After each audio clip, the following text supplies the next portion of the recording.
Hello, everyone. Let's go on a Uchikoshi adventure today. Hi. Do you like the thumbnail? I'm Hiruko's baby. Obviously, we're going to have a very Hiruko-ful day today. A very Uchikoshi-ful adventure, as I've said. But I hope you like the thumbnail. I added the little kitty Takumi plushie in the corner too. It's so cute looking. I'm gonna have to order it. Hello.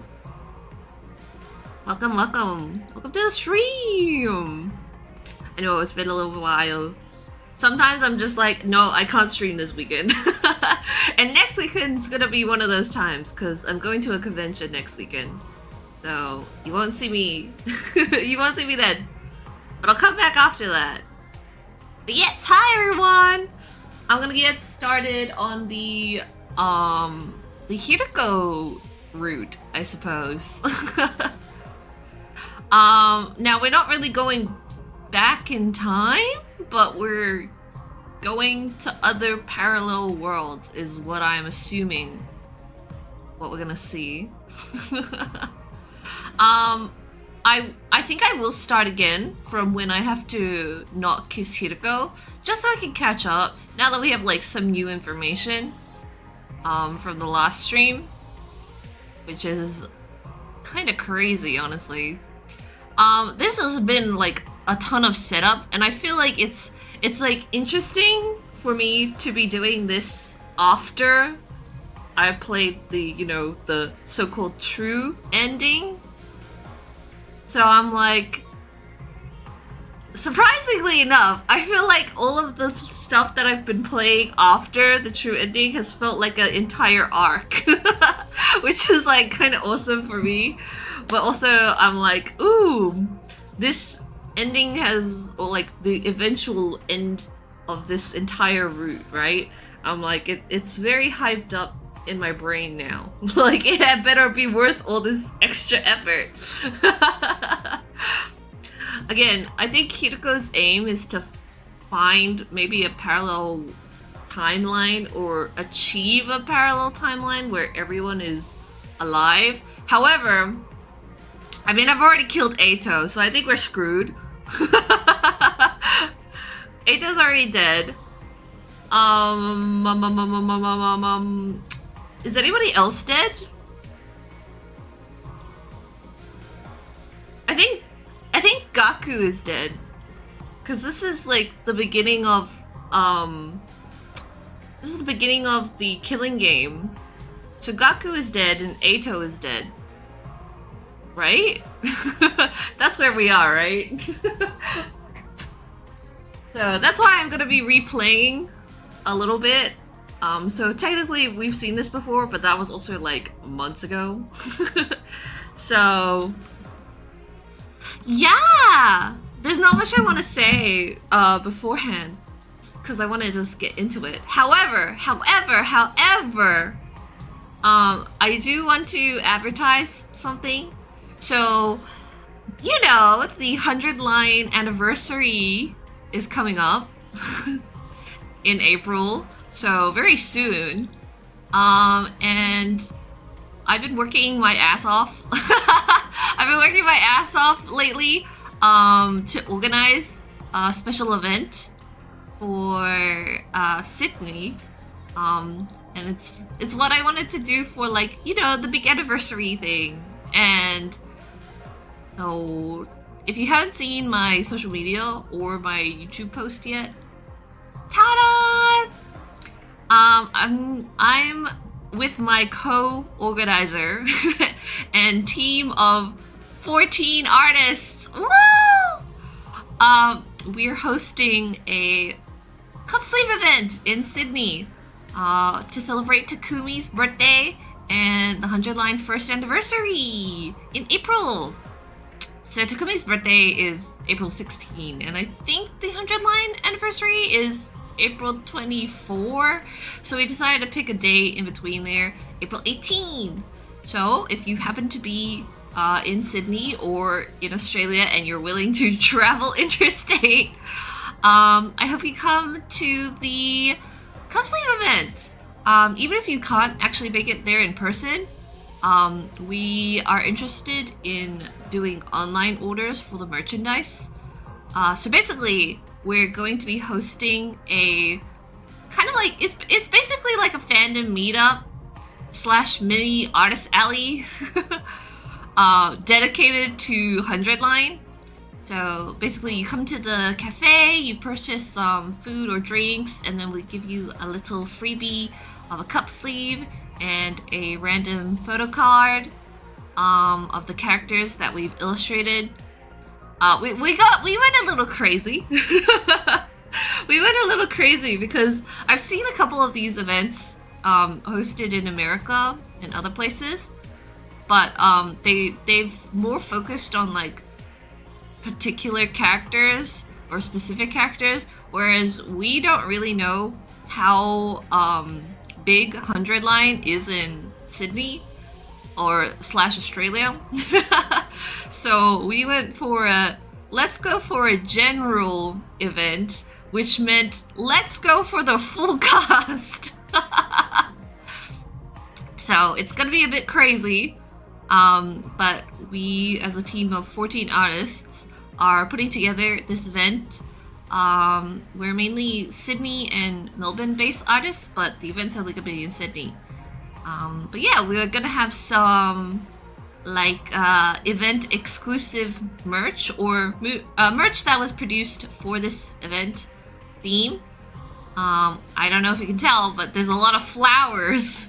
There's a lot of flowers in this promo image.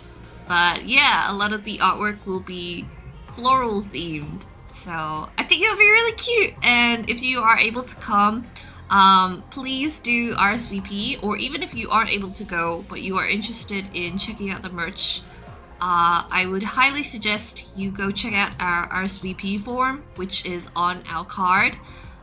If you need the link to that, it is in the description of this stream. You can just check it out real quick in RSVP, and that would be so, appreciated by me and the whole team.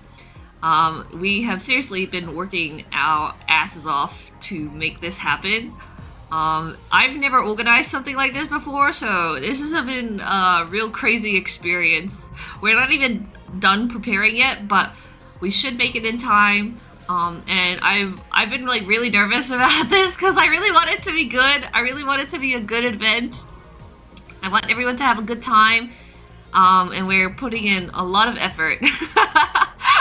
Some other like people have been telling us it's kind of crazy that you guys are going for a full cast, and we're like, well, yeah. If it goes well, then we'll consider doing more events in the future. But I just want everyone to have a good time. We've never really had something like this, or at least I've never really experienced in-person event outside of conventions before. I don't think there's ever been something like this for the Danganronpa fandom here in Australia. So I hope that if the 100-line event goes well, then we can consider planning more in the future. So yeah, it's been a bundle of nerves for me. A big bundle of nerves. But yeah, we will slowly be releasing more information on our social medias, on Twitter and Instagram. The accounts are Hunline, so HUNLINE_CSE for Cup Sleeve event.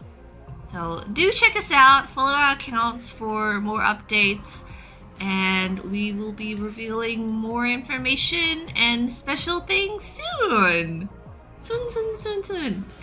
If you are happen to be attending the upcoming Animaga event next weekend in Sydney, we're hoping to hand out some flyers, like physical flyers as well, to attendees who are interested in our 100-line merch to come to the event, because I know not everyone is like going to find us online. So hopefully people in person will be like, wow, this is so exciting, because it really is exciting. And we're doing our best. We're doing our best to make this happen. So really appreciate if you would RSVP. Again, even if you aren't coming in person but are interested in the merch. We're not currently planning pre-order sales, so basically what is left over from the event will get sold online. If we completely run out from the event, then maybe we'll consider pre-orders. But yeah. That's all I wanted to really say before we start today's stream. Thank you for listening. I'm super excited. I will probably try to make a video or something to recap the event and like talk about the experience of organizing such an event. But yeah, we'll see how we go. I'm just very excited, you know? Like, now is the time to be in the 100-line fandom, I think. Like, it's not gonna be as crazy as this ever again. I think, as time goes on. Who knows? You know, maybe with the DLC people will get crazier, but now seems like the perfect time to, you know, bring people together and celebrate something. Alright. That's all I wanted to say. Now, let's go!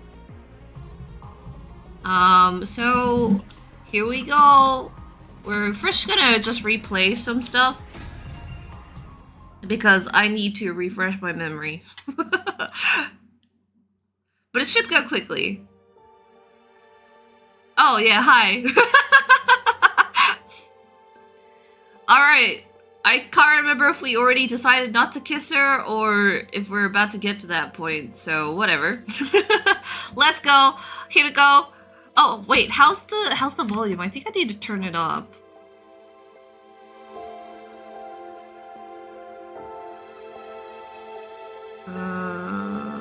I think I usually have it set around here. How's that? Does it seem okay?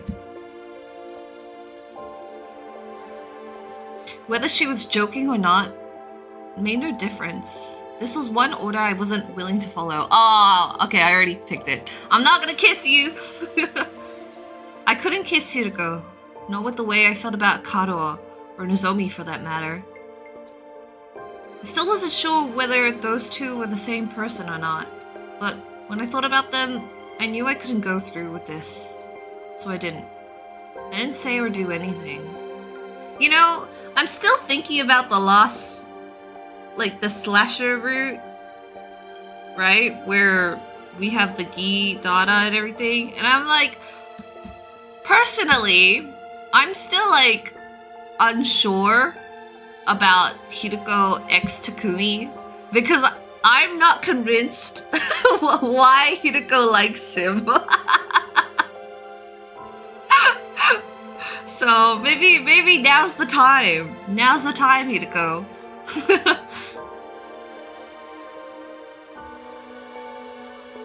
She didn't speak either. We both sat there in silence, gazing at the undying flames flickering in the distance. After what seemed like a long time, Hiroko finally broke the silence. You didn't think I was serious, did you? Honestly, you're just as naive as ever. You're just as beautiful as ever.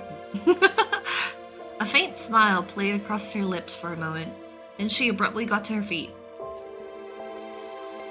She left without saying another word. I didn't have a chance to stop her, and was left all on my own. Once again, Hiroko avoided telling me the truth. All of a sudden, she seemed so fragile, so vulnerable. Like if I called out to her now, she might disappear completely. Despite all that, I think I finally had my answer. Just now, Hiroko said I was as naive as ever. That's a weird way to talk about someone you've only known for 9 days. Those words, along with everything else that had happened, were starting to add up. That's right. So to like do a little recap, right? So actually, wait, no. Gaku isn't dead.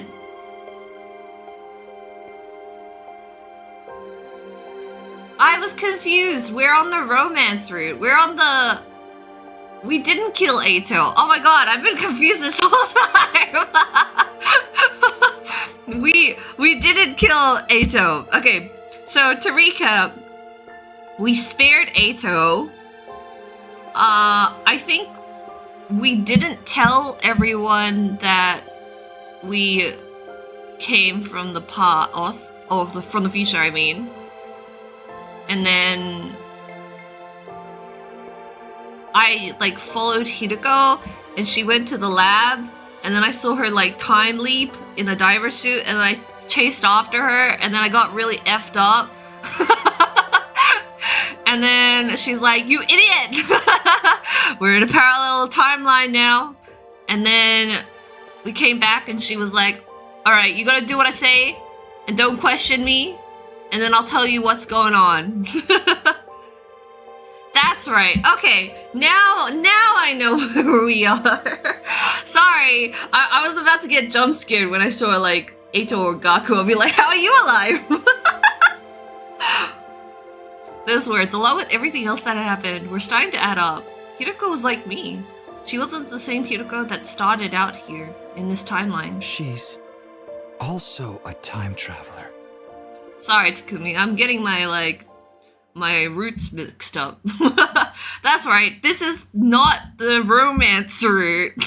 You know what's kind of crazy? Okay, so Hideko's whole aim, right? She's like, if one person dies, that's bad. Up and out of troops, time to rise. But you know, and shine. we started with romance and nobody died except maybe Ato because we left him in a cage. But Hideko, you didn't have to do anything. I already solved it the first time. Get ready for your 10th day of active service here at Last Defense Academy. Wow, look at you guys, making it into double digits. Is Siri alive? I can't even remember. Is Siri alive right now, or is he also dead? I think he's alive. I don't remember him being any part of the romance route, though. Yeah, hello! This is a supplemental broadcast. Ignore the announcement about celebrating your milestone. I already unlocked all the classrooms. Hooray! That means you don't get anything special today. Just use the time to train extra hard, okay? Training, huh? I doubted I'd be making time for that today. I had something much more important to deal with. Namely, picking things up where I left off with Hideko. She blew me off again last night. I was getting tired of this. She won't tell me anything. Today's the day I get the truth out of her. Let's go. Of course, just saying it was one thing. How do I actually do that, though? Technically, I refused to carry out Hideko's final order. That meant our deal was off. If I tried the straightforward approach, she'd only blow me off again. But what else can I do? This sounds like such a cliche, but maybe I could give her a present? Something special. Something that would show her I really care and get her to trust me. Only problem is, I can't think of anything that would move Hideko that much. I thought about it a while longer, but still didn't come up with anything. Guess I'll have to ask the others. And so, after breakfast, I set out to ask around and try to figure out what to get Hideko. Okay, so I did this way early on. Before the slasher route, where Hideko tells you, she's like, "I like the little kitty." And this is why I'm not convinced by Hideko X Takumi, because literally in slasher she's like, I really like the little cat, okay? You can get that for me. And then he doesn't! Takumi never gets her the little cat in that route.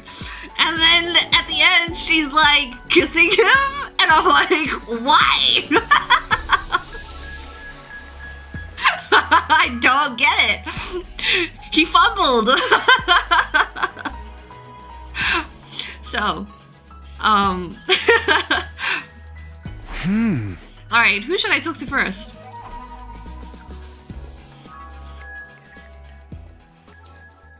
I think this is all I'm gonna learn for now. I don't know if I'm any closer to winning Hideko over, but at least I know more about her Wait, what just happened? I'm sorry, are we missing a scene? Oh, right. I believe Lady Hideko likes cats! A sadistic ice queen like her secretly being a passionate toy collector. Oh, it skipped it all. Wow! I didn't think that would happen. It skipped it because I played this before? Oh! Okay, well, never mind. I didn't realize it would do that. So if I want to give her a present, a vinyl figure of a cat should be the way to go. But not just any cat. There's one more important detail that I learned. And that's... Hideko told me she likes stuff that comes in 3 colors. Like a traffic light. So, a cat with 3 colors. In other words, a calico. Look at him, he's so cute.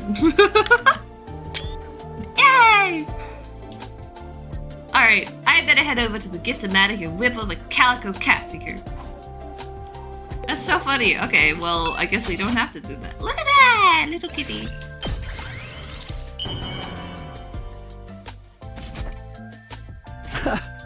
Oh, look at the little cat. Okay, it's done. Now I just have to give it to Hideko.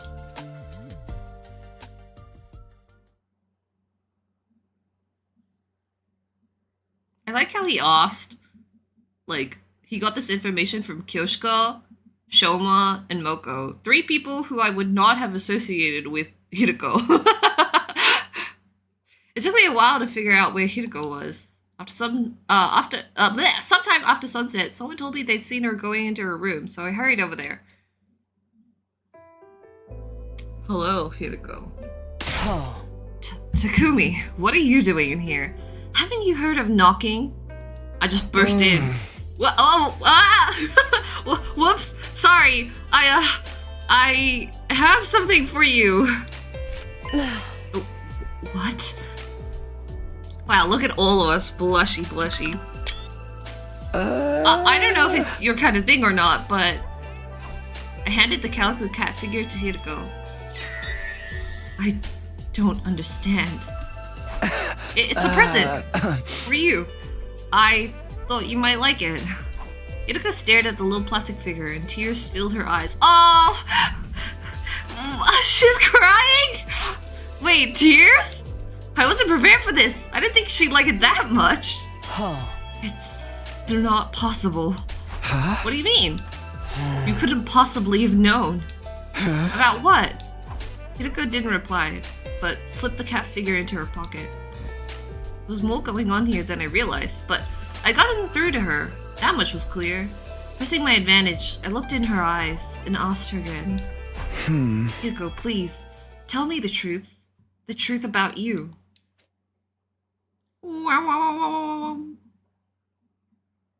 Alright, I've done this before. I should know the correct answers. I should, at least. What is this? You're just suddenly giving me a gift? Are you trying to buy me over with material goods? You must think I'm a fool. Did you think giving me a present would get me to spill my guts to you? That's not it! Come on, that's not what I'm doing at all. I just want to express myself to you. I'm the little kitty cat, alright, Hideko? That cat represents me! I thought it would help you understand that I'm acting in good faith, or that you'd at least see how serious I am. Anyway, a promise is a promise. You couldn't meet the conditions I laid out. You didn't follow my final Oh order. god. Therefore, I have no obligation to tell you anything. Aw, damn it! Freak me! You actually meant that? You really wanted me to do it? Are you completely insane? Of course not. I was just teasing you. Stop jumping to conclusions. Freak me, man. I thought I've done this before. Well, it doesn't really matter. I'm saying you right now doesn't inspire me. Ah, freak. I blew it. Are you trying? Damn it, I don't remember the answers. Come on, that's not. Anyway, a promise is a promise. I'm fumbling. You couldn't meet the You mean conditions- last night? Oh, freak me! Are you? But that was crazy. It's not fair to expect me to follow that kind of order. I knew I couldn't. Oh, you knew I couldn't do it. Oh. Yes, I suppose that's true. I ventured to ask for the impossible. Oh. But you were the one who agreed to my terms. There's nothing you can do about it. Just give up. Damn it. Frick me. This is real life Takumi, actually. Are you trying? Did you think? Hideko, please. One chance. Give me one chance. Anyway, What are you talking about? But what are you talking about? I don't really follow what you're saying. Oh, then so be it. ugh. Although, Well, there is something on. all my of these are mind. the same answer. Huh? Huh?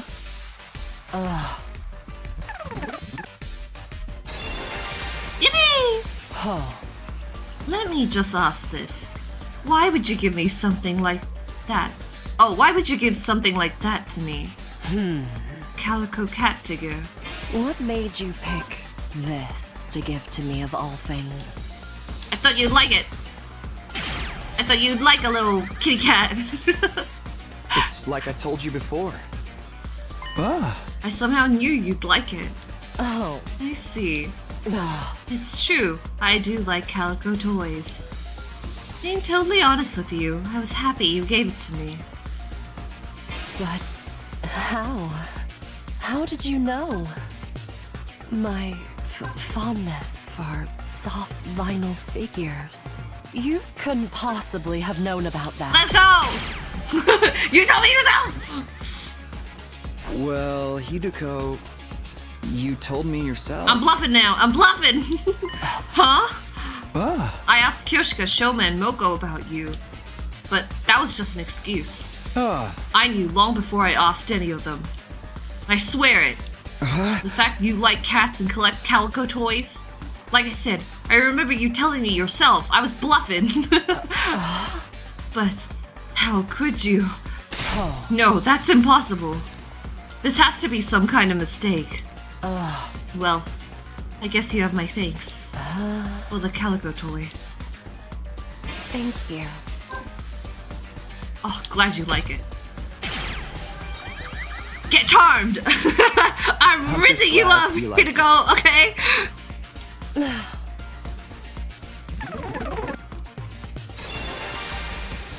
huh? She only wants one thing. Pussy! Hey, what did you say just now? What did you mean by that's impossible? Never mind, don't worry about it. How am I supposed to? I told you, it's some kind of mistake. There's no way you could have known. I do know! I do know. I was lying the first time I said this. I know all too well. What is it you think you know exactly? All the pain and suffering you've been through! Watch your mouth. Are you insane? Don't say things like that so lightly. You've been hurting on your own all this time! You've been hurting all on your own. This whole time. shouldering this burden alone. Isn't that right? Stop it.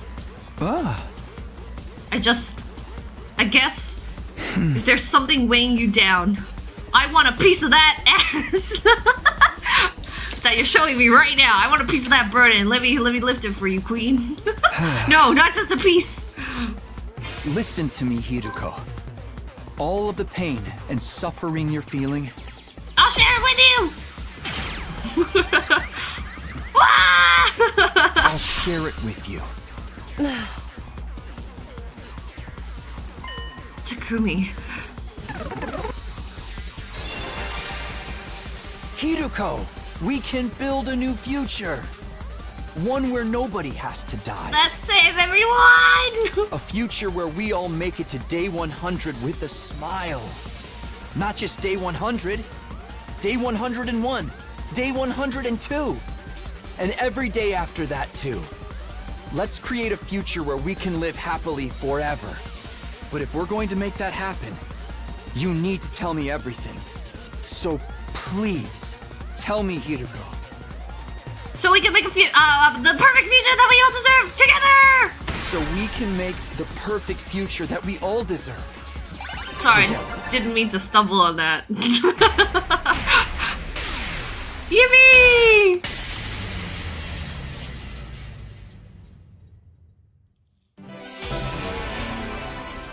Yay! Flawless. Takumi, are you sure you can handle it? The truth is a lot more cruel than you think. And once you hear it, there'll be no going back. Are you prepared for that? Do you still want to know? Yes, I'm sure. Oh. Alright, I'll tell you. But promise me one thing first. Whatever you might learn, don't let it destroy you. I looked into her eyes again. Okay, I promise. Hideko seemed to accept my resolve. Girl has no furniture except for the bed. What did you do with your furniture? Where's your sofa? Where's your table?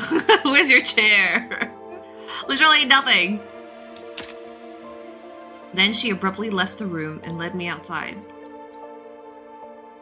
She's like, I took my furniture to a different timeline.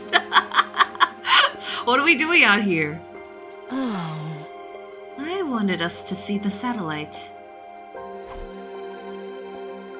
Hideko looked up into the night sky where the pale, shimmering artificial satellite hung in the void of space.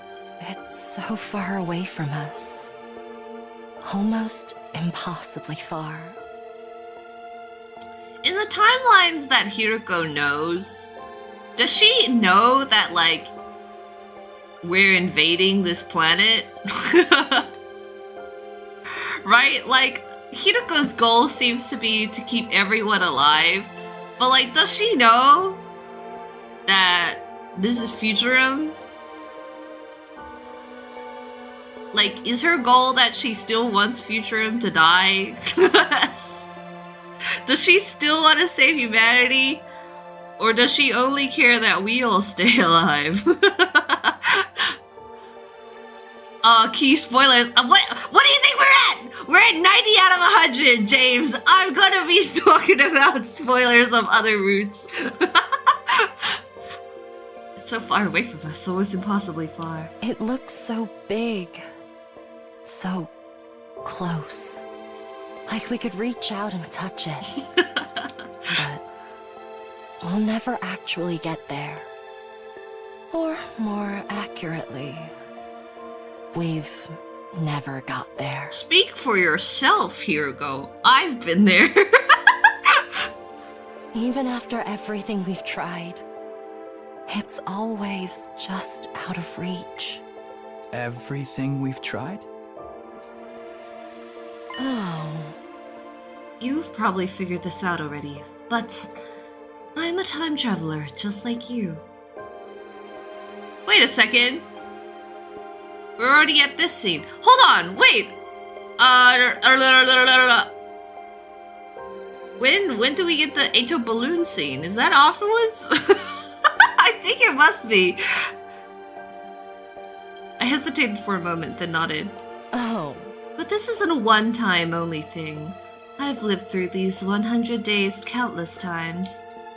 Every time, things play out a little differently and create all kinds of new problems. It's a bit before? Really? Damn, I should have rewatched. I should have rewatched everything before I started. Whatever. It's fine. Ato's balloons. I've experienced all those variations, all the branching timelines that result from the different choices we make. Really? Now I'm unconvinced, alright, Hiroko? Clearly you do not play the routes that I have. That's why I've been able to tell when the next attack is coming, among other things. oh, And all of this doesn't just apply to me. huh. There's something else. Oh, there's someone else, sorry. And that's you, Takumi. Huh? You've also experienced our 100 days here countless times before.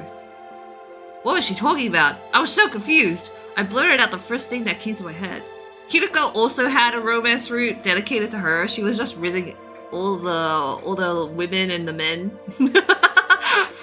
And she, but like at the end, she couldn't save everyone though. Her Riz power was just not as, competent as mine. I blurted out the first thing that came into my head. That can't be right. This is only my second time here. Tuh. No, it's not. You've been through this just as much as me, over and over again in an endless loop. Even now, this is only the most recent in a long series of 100-day cycles. You just can't remember the others. No, it can't be! Strictly speaking, neither of us are time travelers in the way you think we are. This isn't a matter of us leaping back in time. It's more that we're trapped in a time loop. That goes for me, and you too. You're the same as me, Takumi. You're not a time traveler. You're a time looper. Okay, I think this is where the lock was before.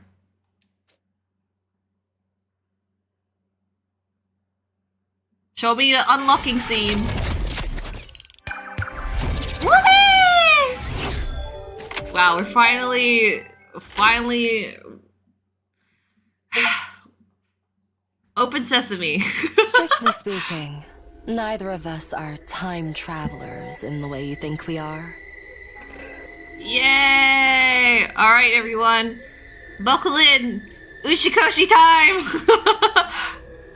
This isn't a matter of us leaping back in time. It's more that we're trapped in a time loop. That goes for me, and you too. You're the same as me, Takumi. Yes, let's say that one more time. You're not a time traveler. You're a time looper. The moment I heard those words, my head seemed to fill with a blinding bright light. And then...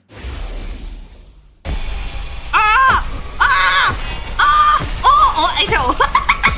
Oh no! Oh, slasher! Calamity! Oh, the Ava stuff! Oh.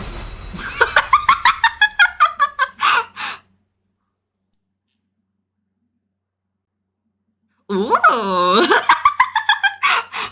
The next thing I knew, I was back in my room, lying on my bed. Hiroko was there with me. You promised me you wouldn't let the truth destroy you. Look at you, weak, in bed, pathetic. I saw Gaku. I saw her the Gaku as well. Conveniently left out Cult of Takumi. I think like this, at least what I saw was only like Calamity and Slasher. I don't know if there was anything else in there.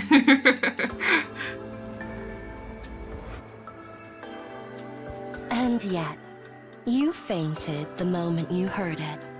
What are you, a salmon roe? What do you mean by that? Yeah, what do you mean by that? You're soft and squishy and fall apart when the heat is on. She had a point. I was a fish. I held myself up and got to my feet. Oh, and mystery. I see. Sunlight was streaming in through the window. Must have been lying there all night. Oh yes, that's right. We did see Kurata. Kurata in the underground room. I remembered about the other times I've lived through these 100 days.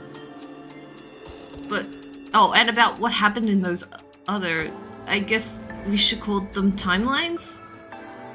Oh? But not all of them, right? Yeah. It's all a little fragmented. Oh. How many did you remember? 10? 20? More than that? No, not even that many. Oh, you're still just a beginner. A beginner? Come with me. Hey, where are we going this time? Sorry, let me disappear and reappear. You wanted to hear the whole truth, didn't you? It's not something I can talk about here. Iruka left the room. Still feeling a little clueless, I followed her.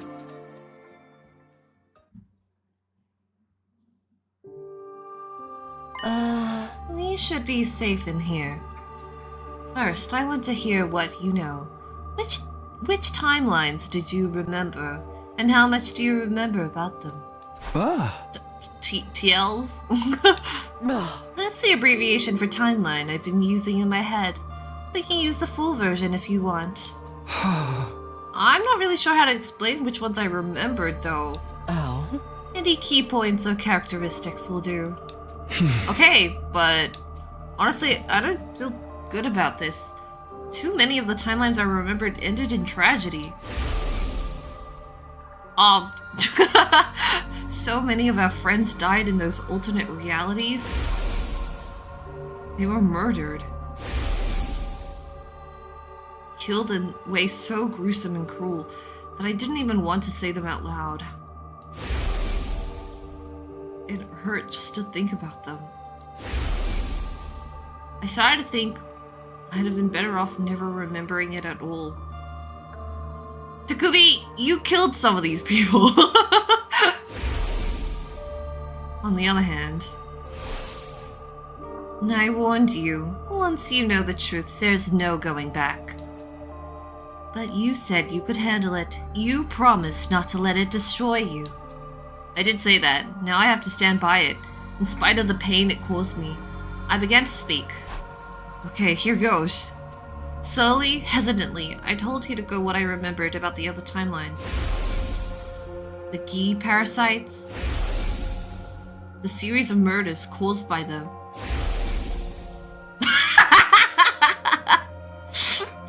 Oh, frick, I don't remember what the thing was. The exorcism rituals I held with Gaku.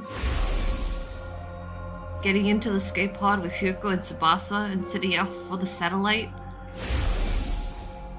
There was another timeline with a serial killer in it too. Except that time, it turned out to be Yugamu. And his horniness. Wait, Yugamu? Wow. Oh, the most load-bearing CG.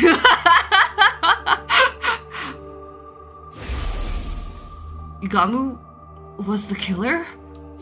No, it was me.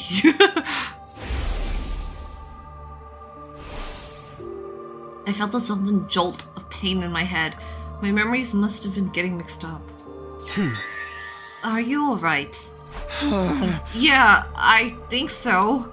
I squeezed Hiroko's hands to reassure her and carried on. I told her about another timeline where zombies started appearing. We tried using Yugamu as bait at first. But even after that, our friends kept dying and coming back as zombies. Wow, there's a lot of Gaku and Yugamu CGs in these flashbacks. In the end, I got caught by them too and... Wow, wow, wow, wow, wow. Ah! Wow!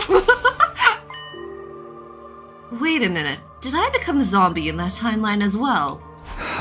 Yeah, you were killed on day 58. How do you remember specific days? I think I remember that the zombie Ato attacked me from behind. But after that, there's nothing. Oh, sorry, that's me talking. There's nothing. I guess you wouldn't remember being a zombie, huh? Of course not. By that point, I wasn't me anymore.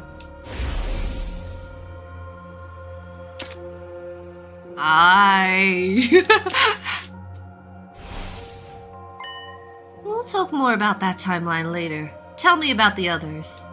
I nodded. There's not much to tell. There's just one more I can remember. The one that started with Gaku being killed. Then Kaku's body was found. She'd been poisoned. With some investigation, we figured out that it was Shoma who killed Kaku. But then he was found dead too, killed by Ava. You know about Ava, right? You don't have to check in with me like that. Assume I know everything besides what happened while I was zombified. Okay, well, Ava activated her self-destruct device and died too. That still wasn't the end of it. The killings continued. Next to go was Tsubasa, then Moko. And then Kurata was found strangled in the secret room of the school basement. That's all I know. Interesting. Isn't it so interesting that Takumi is like, I lived these timelines, but oops, I don't know what happened after that because I haven't played it yet. Sho and Ava both mentioned a mastermind called X, but we never figured out who that was. It was probably them who killed Gaku, Tsubasa, Moko, and Kurata, though. Hirako pushed her glasses up and directed a piercing glare at me. Is that really everything? Yeah, of course. She stared into space for a while, her expression unreadable. She was clearly thinking hard, but about what I had no idea. Finally, she spoke. She's like, you don't remember the cult of Takumi? I take back what I said before. You're not a salmon roe. Your mind has a tempered steel shell that can shrug off any attack. What does that mean? Don't worry about it. You'll understand soon enough.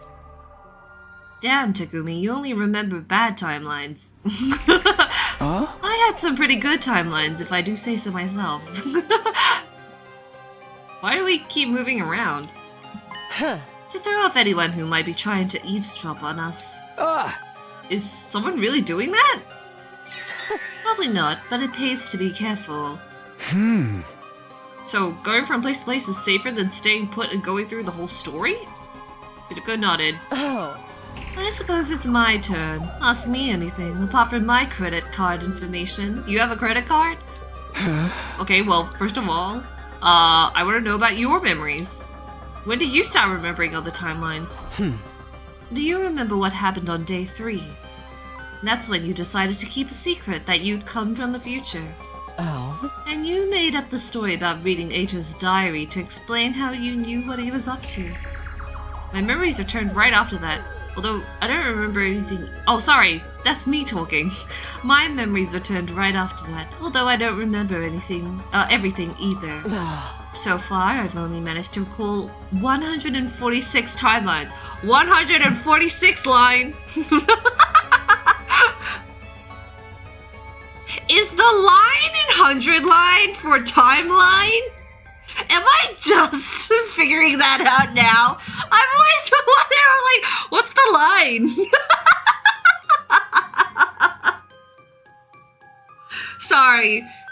Sorry, maybe I'm slow.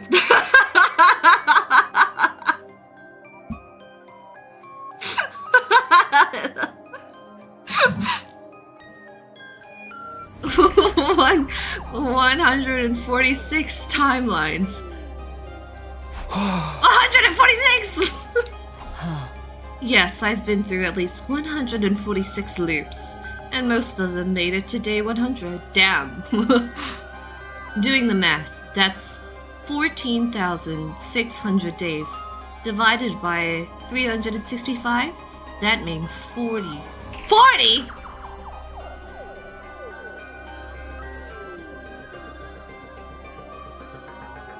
When she says she's 40.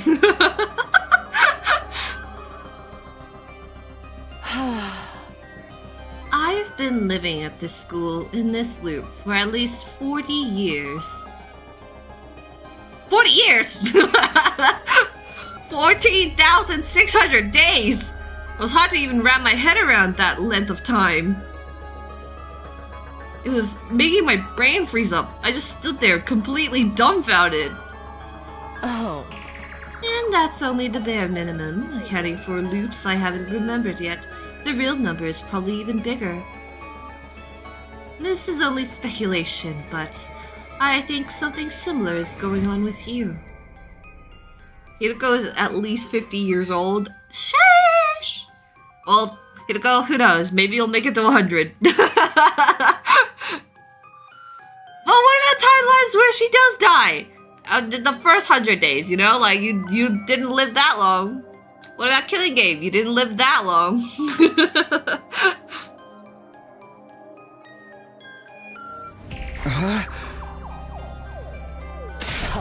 Hideko, even I didn't make it to day 100 all the time, alright? If you're making it to day 100 all the time and still failing, that's kind of, you know, that's not very impressive, really.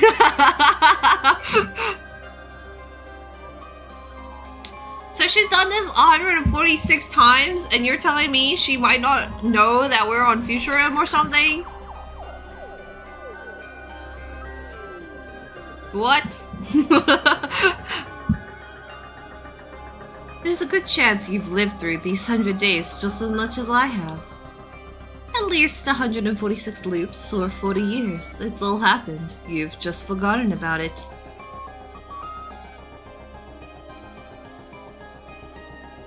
We changed locations again. I was still dazed and confused, so Hideko picked up the conversation without any prompting. Across those 146 loops, lots of different things have happened, obviously. But apart from a few exceptions, the enemy attacks will always occur on the same days. Oh. That's why I insisted we go to second to last Defense Academy on day 6. Day 7 would have been too late. That's when Mervrim attacked the school. Oh. Likewise, on day 8, there would have been attacks on both academies. If that had happened, somebody would die. Oh, someone would be sure to die. Getting the entire Special Defense Unit together on day 6 was the only way to prevent that. Yes, that means I always let Nigo die. What of it? Did you tell Siri and Nigo all of this? Yes, including the part about me being a time looper. It's all starting to add up now. That's how those two suddenly knew when the attacks would happen. I'm sorry, wait, is Nigo dead or alive right now? Why didn't you tell me about the loop? You told Siri and Nigo, but not me. I guess Nigo is alive. Nigo is definitely not alive in every loop you did, Hideko, okay? Huh? I did tell you. I've told you and the others so many times in so many timelines. But things always played out in the worst possible ways when I did. Oh. All of you died. I was the only one left standing. It's happened like that dozens of times. For some reason, telling people the truth only takes us down dark, chaotic paths. It's like we're cursed, never able to escape our fate or change it for the better. I don't want to watch you all die anymore. So I stayed quiet about it. I thought if I didn't tell anyone, then maybe. But you're telling me about it now. Is that okay? You're the one who kept asking. You just wouldn't let it go. I guess that's true. Hideko drew in a deep breath and exhaled. She repeated that process a couple of times until she regained her usual composure. It's all right. That's not the only reason I decided to tell you. I have a feeling that this timeline might be different. I've got no concrete grounds for thinking that, but... Hideko reached into her pocket. She brought out the calico cat figure I'd given her yesterday and squeezed it tenderly. Never mind. Don't worry about it. She put the cat back in her pocket and said no more. This is my favorite thing in the whole world, Takumi. This explains a lot, but I still don't understand how we got stuck in this time loop in the first place. Oh? Before we get into that, let me tell you some more about the loop itself. It begins on our second day here. More specifically, the night of day 2, right before Eito destroys Sire. When the loop resets, that's always the point in time that we return to. Huh? And when does it reset? Huh. It depends. There are 2 possibilities. Either when we die, or at 10 a.m. on day 100. Day 100? 10 a.m.? Yes, right around the time the school launches its final attack. For whatever reason, even if we make it to the end, we still can't escape this place. When it gets to 10 o'clock, we'll be forced back to day 2 to do it all again. You said you remembered a timeline where we managed to get into the escape pod, yes? But do you remember anything from after that? I remember taking off for the satellite and watching the final attack through the window. Oh, I have to watch this again? Wait! But there's nothing after that. Explain. Rebellion. Explain Ava route. Explain, what else has there been? The cult of Takumi. Explain, Hideko. Explain it all to me. But if there's nothing after that... You see, you don't have any memories of us actually reaching the artificial satellite. Neither do I. Before we can get there, our consciousness are pulled back. Huh? And we start again from day 2? Hiriko nodded. But is this really all true? Somehow I have a distant memory of days beyond 100. Yes. Oh. I know I said things turn back in the loop on day 100 at 10 a.m. But that's no more than an educated guess.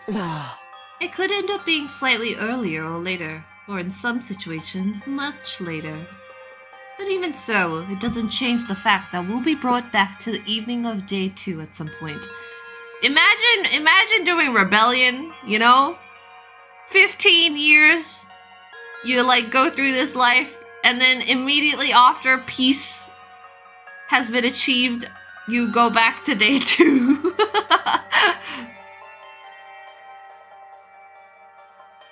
Oh. Think about it.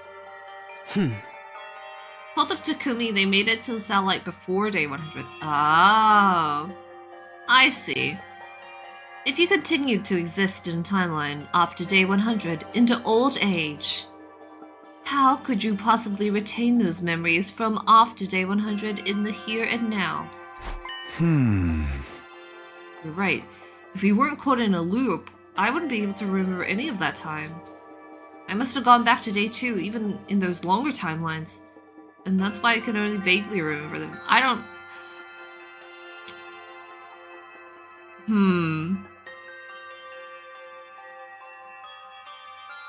Do I like this? I mean, I think it's fine. But I also like to think that the parallel worlds do just, you know, continue existing. Because, like, then it makes me question, why are we looping? What god, what godly being is forcing us into this loop?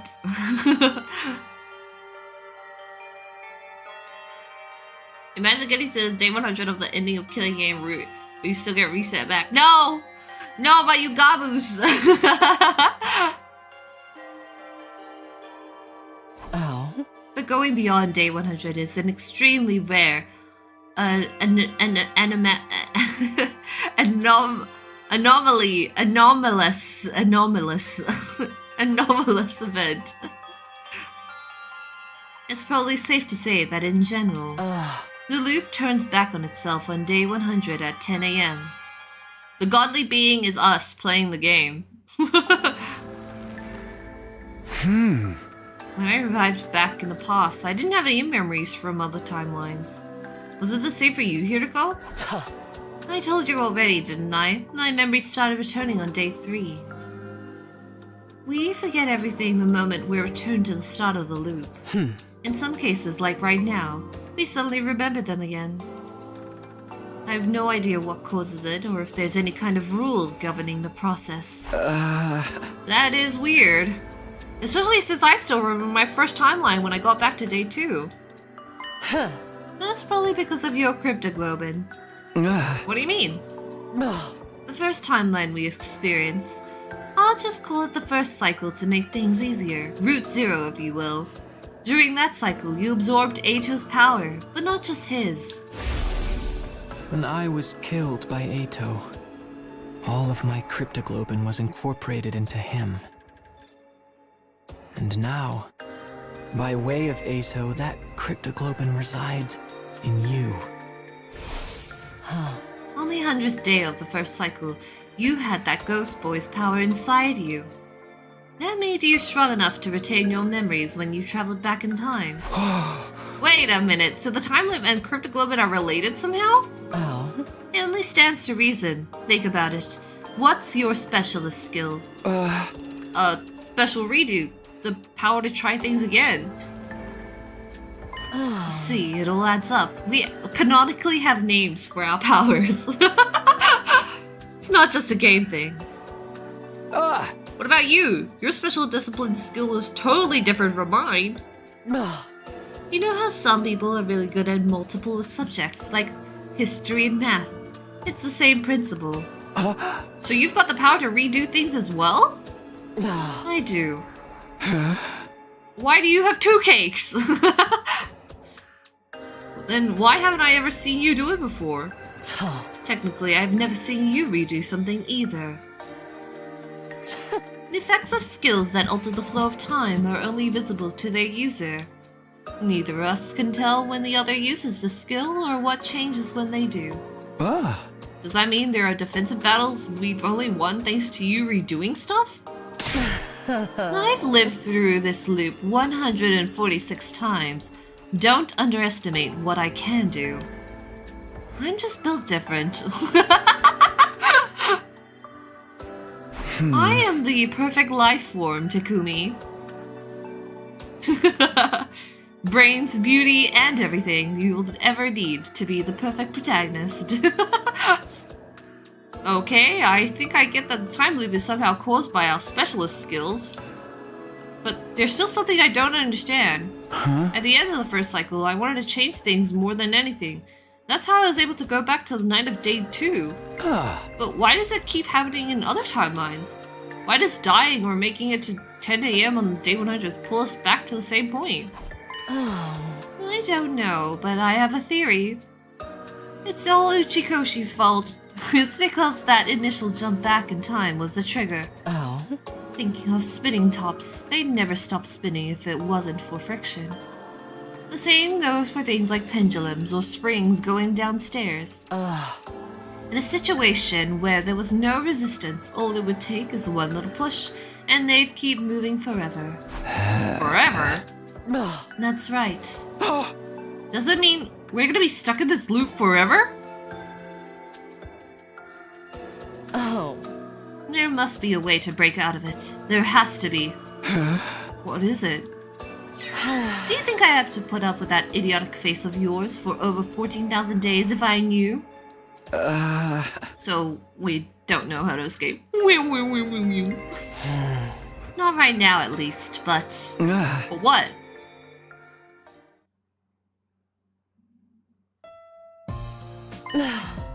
This is a first for me. Alright, girl. Huh? The timeline we're currently in is different from the others, I remember. We've made it to day 11 without a single member of our team dying. In all 146 loops, that's never happened before. This timeline must be special somehow. Clearly Hiriko does not know about the romance route. Is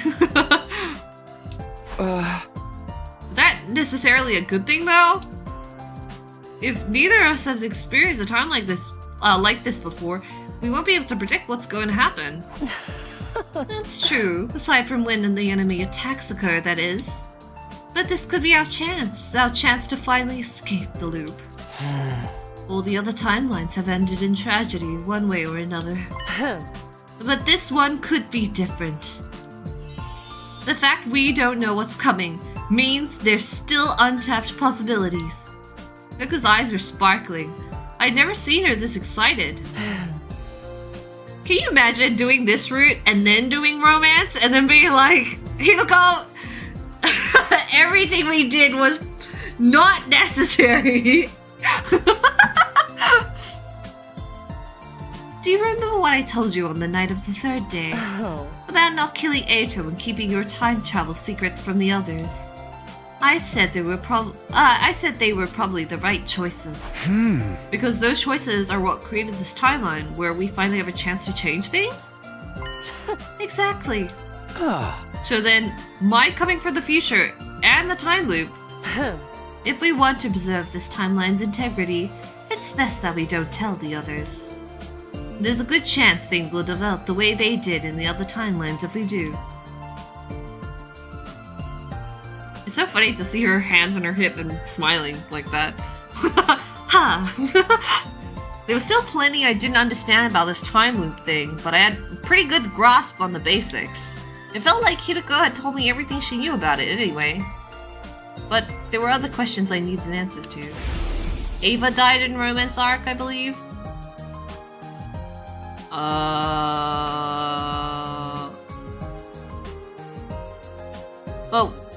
Why should they care about Ava?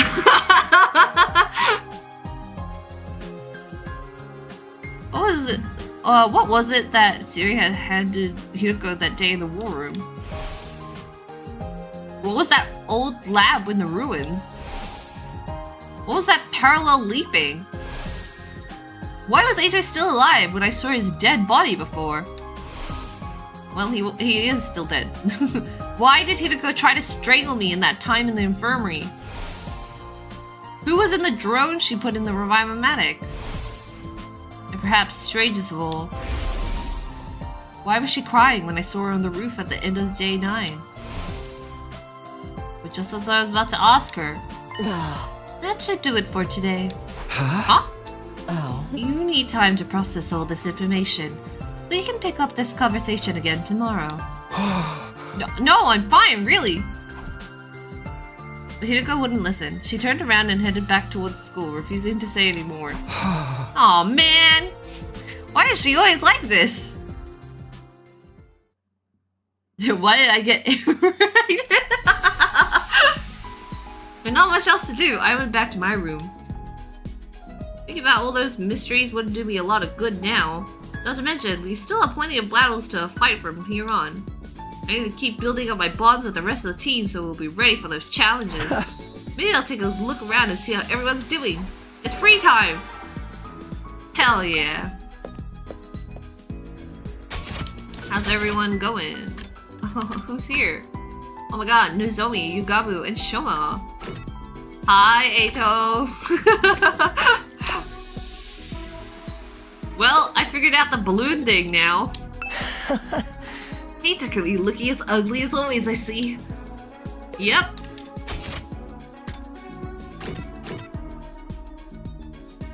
Damn, look at all these people being alive and happy.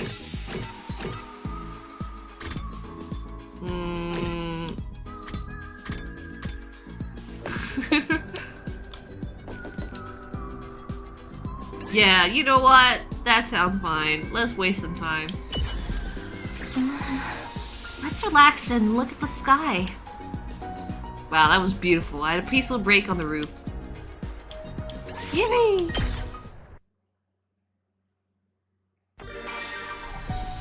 Alright, who's... Who's... Oh, my wife.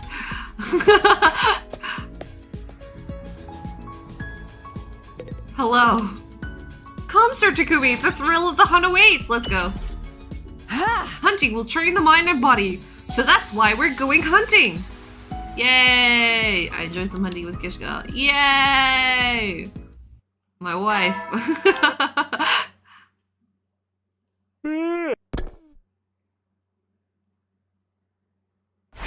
Like I said, we told more tomorrow. She's finally starting to tell me stuff, so I don't think she's about to go back on that promise now. I had no choice but to trust her. I crawled into bed and let myself drift off, wondering what revelations tomorrow would bring. Let's hope nobody dies.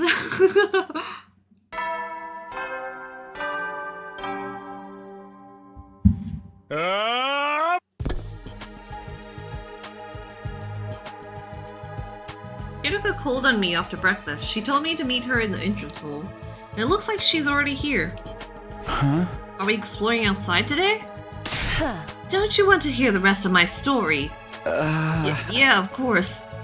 Then don't ask questions and follow me. Don't forget your fire extinguisher. Iruka walked away at a brisk pace. I grabbed an extinguisher and hurried after her.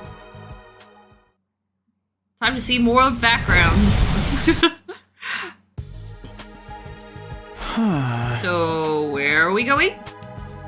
Oh? Why are you always so dense? I know what you want to ask me. We're going to the one place where I can properly explain things. You mean that old lab? Oh. Better than giving you a lobotomy.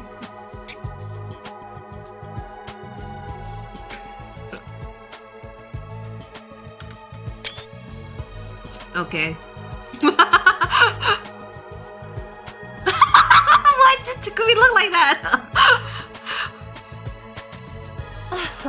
That was a joke. Yeah, I didn't think she was being serious. It was just so weird to hear you to go joke about anything. Now stop wasting my time with your nonsense. Let's get going. Nonsense? I didn't even say anything! Iruka was already on the move, too far away to hear any protest I might voice. Sheesh! I muttered my complaints to the air instead and followed after her. Yes, queen. On the way to the lab, I filled Hiroko in on what happened in the timeline with the zombie outbreak. Like she told me yesterday, she didn't have any memories of the second half of that timeline. Or more accurately, of anything that happened after she was zombified.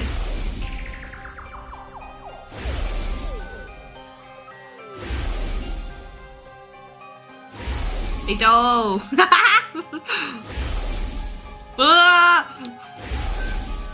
Yo! Yay! Ah!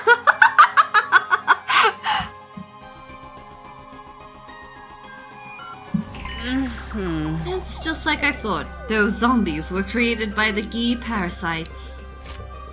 It all began with the Alpha 1 and Alpha 2 specimens Darumi and Gaku brought back. Alpha 2 was already in its male spawning phase. It laid its eggs in the bodies of our dead friends, including me. Oh? Then those eggs hatched into male khee and burrowed into the corpse's brains, temporarily reanimating them. That also explains one of the biggest mysteries around here. Does? Which one? Oh? You're better off not knowing. But I know you'll only keep pestering me about it, so I'll tell you later. Okay.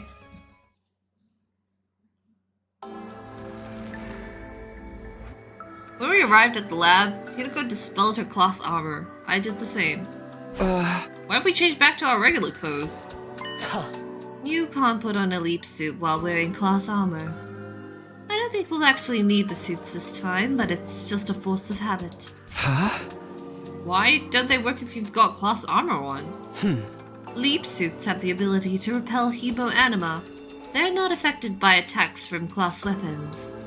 If you tried to put one on in cloth armor, the two surfaces would refuse to touch each other, like magnets with the same polarities. Oh! And doing a parallel leap without one of those suits is a bad idea, right? Oh? You shouldn't need to ask me that. You've already experienced leap damage firsthand. Takumi brain damage. Leap what? Leap damage is what happens if you parallel leap without a leap suit. You mentioned this leaping stuff a couple of times now. What does it mean? That's what I brought you here to explain. Are you familiar with the concept of parallel universes? Here we go! Yeah, Eito told me about them in the first cycle. They're basically alternate realities, right? Are you saying the different timelines we've experienced are the same thing? Exactly. If it helps you, think of the parallel universes as the worlds of other timelines. So, parallel leaping is just like the name implies. It's the process of traveling or leaping to a parallel universe. Huh? Leaping kind of implies we're going pretty far. People call trips through time leaps sometimes, right? Is it anything like that? No. The direction is completely different. A time leap means going forward or back in time. A parallel leap is more like a horizontal movement. Or like changing trains to ride a different line. Oh, look at the timeline here. We can't use parallel leaps to go back to the past or forward to the future. Instead, we move to the same place and same point in time, but on a different timeline. Take a look at this diagram. Sorry, I'm yawning. Let's say we leave from timeline A at 1:01 a.m. We'd arrive at timeline B in the same time, 1:01 a.m. Essentially, our coordinates and time don't change, only the world we inhabit. There's another difference too. A time leap would be like your journey back after the first cycle, only your consciousness was affected. Look at this graph. I didn't even pay attention to the graph actually. Sorry, Hiroko, you worked so hard on a visual and I didn't even look at it. It's not like you got into a time machine and physically went back in time. But that's not the case with parallel leaps. When we leap, our bodies are traveling to those alternate realities. And the thing that makes that possible is the PLM. You've probably guessed from the PL part, but it stands for a parallel leap machine. Wait a minute. Look at this. Oh yeah, photograph. You mean that night, just after midnight on day 5? We leapt into another timeline? You only just figured that out. You really are slow sometimes. Where did we go though? Which timeline was it? That's my question. Hiroko took out a handheld device and showed me the screen. What is this? She's like, here, the metaverse. Now you can see all the timelines, Takumi. It's in your menu. My what? Your menu. Alright. What's this? The map of different timelines based on the machine's data.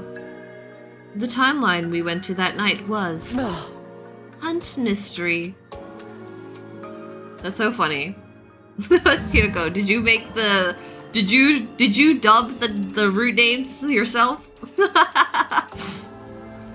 What? It's a timeline that splits in 2 on day 25. One of them you don't remember yet. We were forced to participate in a killing game called the Invader Hunt. I did not live very long in that one, actually, so I don't really know what happens afterwards either. I call that branch the Hunt timeline. The other branch you should remember. It's the one where Gaku was killed on day 5, and Kaku's body was found on day 27. You investigated the matter and figured out that it was Shoma who killed Gaku. Sorry, I said Gaku, Kako. But then Shoma himself was killed. This time you pinned Ava as the culprit. But then she self-destructed and things only got worse from there.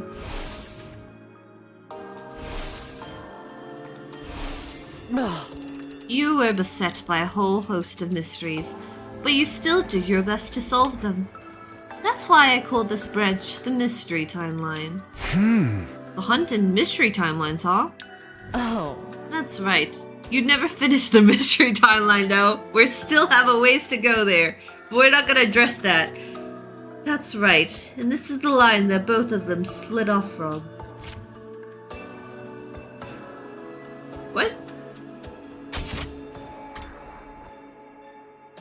And this is... Oh, okay, she's just talking about on the map. So I combined the names together, making this the Hunt Mystery Timeline. And that's the one we went to? Ugh. Yes, on day 5, just after midnight. Ah! But why did you want to go there anyway? Who was she trying to revive? In the Revive-O-Matic? Huh. I had 2 objectives. One was to prevent Gaku's death. Oh! And the other was to do something about Omega. Omega? You were trying to prevent Gaku's death? No way! Wait, Omega? Who's that? For just a moment, Hiroko hesitated. Omega is the one who killed Gaku. You see, Gaku is also an Omega, and so this Omega person felt threatened by his Omega-ness, so he had to, they had to kill Gaku to become the dominant Omega of that parallel universe, alright?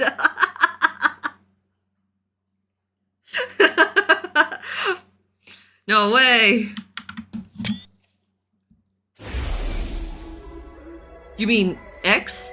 Isn't that the mastermind that behind the murders in the timeline? In that timeline? You mean X? Isn't that what the mastermind behind the murders in that timeline was called? No. X and Omega are different people. Omega had his brain infected with khee data. Me?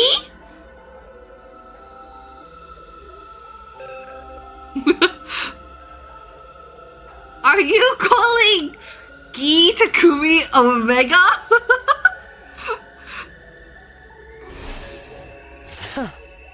There was no physical parasite there, but it was just the same as if he'd been taken over by one. That's what drove him to murder Gaku. Huh. Even if I hadn't dealt with him, he would have tried to kill Yen. Tuh. That's why I went to that timeline, to remove the khee data from Omega's brain. Those were my goals that night. Honestly, I still didn't get it. I waited for her to carry on. Okay, wait. So... Are we saying... Because, like, Takumi got the khee in Slasher Zombie, and then we saw it manifest in the other Slasher branch. So he also had it in Hunt Mystery?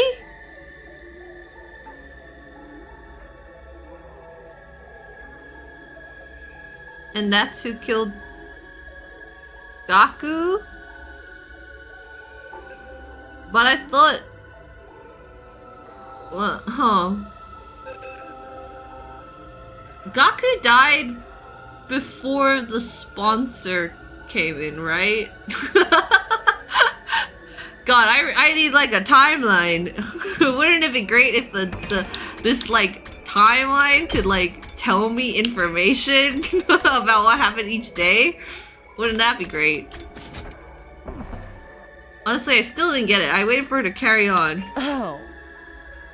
On day 4, you saw me and Sire talking, yes? The thing he gave me that day was a cerebral glitch repair program. Okay. And Siri just has that? Or rather, a thumb drive with the program loaded onto it. I couldn't have erased the khee data without that. Ah. Why did Siri even have something like that? That's what I'm saying. It's a matter for another day. The important thing is that he handed it over. What do you mean? I'd like to know now, please. Once I had that program, I jumped to the Hunt Mystery timeline at midnight on day 5, just like you saw. So, wait, like... if Siri was alive, the Khee would have never been a problem? At least the data? Khee? I guess? Too bad he died so early. Hideko went on to tell me what happened after that. During the time, I lost track of her. First of all, she went back to the school and rang Omega's doorbell. She hid on the dorm roof and waited for the murderer to come out, then dropped down and kicked him out with a strike to the back of the neck.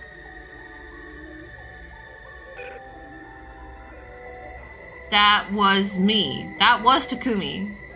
Cause then he woke up in the lab and then Hideko was getting attacked by the diver suit, and then I was like, ha! And then I tackled the diver suit out the window.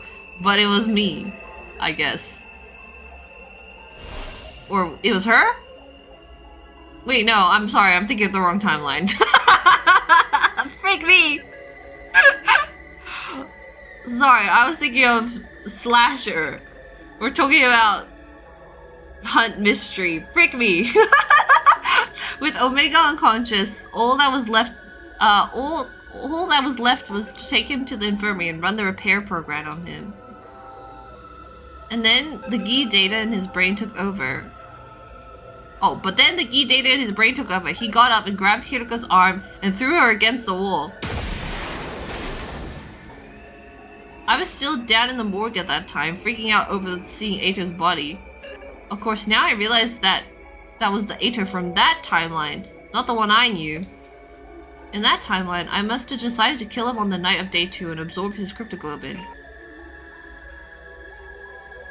So it was only natural that his corpse would be here, and I don't understand why he was not looking like a withered, shriveled up dude, but that was because Hideko decided to make him look normal for some reason. Anyway, that's when I heard the noise. Turns out it was the sound of Hideko crashing into the wall upstairs. Then, when I went out to the corridor, I heard another noise. That must have been the infirmary door opening. That was when Omega got away from me. He must have realized there was someone else around and ran. Of course, I didn't actually see any of this. That blow against the wall knocked me out. And the next time you came to was when I was holding you? That's right. Then I kicked you in the stomach and tried to break that little matchstick you call a neck. What the frick? And then she was like, oh wait, this is the wrong guy.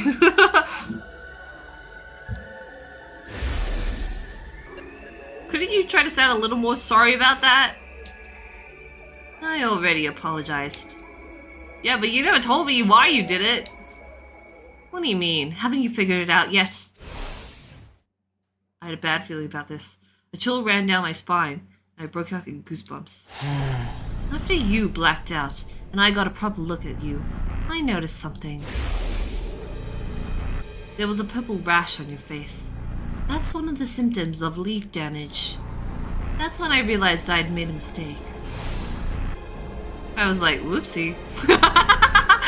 So I released you and went to look for Omega instead. I knew where he'd be. The classroom on the first floor.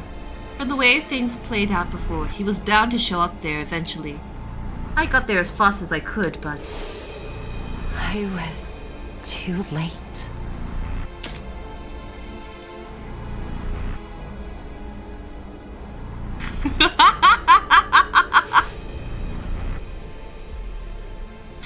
That's Gaku. This dude is Gaku. Takumi top?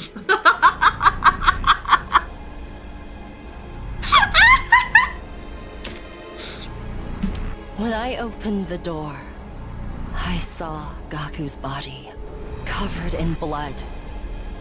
What the frick was Gaku doing up so late? And standing above him was Omega, still waving around a kitchen knife. Please, don't tell me. Was Omega I'm sorry. But it's true. Omega's true identity. The person with the khee data in their brain.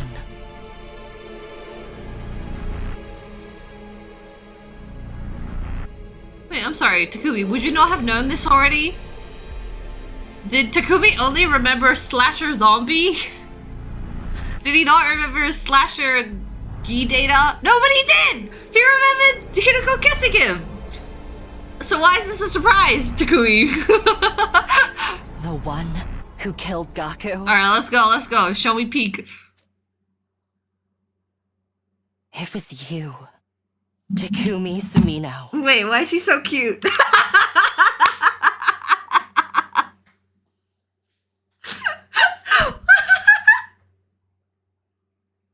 Yay!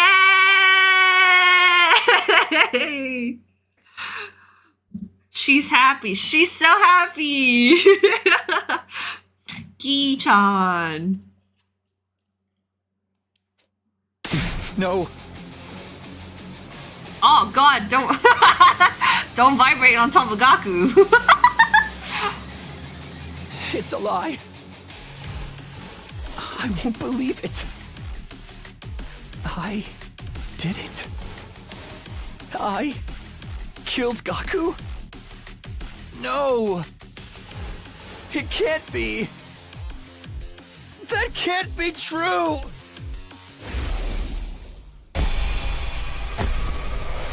It was all me. It was all me. Let's go.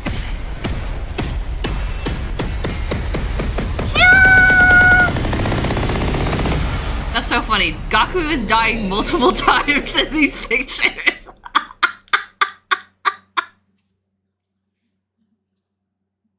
Not once, not twice, 3 times. Up and Atom troops, time to rise and shine! This is the second time you've done this. I'm starting to get tired of it. Did I pass out back at the lab? Yes. And I carried you all the way back. I'd say that makes us even for the whole accidental strangling incident. It's fine. I can see why you did it now. You thought I was the me from that Hunt mystery timeline. I sat up and got out of bed. I remembered about the other timelines I've experienced. Is Hideko x Gaku a thing? I'm just saying, alright? She's going out her way to save Gaku in a specific timeline, like, you know. No?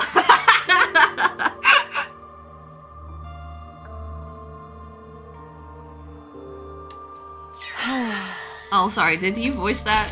No, you didn't. I remembered about the other timelines I've experienced. You said that already. Back on day 2, yeah. But I remember more of them now. What do you remember exactly? Well, I hesitated. These weren't memories I particularly wanted to dredge up again. It wasn't the Hunt mystery this time, was it?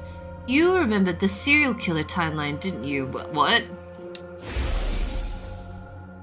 Serial killer timeline? It didn't take a genius to figure out which one she meant. Except the killer wasn't Yugamu. It was me. In that timeline, I killed Ava. Then Moko. And Takumaru. And Kurata. And Shoma. And Darumi. And Eva and Kako. All of them. And Gaku again. Everyone. All my friends. And in the end, even Nozomi. I started shivering uncontrollably. I felt off balance, like I might collapse any minute. Are you alright? I wasn't alright. Not even a little, but I put my hand on my chest and forced myself to take some deep breaths. Oh? You were probably repressing those memories until now, as a self-defense mechanism. You sealed them away in a corner of your mind without even being aware of it. Ugh. That's why I likened your mind to a steel shell before. But I guess you really are as fragile as a salmon roe after all. I wasn't paying attention to what Hiroko was saying. The only thing I could hear clearly was my own raging heartbeat. Oh. This might sound like an empty platitude, but I assure you, I say it as someone with 40 years worth of experience. Damn. Don't beat yourself up over this. It's not your fault. You aren't the same person who did those horrible things. The one who killed Gaku on day 5 was the mystery hunt Takumi. Likewise, the Takumi in the serial killer timeline was someone completely different from who you are now. And even with those other versions of you, it was really the Khee data? It was really the Khee data in their brains that made them act that way. They weren't in control of themselves. You don't have to bear the responsibility for their crimes. My breathing finally started to slow down. I wiped away the cold sweat that had formed on my forehead. What is this Khee data anyway? And how did it get into my brain? I didn't know either, until last night when you told me about the zombie outbreak. In the zombie timeline, you were infected on day 100. The Alpha 1 queen, Khee queen laid an egg inside you. That egg then hatched into another queen, which burrowed its way into your brain and fused with you on a cellular level. Okay, but right after that, the final attack began and... Really? Again? Stop! Your consciousness didn't just disappear at the end of that timeline. It was brought back to the start of the loop on day 2, along with your memories. Our memories persist across timelines, so they must exist in our brains as some kind of cognitive data.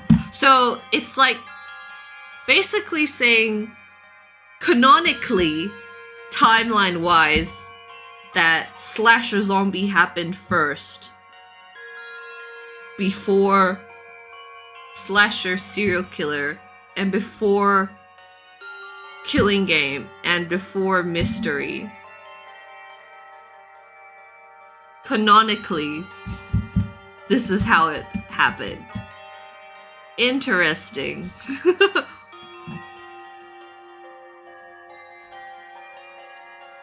And in this case, that data included the presence of the Khee. So if this timeline is taking place after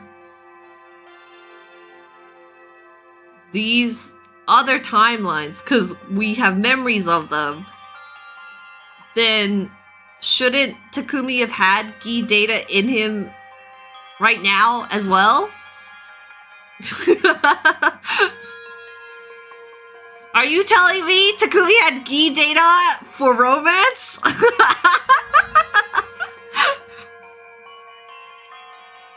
The parasite itself didn't travel back in time with you, but it had merged with you so completely that it was already part of your consciousness when you came back. But isn't that going to be a problem? Doesn't that mean my brain still has the data in it even now? Look, oh my god, we're on the same page! Don't worry, it won't take you over again. The version of you that's here now has already been treated. Treated? Oh. This is a timeline from after you successfully had the Khee data removed. There are timelines like that? Trust me, a lot can happen over the course of 146 loops. I meant to tell you yesterday, but Omega, the you with the Hunt Mystery timeline, has been treated now too. Huh? You remember I said I walked in on Omega killing Gaku in the first floor classroom? Before he could escape again, I ran up to him and injected him with an anesthetic I got from the infirmary. Oh, right. Because Killing Game didn't have this. Because Killing Game Takumi was normal. Does that mean Mystery... Wait, you're right. Mystery also has a normal Takumi. I see. It's all clicking now. A few seconds later, he was out cold. I hoisted him back on my back and carried him upstairs. Back in the infirmary, I put him in one of the recovery drones and got to work. I'm sorry! Hideko, you could have still saved Gaku! Hideko, you should have tried to save Gaku first! If Takumi was knocked out, bring Gaku to the infirmary first, Hideko. No, she's like, it was already too late for him, he lost too much blood. Back in the infirmary, I put him in one of the recovery zones and got to work. I still had the repair program Siri gave me. I installed it into the Revive-O-Matic and used it to erase the khee data from Omega. You saw me doing that, didn't you? Oh, right, I did. You asked me who was in the machine before. Well, it was you. The Hunt Mystery version of you. She could have recovered Gaku!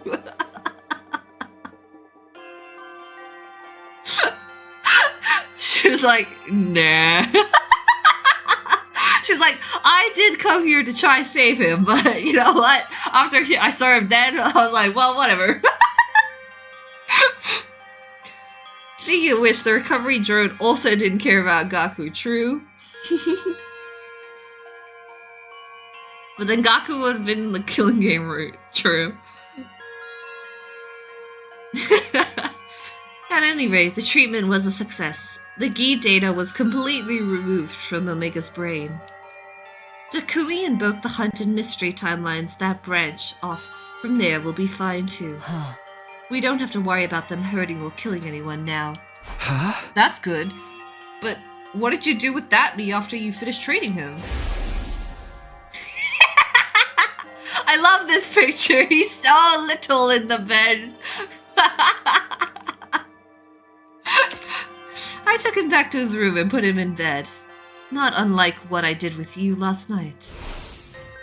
Oh. Then I went back to the infirmary and slapped you around until you came to. I am assuming you remember that? Yeah. I also remember you saying I couldn't save him. Now that you told me all this, I can see that you meant Gaku. Hideko's expression clouded over. She gave a little nod. Her brows knitted together in sorrow and frustration. I'm just thinking about the Killing Game timeline where, like, she was fujoing over, like, Yugamu and Gaku. When Gaku was in the morgue and the Yugamu came in and she's like, was Gaku someone you, like, maybe cared about? And I was like, yowie? I've been rewatching a little bit of Killing Game, so that's why that's fresh in my brain.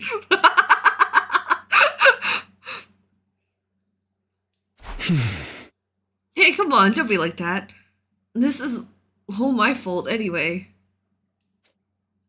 I was the one who killed that version of Gaku, and everyone else in the serial killer timeline too.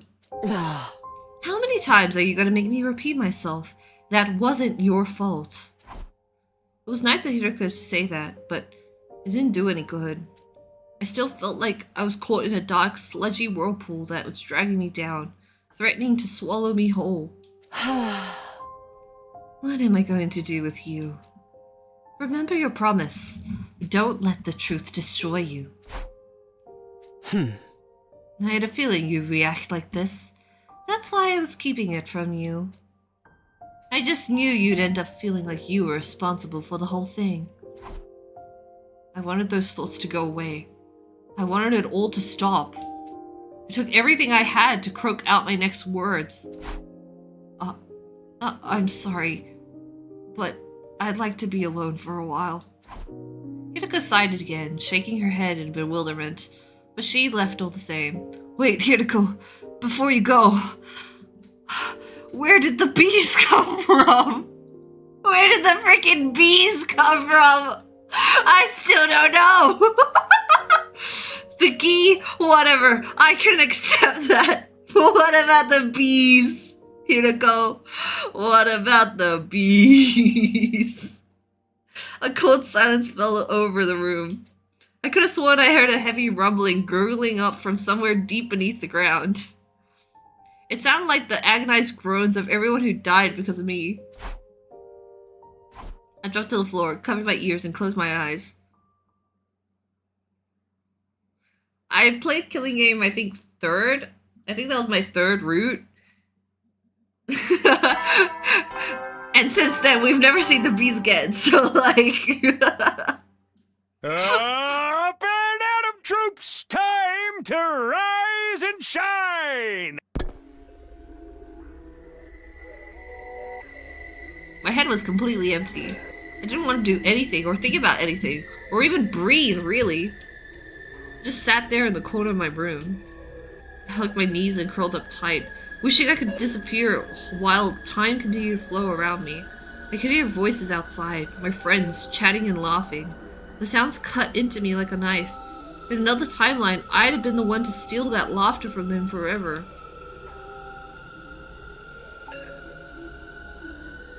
At some point, my room started to get dark.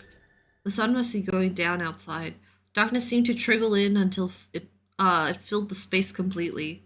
Lying there in the same position for so long, I lost all sensation, all awareness in my body. It didn't feel like my body anymore. It was like my soul had come loose, and I was staring down at my physical form from above. Okay, wait. So, in this timeline, right? Eito got out of the cage, and he was like, oh, someone helped me. Was that Khee Takumi?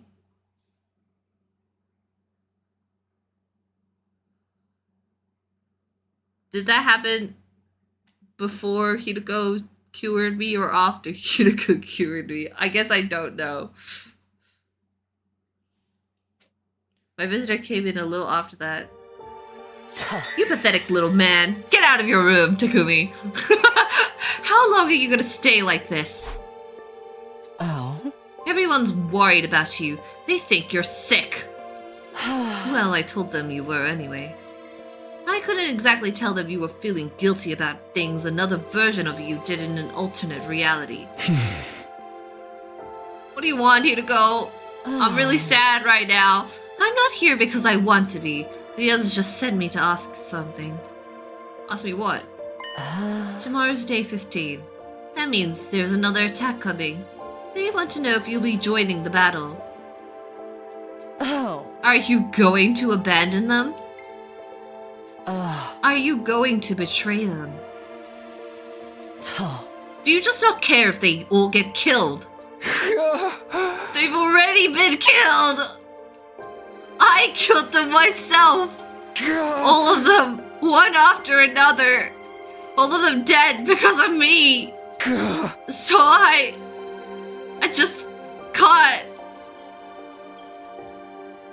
I can't do this anymore. I don't care. Just let whatever happens happen. I really can't do anything. Hideko's like, I'm so disappointed in you right now, okay?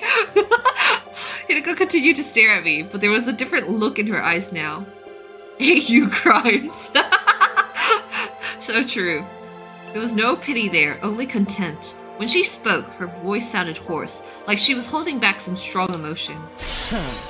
I'm disappointed in you. Did what you told me on day 10 mean nothing? You told me we could make the future we deserve, together. What happened to all of us reaching day 100 with a smile? Hearing that is what convinced me to tell you everything. I felt like this timeline could be different. It was the first time in 146 loops anyone's ever said anything like that to me. I really thought there was something special about this timeline. About you. I thought you might be the one to finally break us out of this never-ending hell. Oh. And now you're giving up? Just like that. How could you? She clenched her fists. Punch him! The look in her eyes had changed again. Now she was glaring at me with pure, undisguised animosity. Huh? You weakling! You sniveling coward! You think you get to give up and mope around for the rest of your life? Who do you think you are? Osamu Dazai? I know that's a real person. Who was like famous for writing and wanting to die. No, you're worse than that. You're like a mech pilot going crazy from being synced with its navigation system. Or a what?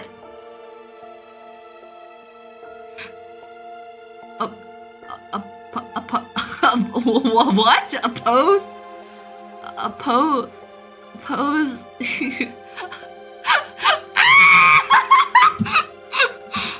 Hold on.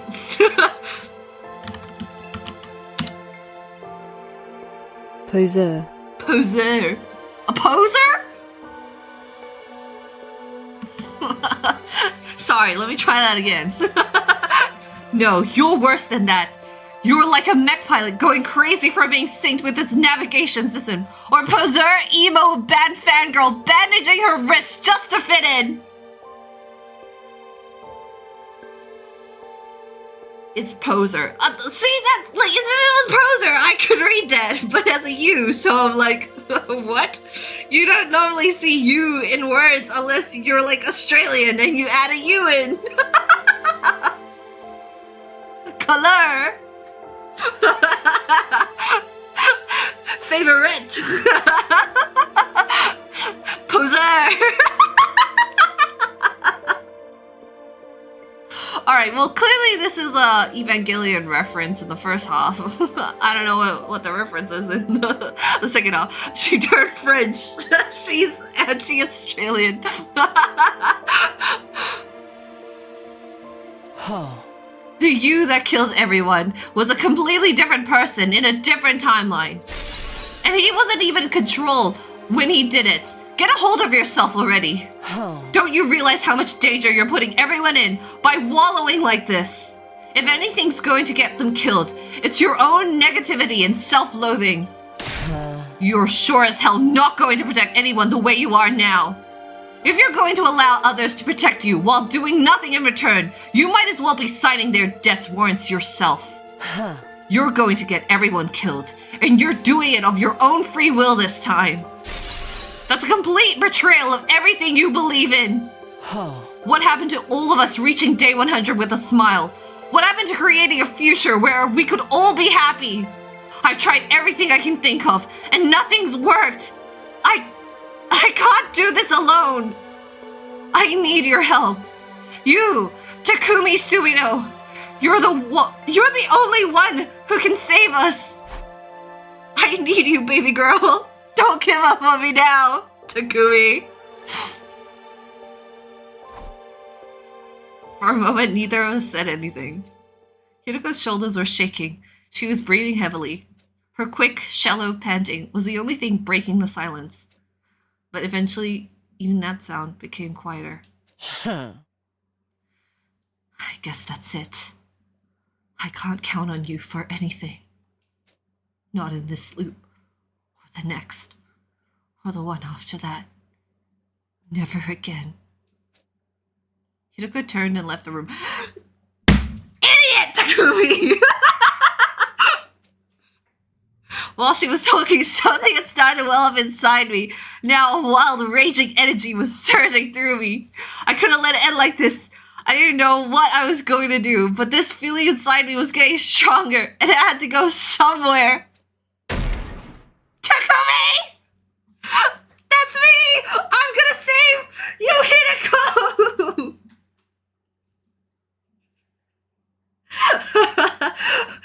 Hideko, wait! Knocks on her door. Before I knew what I was doing, I got to my feet and rushed out the door. Hideko, wait! She turned around. She looked so sad, so tired. But I looked her dead in the eye and let everything I was feeling come pouring out. I did mean what I said back then, and I still feel the same. I want to create a future where we can all be happy, not just for day 100, but day 101, day 102, and all the days after that. Right now, I want that more than ever. These memories, this knowledge of the other timelines, they've shown me just how important that is. So, I'll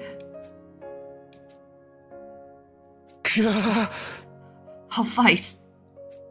Not just against the invaders, or my own weakness, but an enemy even greater than that too. I'll fight the cruel destiny that's been pushed onto us. A light breeze blew across the roof, ruffling Hiroko's hair. The scent of lavender floated into my nostrils. Aw, he didn't say that. She tucked a stray lock behind her ear and spoke, looking just a little more hopeful than before. What are our chances of pulling that off? Isn't it obvious? I have absolutely no idea. What? The future is an open book. That's how it's always been. And I want to create a totally new future. There's no telling what might happen. But even so, I'll still fight. I'll fight with everything I have. I'll fight to protect you and the others, and to create a future where no one has to die. You and I are getting out of this loop. Let's reach out and grab our future. I won't let it stay out of reach anymore. Let's kiss, Hiroko, right here, right now. I raised my arm and extended it towards the satellite. Hiroko did the same. It was still hundreds of thousands of miles away, solemnly shivering in the night sky. But somehow... Just reach out and grab it, huh? Yeah, Both of us? Together? that's right. You really think we can do it? I don't know. But I'll do anything to make it happen. Anything? Yeah. You did say anything. What are you implying, huh? Yeah, I did. Hiroko let her hand drop to her side. Alright, listen to me, Takumi. Oh. It's very important. You have to kiss me right now. That's the only way we're gonna save this world. Alright, in that case, starting tomorrow, you're going to be my servant. Let's go, Mistress Hiroko! What? You said you'd do anything. Naturally, that includes being my slave, doesn't it? Hold on, that's not exactly what I meant. I'll be counting on you to get me out of this loop. Yeah, of course, but the servant thing is, silence. I'm tired and I'm going to bed. I need to rest up for the battle tomorrow. Well, good night. She gave me a wicked grin before going back to her room. As I watched her go, I noticed a newfound spring in her step. I, on the other hand, suddenly felt uneasy. I doubted I'd sleep well tonight. Darumi wakes up in a shock. She felt a disturbance. She's like, oh no! My mistress! She's going down the heterosexual route! This is the worst timeline! No, Hiroko, no!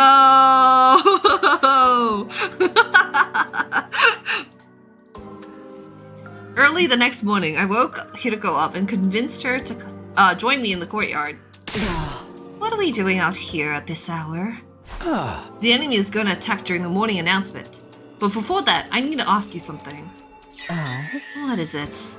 Huh? It's about Veshnus, the Supreme Commander. In the last 2 battles, you basically told everyone to ignore her. You had us focus on regular commanders instead. And you want to know why? It's simple enough. It's because she isn't as much of a threat in this timeline. Why not? In most, though not all, other timelines, she starts absorbing cryptoglobin like we do. It's a decision she comes to while listening in on our communications in her hoodie guise on day 7. She also finds out about you coming from the future from intercepting a conversation between you and Sire. That's when she puts it all together. The reason both sides suddenly got stronger is because you absorbing so much cryptoglobin during the first cycle. Knowing that she decides to do the same, breaking her religion's greatest taboo. But none of that has happened in this timeline. Because you didn't mention time travel in the battle on day 7. Not that you would, having decided to keep it a secret from everyone. Now Veshnus doesn't know you've come from the future, or just how much power can be gained by taking it from others. Do you understand what that means? Yeah, she's still following the teachings and absorbing cryptoglobin. Not in this timeline anyway. It did make sense. That must be why she didn't drain Pakron after we defeated her. But that doesn't mean she's not a threat at all, right? Of course not. Ideally, I'd like to put an end to her in today's battle. But how are we gonna do that? Is she coming? We have the new weapon Sire and Nigo created. It's what we usually use on day 15. Oh, right, but it's also usually unfinished. My wife!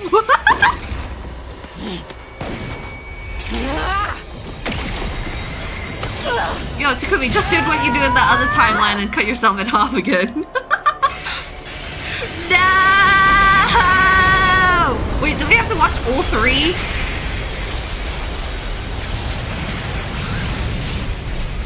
Alright, show me Takamaru!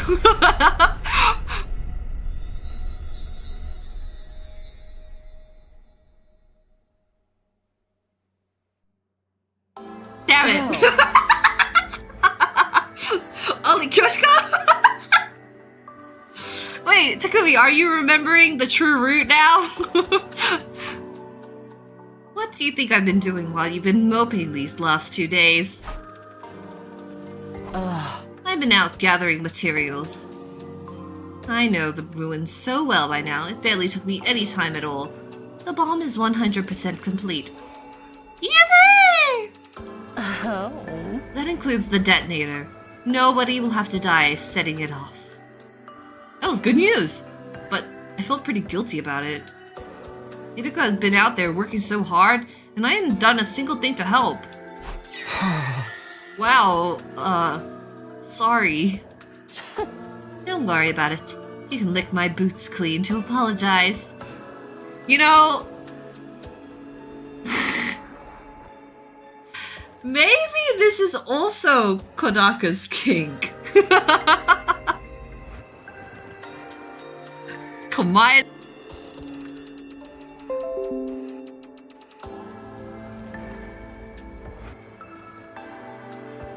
Sorry, are we back? OBS was like, that was a little too kinky. OBS was like, you better lick my shoes so we continue the stream, okay?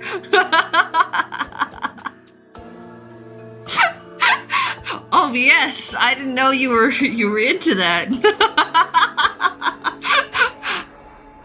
OBS wanted me to lick its shoes. This bomb is also a lot more powerful than the past versions. I gave Siri and Nigo some pointers to improve it. So we're gonna hit Veshnus with Veshnus? We're gonna hit Veshnus with that today? That's right. We're gonna make...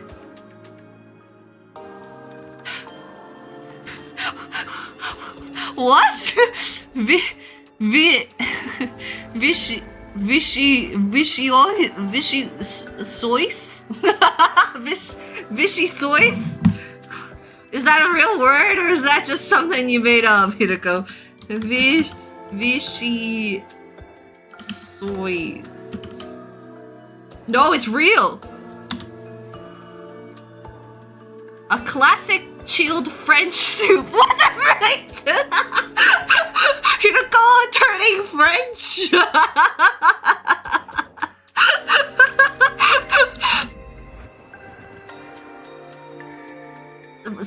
Pronounce it for me.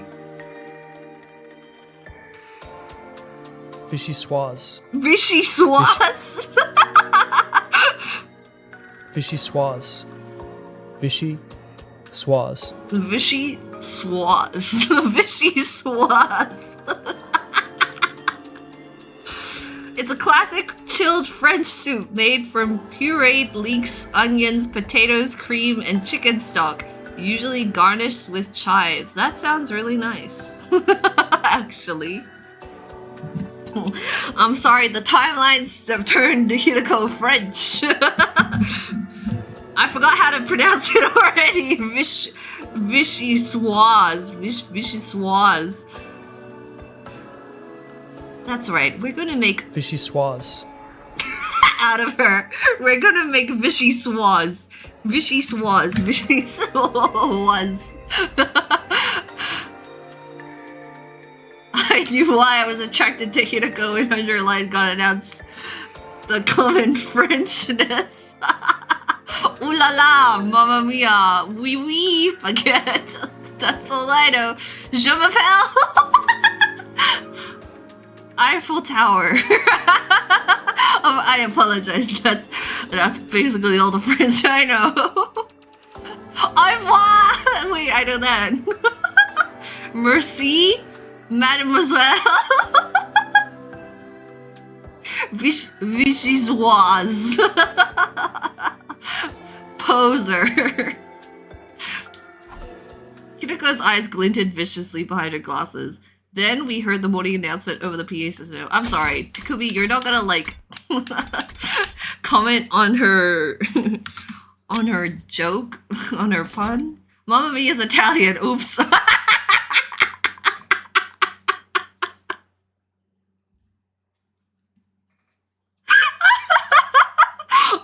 Oh yeah, omelette du fromage.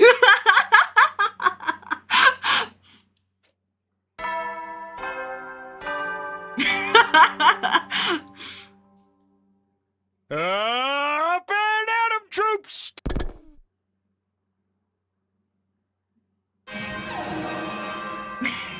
Okay. Intruder alert! Intruder alert! Unauthorized personnel detected on school grounds. Defense mode initiated. Mario is All in available French. troops I prepare for battle apologize. immediately. Alright, let's go. We gotta fight. We gotta fight Veshnes and Killer on day 15. Crazy. Right on schedule. Okay, here goes. Is Ato fighting with us? No. We got to the war room. Everyone else was already there. You're late. Where have you guys been? I bet they were off making babies somewhere. Don't tempt me, Kurata. What? Such indecency. Do you two think of nothing else? Hey! We weren't doing anything like that.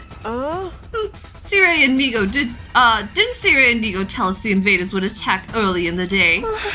My dear brother and I were waiting here for almost an hour before the alarm went off. Wow, they're so responsible. Well, hey, they're here now. That's what counts. Do we have a read on the enemy? Sari nodded and pointed to the monitor with his stick. That's... Valagarzo. Sorry, how did you say that? Valagarzo. Gartzo? Valagartzo? Valagarzo. I don't know how to pronounce any of these names, I guess. And Zanshin, right? Apparently the others already knew about the commanders we'd been facing. Hideko had probably told Siri and Nigo so they could brief the rest of the team. You said these two can combine their bodies together? Just like Takumi and Hideko. Damn! Ah, so it was a battle simulation to better understand our enemies' moves.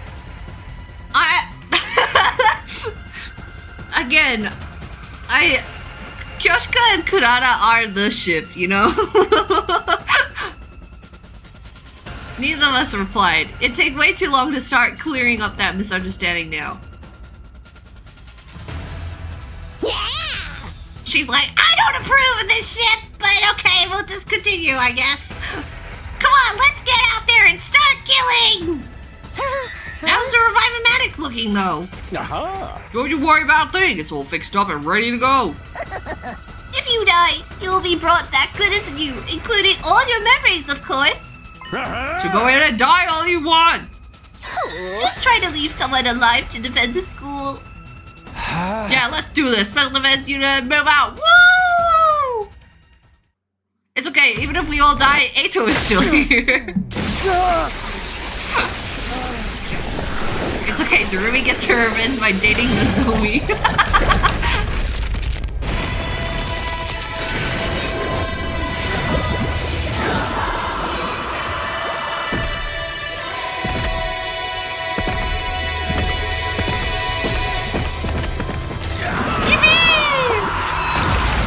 Alright, we're gonna fight, because I love fighting.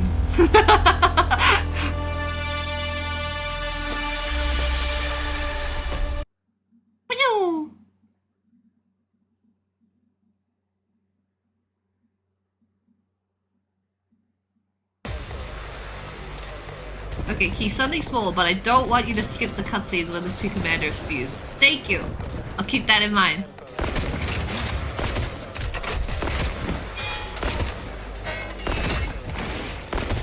Ooh! Kako and Ebo is Hippo.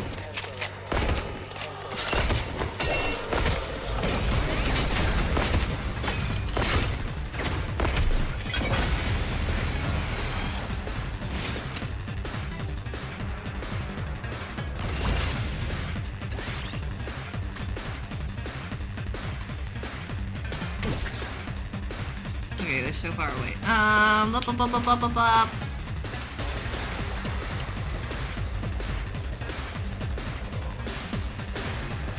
Let's see here. Let's start on this side.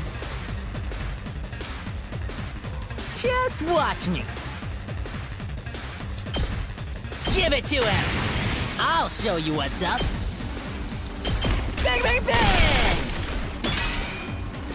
Let's freaking go!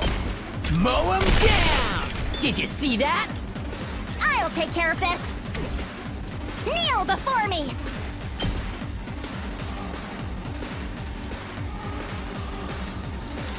Uncouth baboon! I'll put an end to this! Let's try one of these. I'll take care of this. This will show them. I've got this! Hauling ass! Ah! Knocked it out of the park! Alright,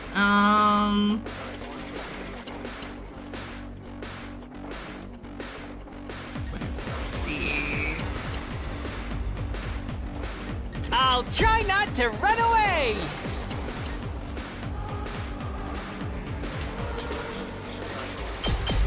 Oh! Sorry! My best won't be... I'll get in their way for once! I'll try not to run away! No.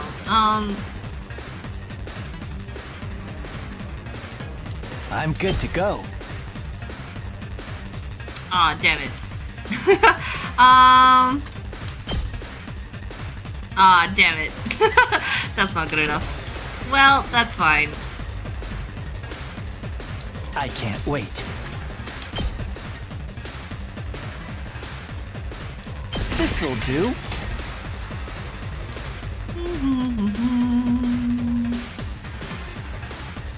I'm all set. I'm ready.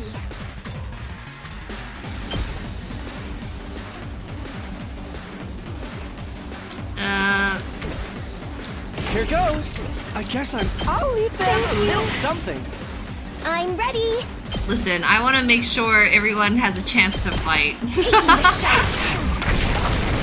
You'll have to take it from here. Here goes. Try this on your size. All too easy. Now then, to business. Let's go. Time to use it. Ready when you are. This should do it. Alright. Let's see. 2 AP, but I think it's fine. I'll save my AP.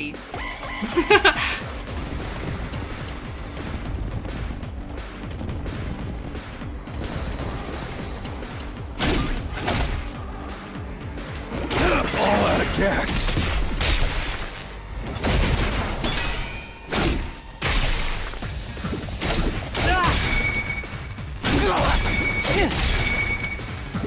I really am a useless parasite. I'm sorry, sister dearest.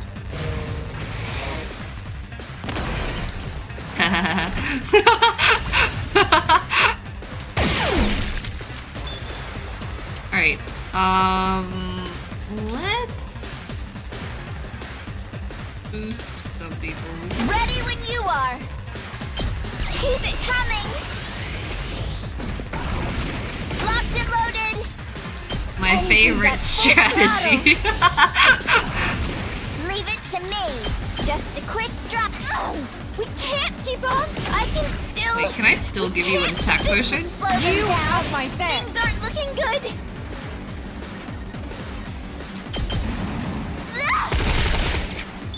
I can still move. Watch out. We can't keep on like. Let's keep it up. I can still. Hi-ya! Alright, Let's go. do some stuff. Actually, Time for me to move. okay, hold on. Bring it on. Just bring that. This'll do the Thanks. trick. I'm good to go. Stinks, doesn't it? You make a lovely corpse. It's killing game time. It's my turn. Mocha and Darumi actually have very similar moves, huh?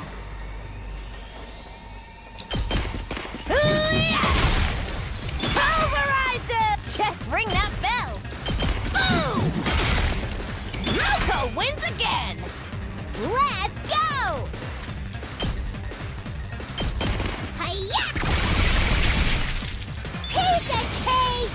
Fine!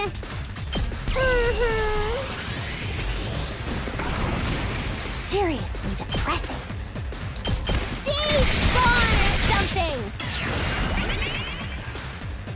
Let's do it to it! Uh-oh! Dead already! Let's get to the killing. You've got me all excited.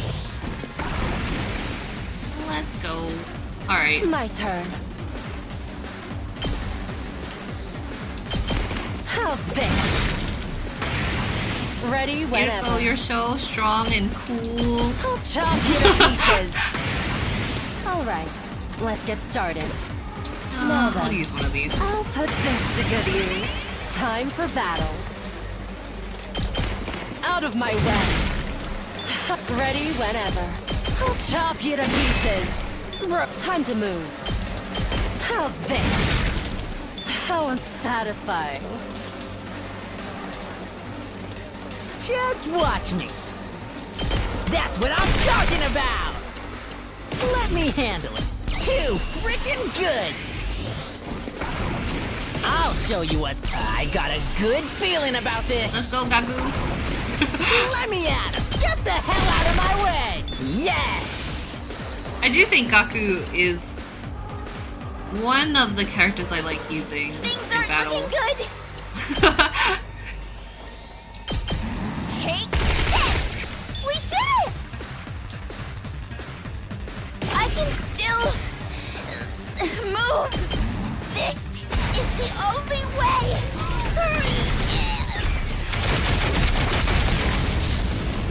Bye, Tsubasa. The rest is up to you.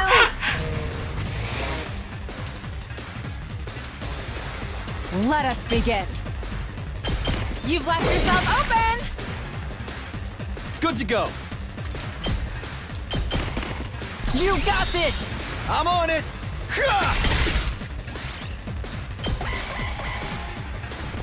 Only one little guy.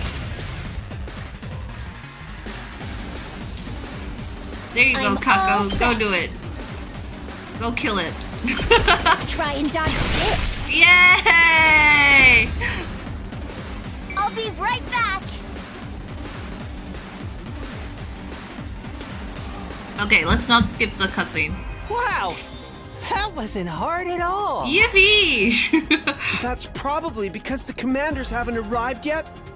I think they're here. Look over there.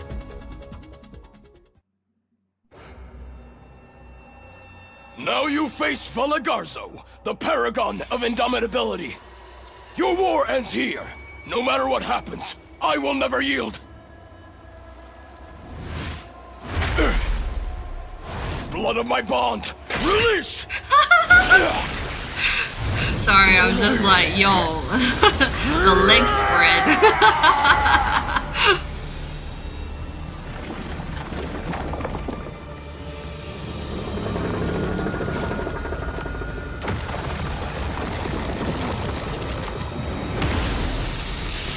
Again, truly unfortunate that the worm is debuffed by merging.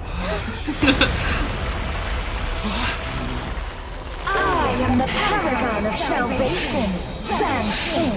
I'm done letting you have your way with us. In the name of God most holy, I will purge you from this planet! Man, the whole tentacle thing, like, you know. Yeah, we know your names already. We've got a neat little intelligence network of our own, you know? Everyone seemed pretty confident, but I suddenly remembered how this went the first time around. I slided. I sidled.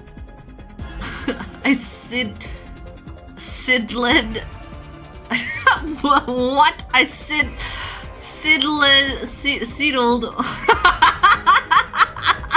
up to Hinako and trying to talk her out. I'll talk to her without just attracting attention. Yugamu hasn't made his special Siddled. drug in his time, has he? Sidled. Hey, Yugamu hasn't made his special drug in this timeline, has he? The one he used to defeat Genshin in the first cycle? No, he hasn't. He hasn't extracted any commander DNA to make it with. Why didn't you say it? Oh, sorry. We could have used Mervrams before we killed him. Me? Why didn't you say anything? I don't remember anything about the first cycle battle with Genshin.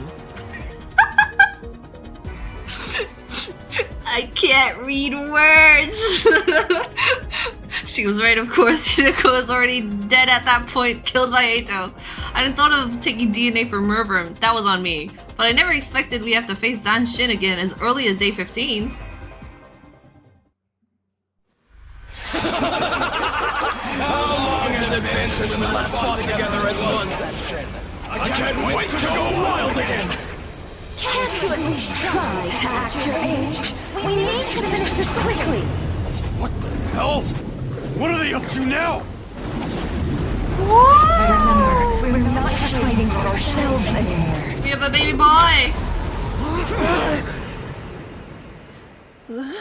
You gotta be kidding me! Where did they go?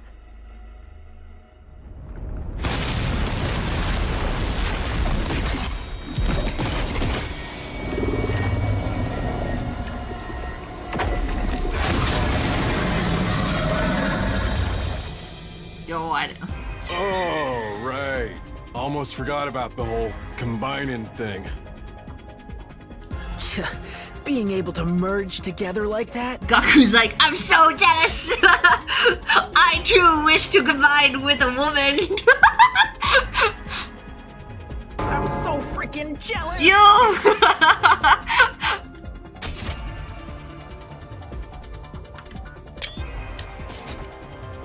Watch what Takamaru says here. What did he say?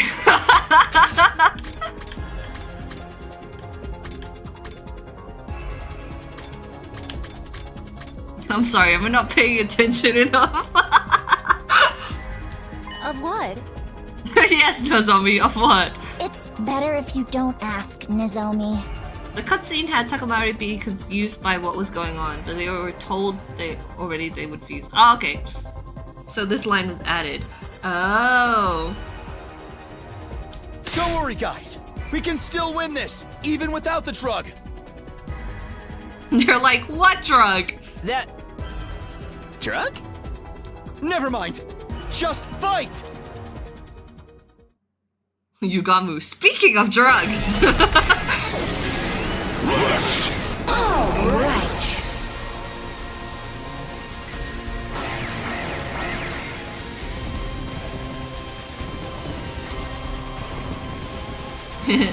Zanshin's hole.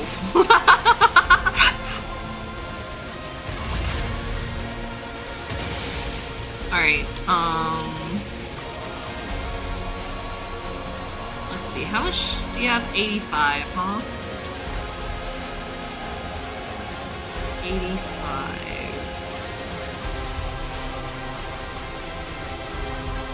I think the best thing to do would be try to kill some more enemies. If I can kill 2 in a turn, then I can build up some AP. And then I'll figure something out after that.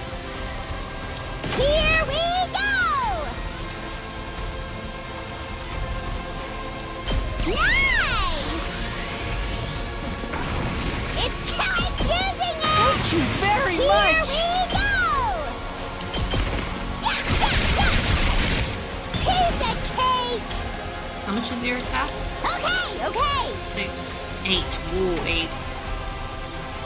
Oh, it's 9 though. 4, 6.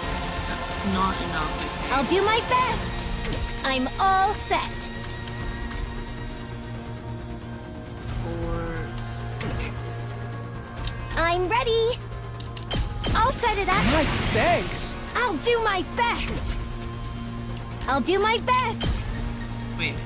How far away is your thing? Leave it to me. Right in front. I'm all set. I'll do my best. Ready? Aim. I can't move.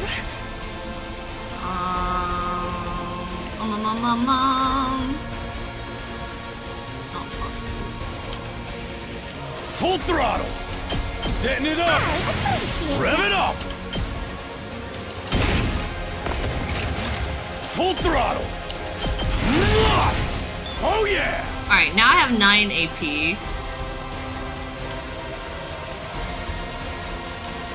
No one's dead.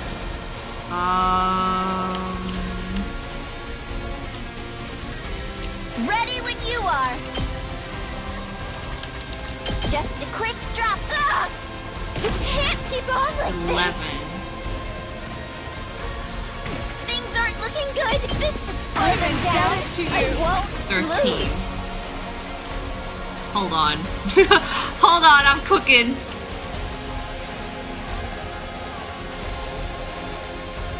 I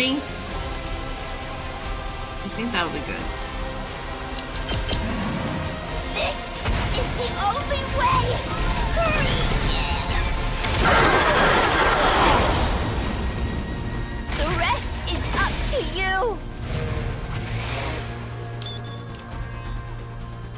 What's your Leave it to me. 11 as well.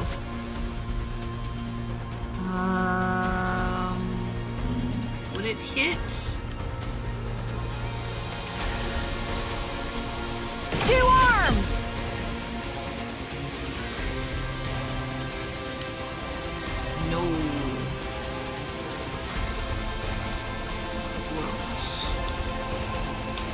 Let us begin. Leave it to me. Aw, they're like... I think that's good. I'll get 2 more AP. This is my true power!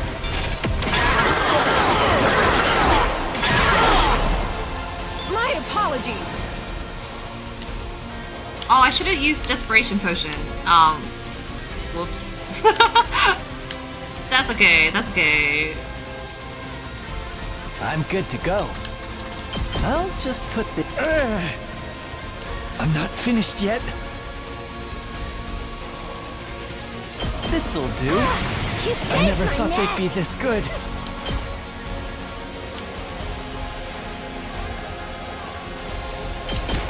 I'm not going down alone. What am I?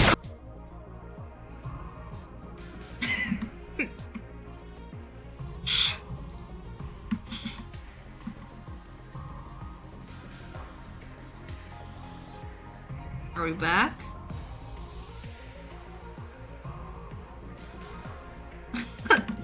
Sorry, I guess cooked too hard. What a rig!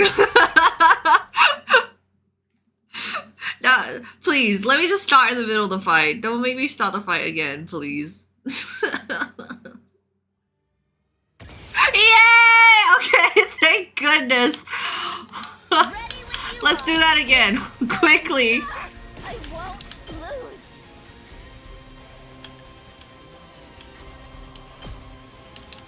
This is the only way.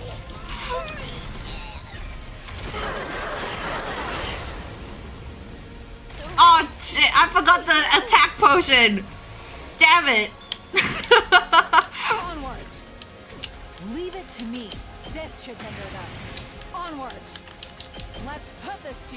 Ah, I mustn't submit. It's okay, I'll get it this time. Don't leave me behind. I can't stop now. Behold my warrior spirit!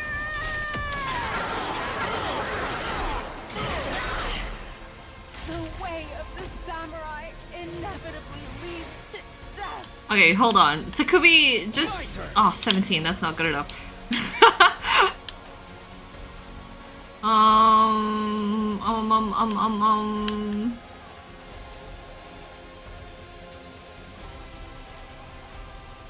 Let's do it to it. Here, using it. It's more than trash like me deserves. Alright, don't die again, alright? Alright, hold on. Let me get an attack boost in. Let's go. I've got this. Gotta push it. And then let me get... Can't wait. Let's get to the killing. This'll do. Alright, you go. Don't screw me again, alright? I'm not going down alone. Don't die. Thank God. An excellent display. Alright. How much? 19. Is that good enough? 19 times 2. That's not good enough. Hold on. Let's do this. Takumi, get Unyielding Spirit.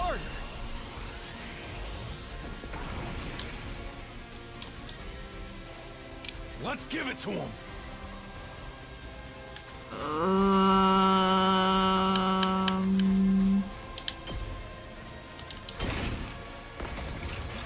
Let's do this. Let's freaking go. Rev it up. Heads up. Let's do this. Oh yeah. How much attack does Zero have? Hauling ass. 4, that's not good enough. Can anyone kill? Yes. I'm ready. Here goes. My thanks. I'll do my best.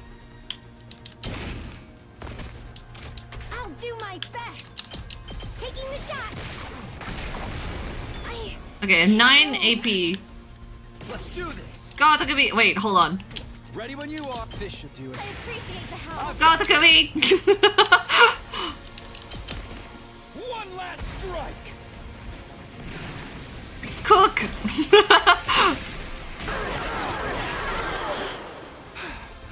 I'm prepped and ready. All good. One turn's all I need, baby. One last strike.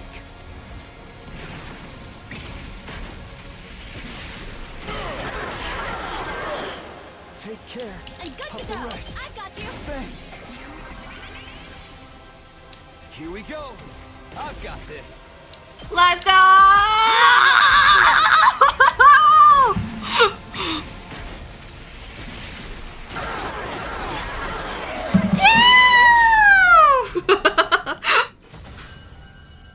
One turn's all I need.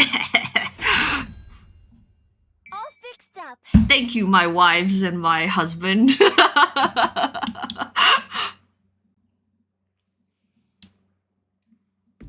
I'm sorry, my darling. I couldn't protect you. And here I made a vow to keep our family safe. I'm a liar and a fool. Don't say that, my love. You're a hero. You fought valiantly for me. For everyone. My only regret is that our little warrior will be left to fend for himself. Let me absorb him. He'll be fine. Even if we are No mercy. He's strong. He is your son, after all. He's also your son. Can you not talk about your kid right now? It's making it really hard for me to work in dirty jokes. At any rate, this means victory's ours. Yeah, Oh, sorry. but don't forget what Siri told us. There's gonna be another one. The words were barely out of Mocha's mouth when that other one showed herself. There she was, the Supreme Commander, Veshness. How disappointing. And she didn't absorb them this time. Valagarzo, Zanshin. I thought you were stronger than this. Or did you lose on purpose, so I could take your prey for myself? As she spoke, a change started to come over Veshness's body. So that's her battle form, huh?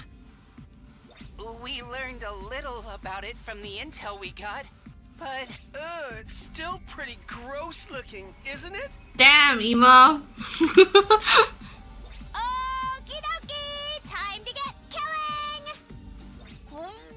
I guess we're doing this. Wait. There's no need for us to fight her directly. Sire, Nigo, is everything ready? You bet! We can fire at any time! Get back inside the school! Post haste! Wait, let me absorb them! Let me absorb! It's time to use the new Damn weapon. it. Wait, new weapon? You never told us nothing about that. Just get inside the skull! Everybody looked confused. Obviously, Siri, Nigo, and Hiroko hadn't felt it necessary to tell him about the bomb. There's no time. We'll explain later. Trust me, guys. Just get out of here. The others responded to my order and ran back towards the school. Hiroko and I brought up the rear. Once we were all inside, I turned back and saw Veshness walking slowly across the battlefield toward us. She's like, they're retreating. They must be so scared. It was now or never. We're in! Fire when ready! Gotcha! Here we go! Undying flame bomb! Fire!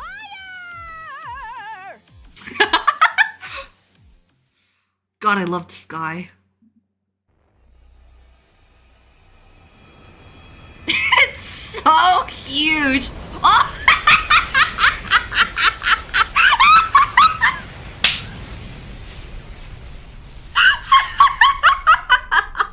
Sorry.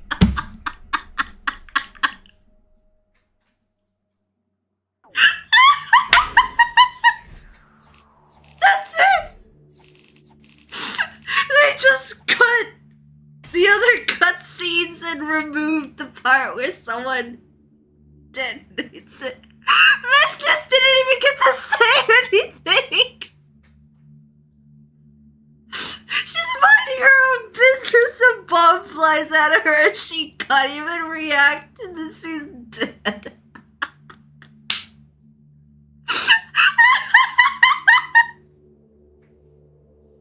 She's just like, what's that?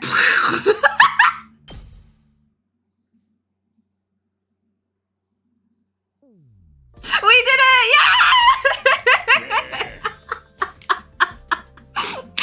Nice work, students. You did great out there. The credit for the final blow has to go to us and Miss Suzuhara, of course. That's right, we couldn't have done it if you hadn't gotten those materials for us, Suzuhara. You're truly grateful. Seriously, though, Hiriko, you could have told us we had something like that up our sleeves. Yeah, this is no time to butter your lips. The expression is button your lip? If we'd known, we could have helped you get the materials you needed. Why'd you keep it secret all this time? Let's just say I had my reasons. So Vicious actually bit the big one? She's really gone now? She's got to be. An explosion that strong would have blown her into smithereens. It's true she disappeared without a trace when the dust cleared, but since there's no body, there's a chance she might have survived somehow. Come to think of it, that did happen in some other timelines. Even after getting caught in the Undying Flame Bomb's blast, Vicious came back to fight another day. I glanced over at Hiriko. She was resting a finger on her glasses, a distant look in her eyes, like her thoughts were somewhere else. No use thinking about what ifs now. I say we enjoy this victory high while it lasts. I'm down for that. We gotta take our wins where we can. Then, is it time for the usual? I think so. 1, 2... Special Defense Unit! Best in the world! Indestructible and undefeated! Yeah!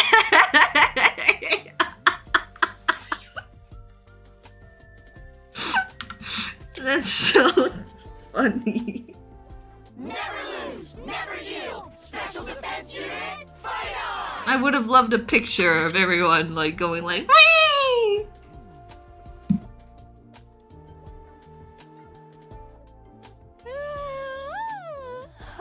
So, will we be having a party this time? We don't have the budget for that! This is a military academy, not some hedonistic tech startup. You know what? I should have taken a screenshot of we don't have the budget for that.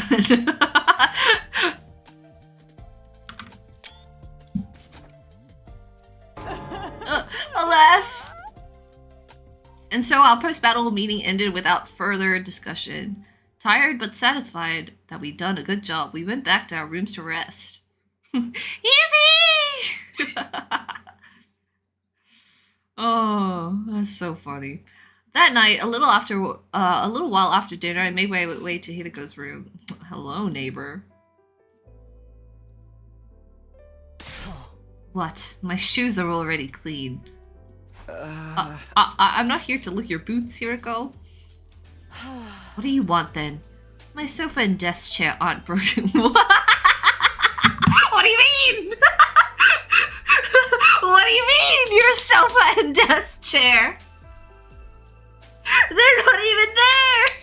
You don't have one! Hiriko! You don't have any! I didn't come so you could sit on me either. I wanted to ask you something. Hiriko, you don't have any chairs. It's okay. You can sit on me if you would like. Huh? You said you'd be counting on me to get us out of this loop. Let's get into details. What exactly am I gonna have to do? Good question. First of all, we'll need to figure out an actual method of leaving the loop. Can we consider that our objective for now? If you want, but it's not going to be easy. You can't just try anything that comes to mind and hope it will work. Believe me, I'm speaking from experience. Huh? What should we do then? Don't get ahead of yourself. There's something else we have to deal with first. Something else? Oh. Tomorrow night, we're leaping to this timeline. Hiroko took out her device and showed me the timeline diagram again. This one? I call it the Killer Zombie branch. It's upstream from the serial killer and zombie branches, hence Killer Zombie. You mean... Oh. Yes, the timeline where you became a serial killer. Tomorrow we're going there. Huh. And we're changing history. Whoa. But hasn't it already happened? Or is this another timeline now?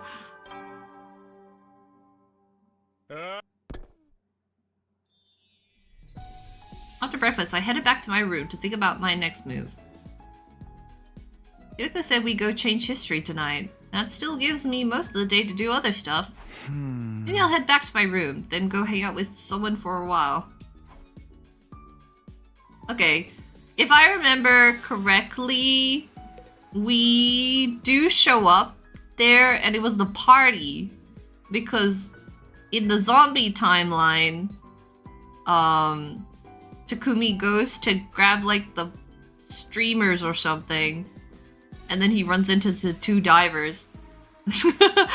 So that must be what happens. But then, technically, wouldn't we know we are them at that point? So are we just, like, going there to make sure we fulfill that prophecy? That's around day 50. Oh, you're right. The party is around day 50. Well, I don't know what we're doing. But we probably are gonna fail. Hey, Gamu. Let's talk to you. Hey, Takumi, come here a minute. I've got something to show you. Cool, what is it?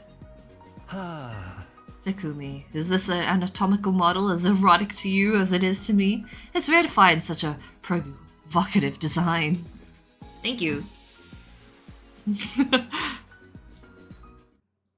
Thank you, Gamu.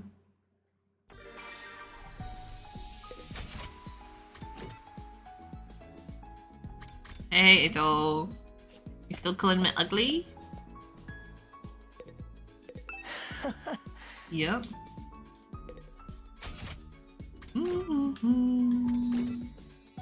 Well, let's get someone a present, I guess.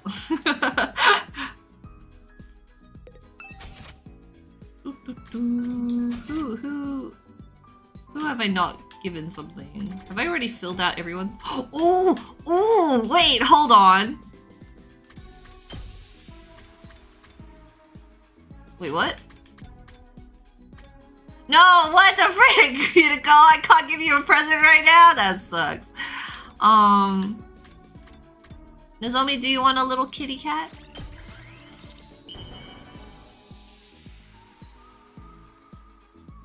What? For me? Thank you. I'll take good care of it. Yay! Day turn tonight. Taking care not to be spotted, Hiroko and I snuck out of the school. We made our way along the road that led to the old lab. Along the way, Hiroko began speaking. Oh? I discovered the parallel leap machine on my 37th loop. I decided to investigate every corner of this old town and happened upon it by chance. Over the next few loops, I'd go back when my memories returned and try to learn more about it. By the 49th loop, I more or less knew what it could do and how to operate it. So we still don't know who made it, or why it's here. Why were you so determined to figure it out, though? Oh? You probably won't believe me. Don't laugh, alright? Okay. I heard a voice while I was sleeping. It said, "That machine will be your salvation." Seriously? You said you wanted love! I'm gonna kill you, Takumi! Sorry, it's just, you must have been hearing things, right? She ignored me and carried on walking. I followed her. I followed after her at a safe distance, feeling like I just poked at a hornet's nest. I still can't help wondering what that machine is doing here in the first place. Oh? Someone here must have been researching parallel universes. Somebody? Who? Researchers, probably. What researchers? How am I supposed to know? Let's just be grateful we have access to such a useful resource. Come on! Stupid Takumi. I told you not to laugh. Now I'm pissed. Like the last time, Hiroko and I dispelled our class armor once we got inside the lab. Huh? We can't wear leap suits and class armor at the same time, right? We went over this before. The leap suit repels our humoanima. I know, but why do they have that function? Leaping is achieved using cryptoglobin, or rather, using its energy waves. The infinite parallel universes out there exist in a space filled with cryptoglobin energy. It surges in constant waves and unpredictable patterns. To leap, we have to harness those waves. It's almost like surfing. We ride the waves in that space to get to our destination. Doing that without protection puts a lot of strain on the body. Yeah, I know. I've experienced it myself. You got off easy. Serious leap damage can affect the brain and rob you of your memories and your ability to reason. Hey, I'm tougher than I look. I have to imagine Hiroko did that at least once and was like, oh my god, that was really painful. Please take this seriously. If you parallel leap 2, maybe 3 more times with exposed skin, your body will eject all of its cryptoglobin. What? That means no more revivals. You'll die, and you'll stay dead. My point is, to avoid leap damage, you have to avoid touching that cryptoglobin energy directly. So that's why the leap suits cover our whole bodies and push it away from us. That's right. Thanks for clearing that up. I have another question, though. You said we're going to change history tonight. What exactly is that going to involve? The same thing as when I went to the Hunt Mystery timeline on day 5, erasing the gay data from that Takumi's brain. I've got everything we need right here on this thumb drive. That's the thing Siri gave you, right? The cerebral glitch repair program? Yes, the only difference is this time we'll be treating the killer zombie version of you. Let's call him Takumi 2 to make things easier. Takumi the Second. At this rate, Takumi the Second is going to become a killer. We're going to treat him before he can commit his first murder. They're gonna erase Gi-chan! But that's not all. We've got something else we need to do in that timeline. What's that? In the version of history I know, Takumi actually kills somebody tonight. Who's that? Hiroko the Second. In other words, me. What? I have to prevent that murder before we move on to treat him. Hold on a minute. I don't remember any timeline like that. I don't know what to tell you. I'm the one who got killed. I remember it very clearly. Tonight around 11 p.m., I'll be killed by Takumi the Second in the biolab. You probably just haven't recovered those memories yet. Is that why? I guess I did repress a lot of memories of that time. Hey, Hiroko, what time is it now? She'd have her glasses near her temple before replying. 9:18 p.m. Huh? How do you know? What?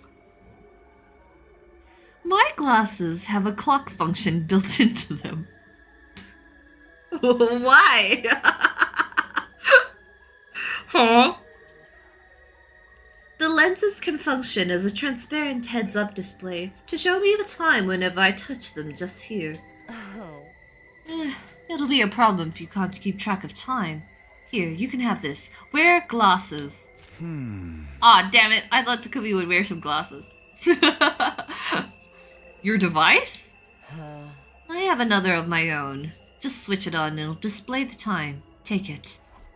Hiroko passed me the little machine. I slipped it into my pocket. You said 9:18 p.m. 9:19 now. Then we better hurry. Leaping times take you to the same point in time, right? We can't go forward or back. That's true, but we can't go yet. Why? Remember what I told you about riding the waves to alternate timelines? They're from a space filled with cryptoglobin energy, so let's call them blood space waves, alright? Anyway, we can only leap when they're at their highest intensity. That's why I likened it to surfing. Sometimes you have to wait for a big enough wave to come along. But when is that gonna be? Take as a look, device I gave you. I took the thing out of my pocket and turned it on.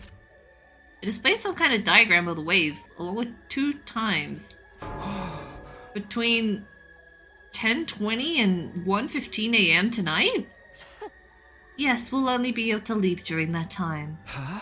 But you said Takumi the second kills Hiroko at 11. Oh, Hiroko the second at 11. At, 11 p.m. Yes, 11 p.m. So even if we leap as soon as the window opens, we'll only have 40 minutes. That's right, 40 minutes to get it all done.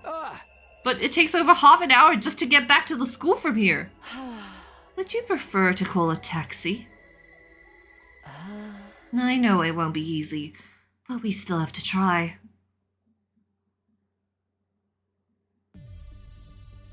While we waited for the blood space waves, Hiroko showed me how to use the machine.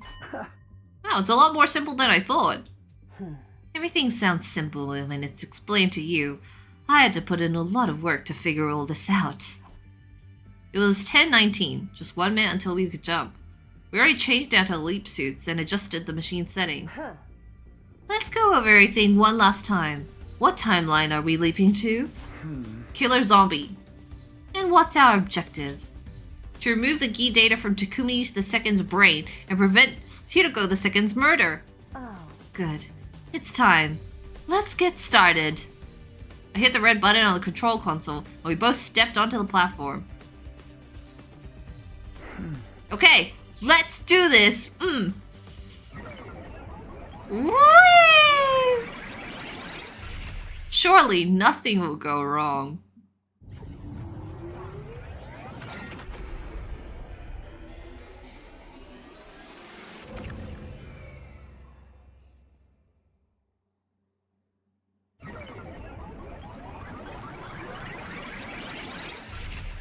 I have a feeling we're gonna see this cutscene a couple times.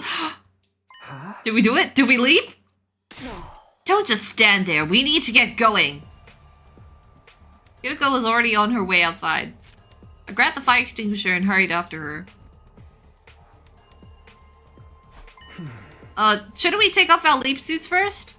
I can't remember which loop it was, but I tried doing this in my regular clothes once. It didn't end well. There's 2 Hirokos. This one's a fake. It must be the shape-shifting commander. They captured me and shut me in a cage in the courtyard from then to day 100. Hiroko in the cage! If you want the same thing to happen to you, I won't stop you. No. Now, pick up the pace. You know we don't have a lot of time. Hiroko took off running. I did the same, and we started our journey back to school. We still had a ways to go, so I decided to ask him about something. Hey, can you tell me more about what happened between Hiroko 2 and Takumi 2? It all started around this time, actually. I couldn't sleep, so I decided to take a walk around the school.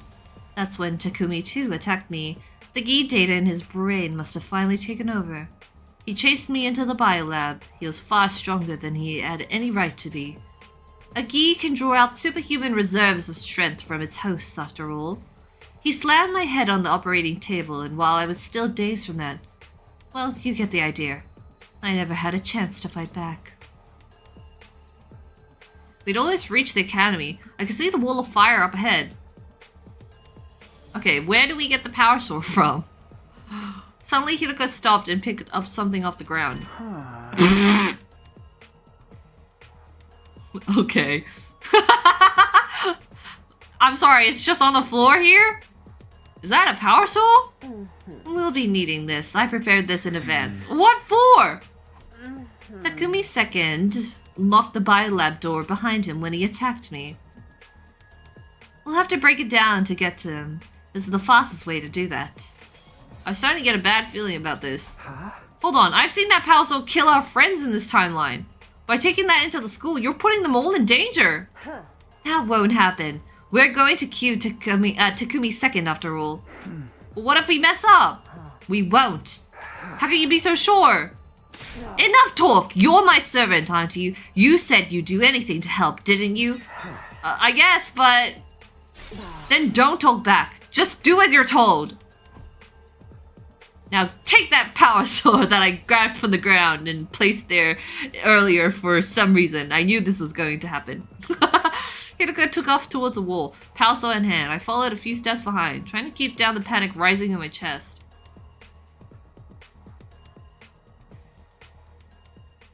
Before long, we arrived at the school.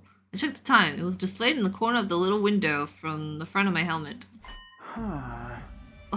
10:56! We've only got 4 minutes! That's the name of the song! We have to hurry! Oh, sorry, that was me. We have to hurry. We barreled through the entrance hole and into the hallway. Hideko kept going through the holes and up the stairs. It was all I could do to... what?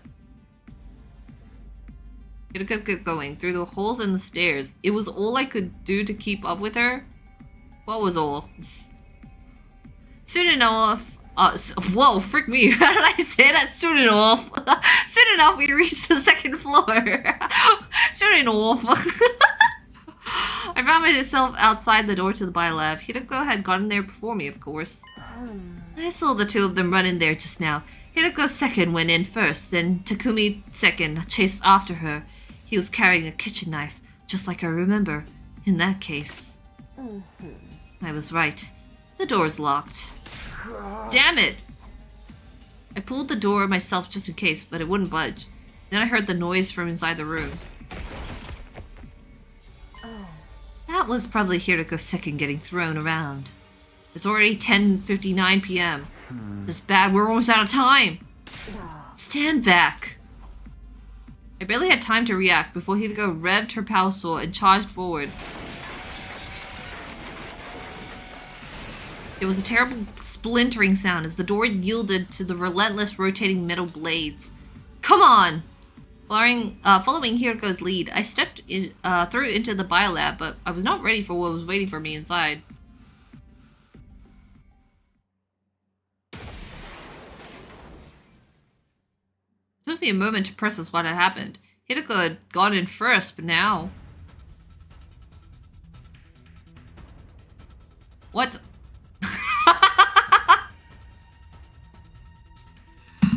What the frick? We just got in the room! What? Now she was crumpled up in a corner. A blow from Takumi second must have sent her flying. What the hell? Okay. From the sound of that groan, she was going to be out of action for a little while. She has a tummy ache. And on the other side of the operating table was Hiroko second. She was also on the floor and looked pretty out of it too. Both of the Hirokos were down for the count. Obviously, only one person could be responsible for this. Takumi second. This timeline's version of me. Hi, Gi-chan. Oh, hey. Our eyes met, and I froze up. I wasn't used to looking at my own body from the outside. Such a surreal experience. I just stood there, forgetting even to breathe. It wasn't long until time started to flow again, and I was dragged back to reality. Takumi second raised his kitchen knife and dashed towards me. Oh!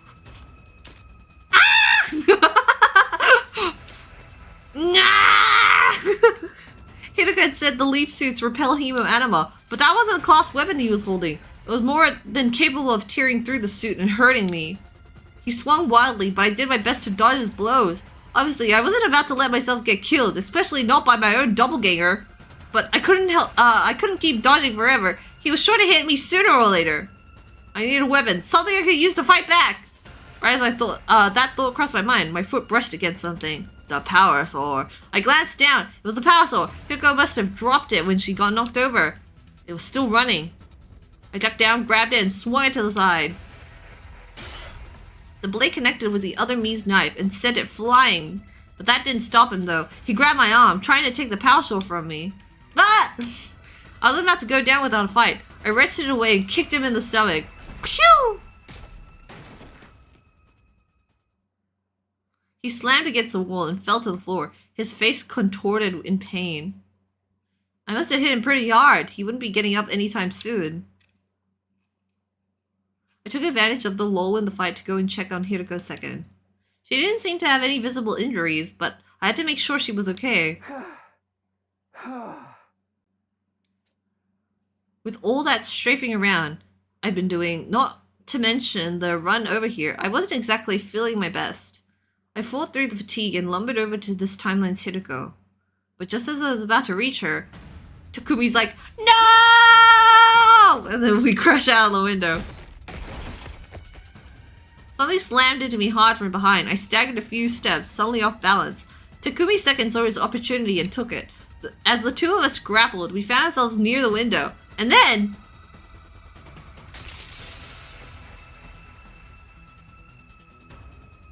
Alright, if I remember correctly, in one ending, or in one timeline, this diver, because we dodge our kick, right? Does end up in the fire, so... Is that gonna play out the same? The next thing I knew, I was in the air, with Takumi second still clinging to me. He must have tackled me with so much force that it sent us right through the window. Shards of glass were all around us, sparkling in the night air. For one weird disconnected moment, it actually looked kind of beautiful. But then the laws of physics kicked in and we were falling, rocketing towards the ground faster than either of us could deal with. Ow.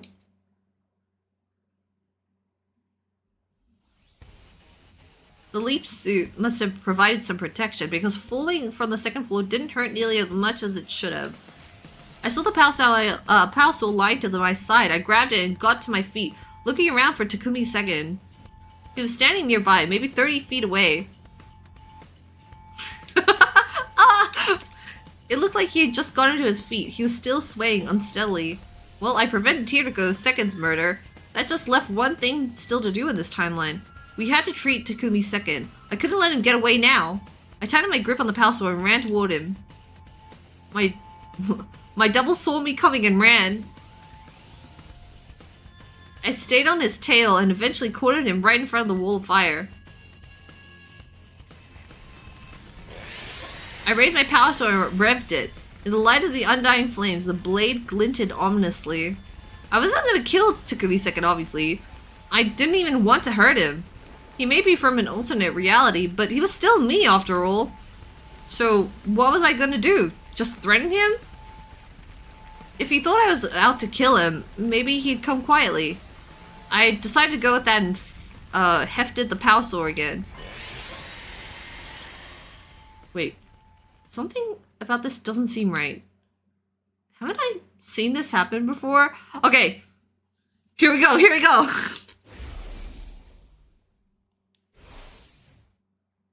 I couldn't have been distracted for more than 2 seconds, but that was all he needed. Alright, the kick is serial killer branch, I think. Right? No, wait. It's serial killer and zombie. Because if I dodged, it would go to comedy. Got it. Pain flashed across my left leg and my view started to tilt to the side. As I toppled over, everything seemed to slow down. I found myself thinking, I should have seen this coming! Then my downward movement came to an abrupt stop. I felt my head slam against the cold hard ground. Even with my helmet on, it was a real shock to the system. I was majorly disoriented. I could barely string 2 coherent thoughts together, let alone come up with a plan to fight back. Through instinct more than anything else, I managed to stagger back to my feet. My thoughts were still hazy, but one thing was abundantly clear. I didn't have the power sword anymore, so it must be. Now it's my turn! He's like, oh god! Fear took over and I ran back towards the school as fast as I could. You won't get away! No! The tables had turned. Now Takumi's second was after me. Fortunately, he wasn't moving very fast, probably because he was weighed down by the power sword. My vision was back to normal, but the haze around my thoughts was still there. I felt like I was forgetting something important, but I couldn't think what. Before I could figure it out, Takumi's second made his move. He discarded the power sword, tossing it aside to the bushes. Now that he had lightened his load, he was a lot faster than before and gaining on me fast. He and I were the same person, of course, so our running speeds should have been the same, except I had a big clunky leap suit slowing me down. It was only a matter of time before he catches me. I need to find somewhere I can ditch this suit. Right as the thought crossed my mind, the outline of the school came into view up ahead. I put on a burst of speed, running for the school with all my might. I scrambled the whole way up the stairs. My feet were barely even touching the ground as I fled along the second floor. Finally, I tumbled into the bathroom. I held my breath and listened hard. I could hear footsteps in the hall outside. They got closer, and passed by, and gradually faded away. So am I leaving my diver suit here now? I let out a sigh and leaned back against the wall. My head was swimming. I just stood there and spaced out for a while. So, what am I supposed to do now? I still have to get that guy under control somehow. Maybe I can hide and try to get the jump on him? This suit's so hard to move around in, though. I won't be doing anything stealthy in this. It'll be easy for him to turn the tables on me if anything goes wrong, too. The solution was obvious enough. Wait, does Hideko, like, see us? And, like, instead of Takumi second? And she's like, alright, I'm gonna knock you out and, like, make sure you're safe. Alright, where's my Takumi now? Oh, that was my Takumi. Oh, shit. I took off my leaf suit. Looking around, I found a supply closet and stowed it in there. Okay, I better get going. I need to fix this quick before our window to leap back closes.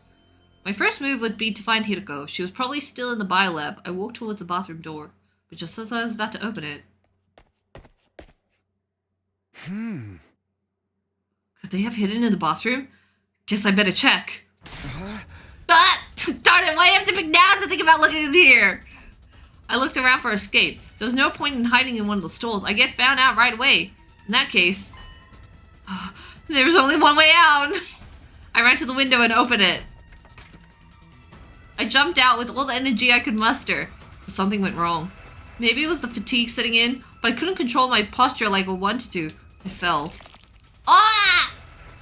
Flat on my back. My head hitting the ground with a sickening crunch. I'd really done it this time. My consciousness was leaving me like smoke blown away in a strong breeze.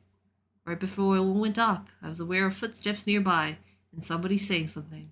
Takumi, are you okay? Hold on. Stay with me. That was where my memory cut out for the day. The next thing I knew, my mind melted away into chaos and confusion. Let me get you to the revival medic now! It's not too late! Your blood isn't completely gone!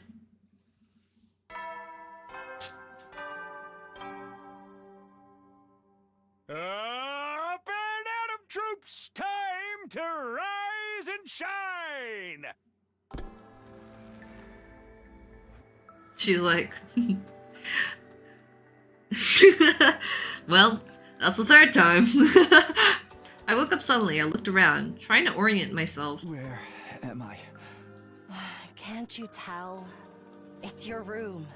In the SF timeline, that is. SF? SF? Study Fundamental. It's the one we started off in. What kind of name is that? What kind of name is this? Why isn't this the time looping route? It's not even the middle. Did you have to carry me here again? Yes. You need to start taking better care of yourself. I'm not your mother, you know. Mama? I don't understand. It's like when a child falls asleep in front of the TV, and their mother picks them up and puts them to bed. I've basically done the same for you. Several times now. We should put it like that. I did feel kind of guilty. I shifted uncomfortably and sat up in bed. So, did you revive me in the Revive-O-Matic of that timeline and then you carried me out? What happened after I blacked out? Oh. Don't worry about it. We fulfilled both of our goals. Really? Right. I figured we saved Hiroko second. But what about the other one? Oh. We don't need to worry about Takumi second's parasite problem. I actually had 2 thumb drives. Nigo gave me an extra one as a spare. I gave it to Hiroko second. I revealed myself to her and explained everything. Did she already know about the time loop and parallel leaping? No, not every me in every timeline has the same memories. She'd only recovered a few fragments so far. Must have been hard for her to wrap her head around. She managed just fine. I should know. She is a past version of me, after all. I know her history very well.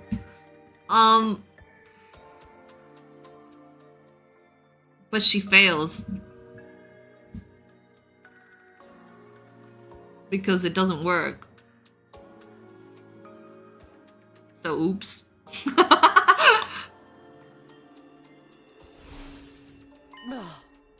I even remember what happened next from when I saw her. As Hiroko second, I injected Takumi second with an anesthetic and used the repair program to treat him.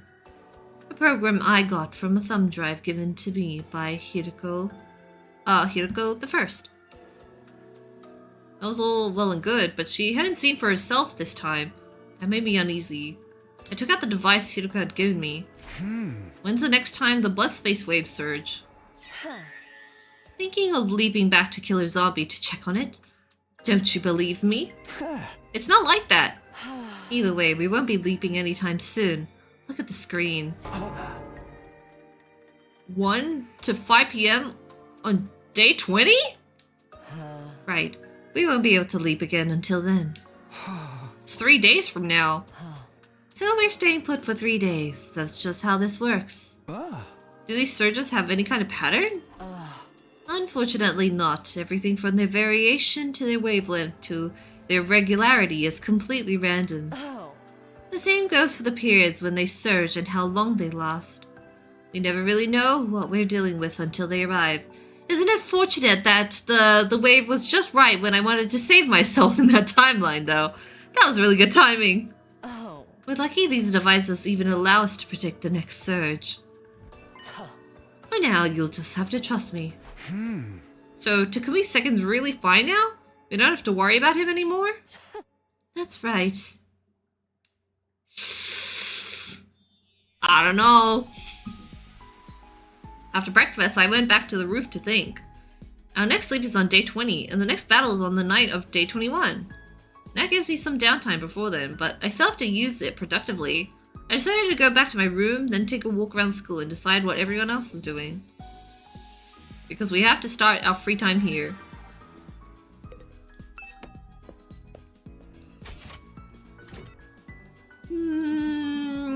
Who's a character I haven't seen all their presents yet? Here to go.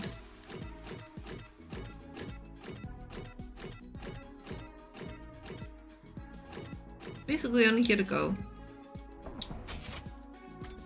Can I give her a present right now? Or will she not take it?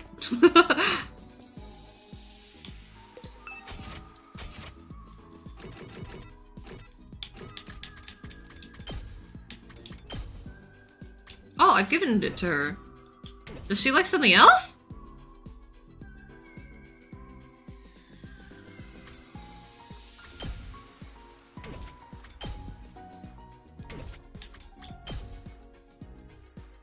What?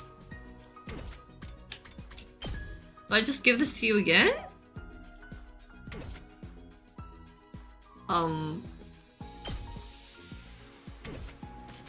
What?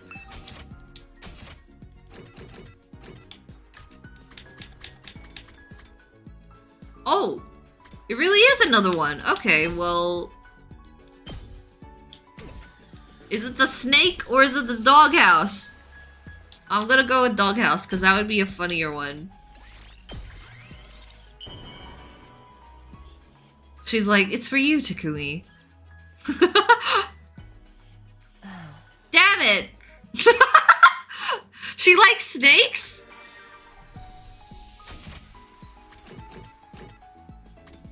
What the heck? You like snakes? She didn't like the doghouse? Damn.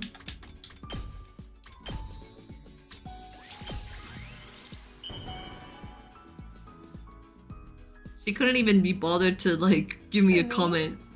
I see. Thank you. This makes me happy. Wow, how fitting. There's a snake right behind you, too.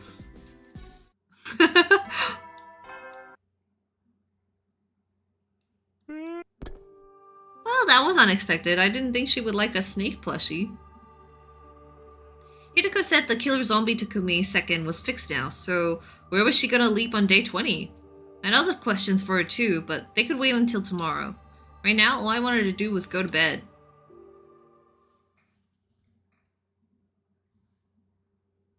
I get the feeling I'm barely gonna talk to people other than Hideko.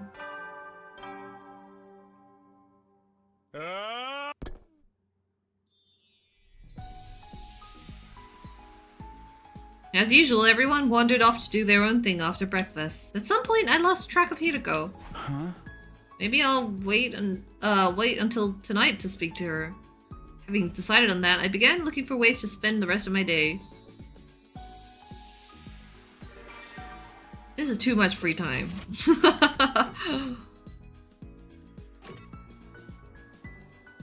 Alright, well, let's try give Hideko her last present.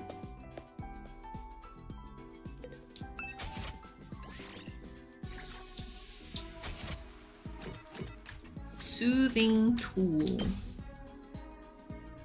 Bath salts?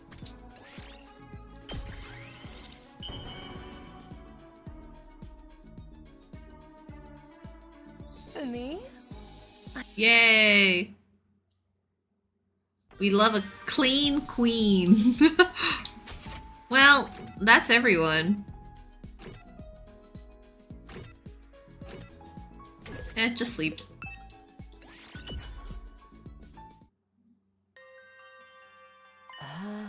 Why did you ask me to come all the way out here?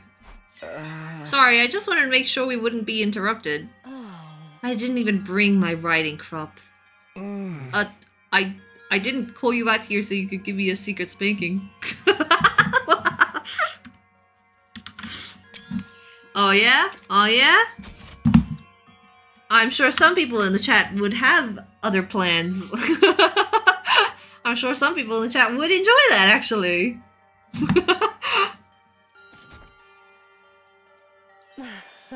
Do you want me to step on you then? Yes, says the says the chat. No, not that either. So what do you want? It's about leaping. I was worried someone might overhear us if we talked in our rooms. Like how you ended up following me and poking your nose where it doesn't belong. I nodded. What did you want to ask? First of all, the blood-spaced waves are going to surge on day 20. What timeline are you going to jump to? You really want to know? Yeah. Can I drip molten candle wax on your cowlick? What? Hiroko, I'm trying to be really serious right now, and you're like coming on to me, and I'm like, wait, I wasn't prepared for this, okay? Suddenly you're revealing all your kinks to me. The Uchi Koshi W. Hey! Why would you want to do that?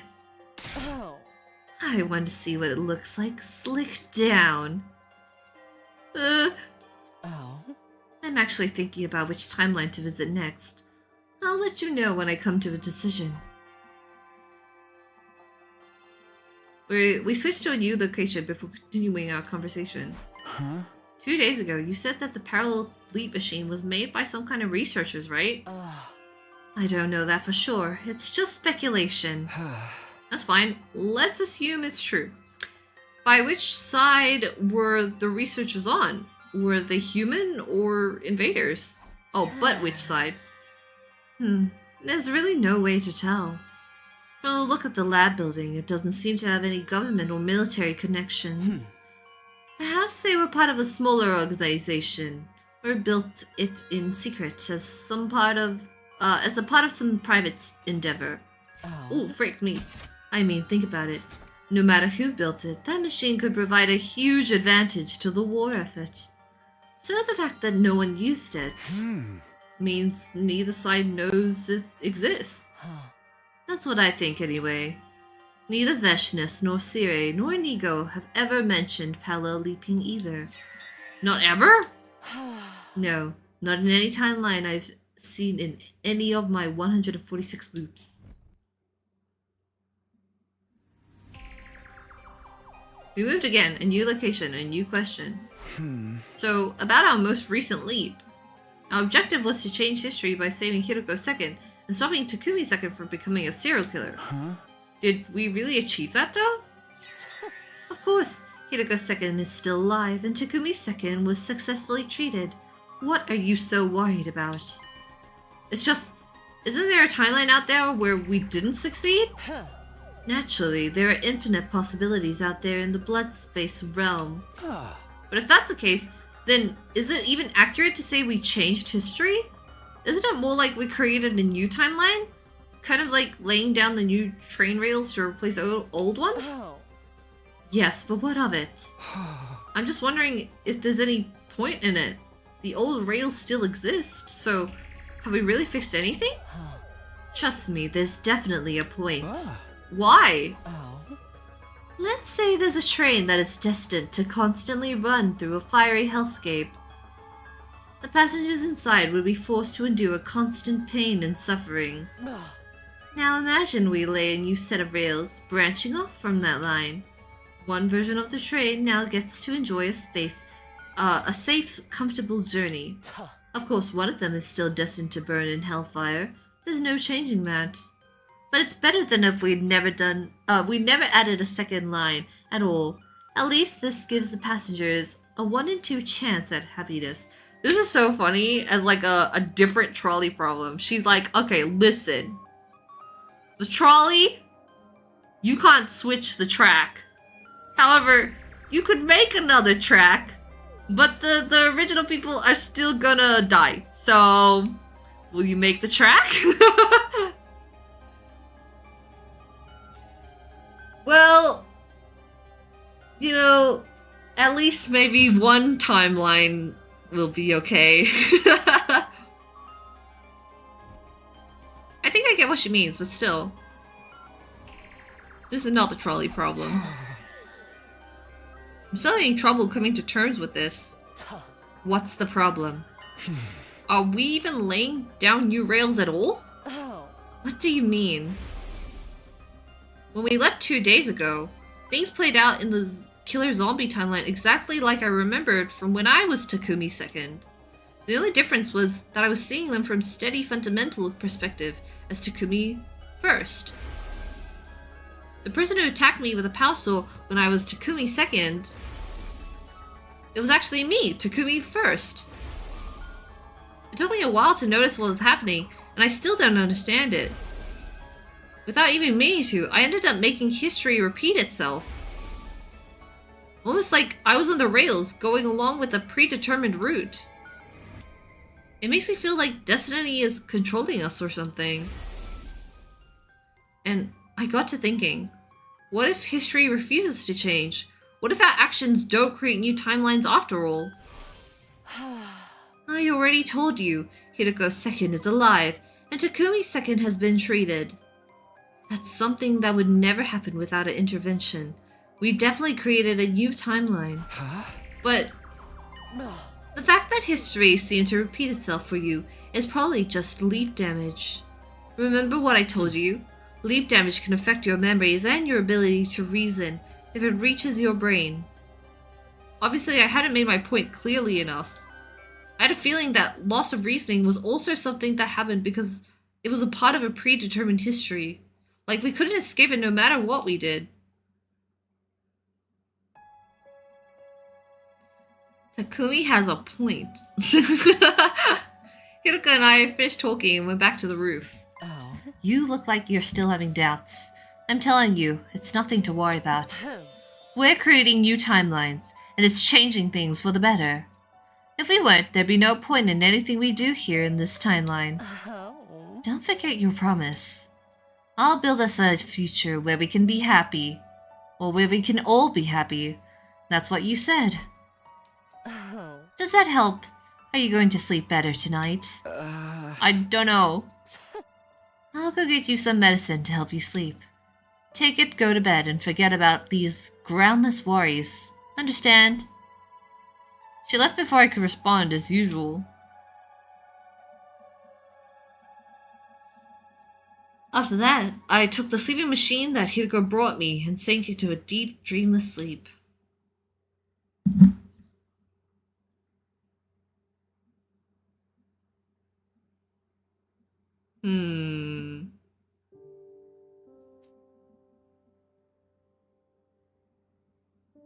Oh. Wow, day 19 really flew by.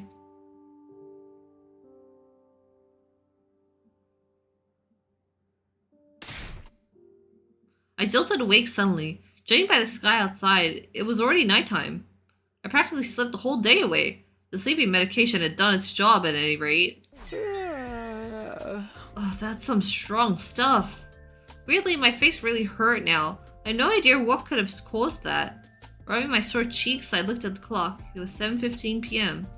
At this time of day, there might still be people in the cafeteria having dinner. Okay, I'll go check it out. EP medicine. Wow, everyone's here. Hey there, Sumino, you're finally awake, huh? Right.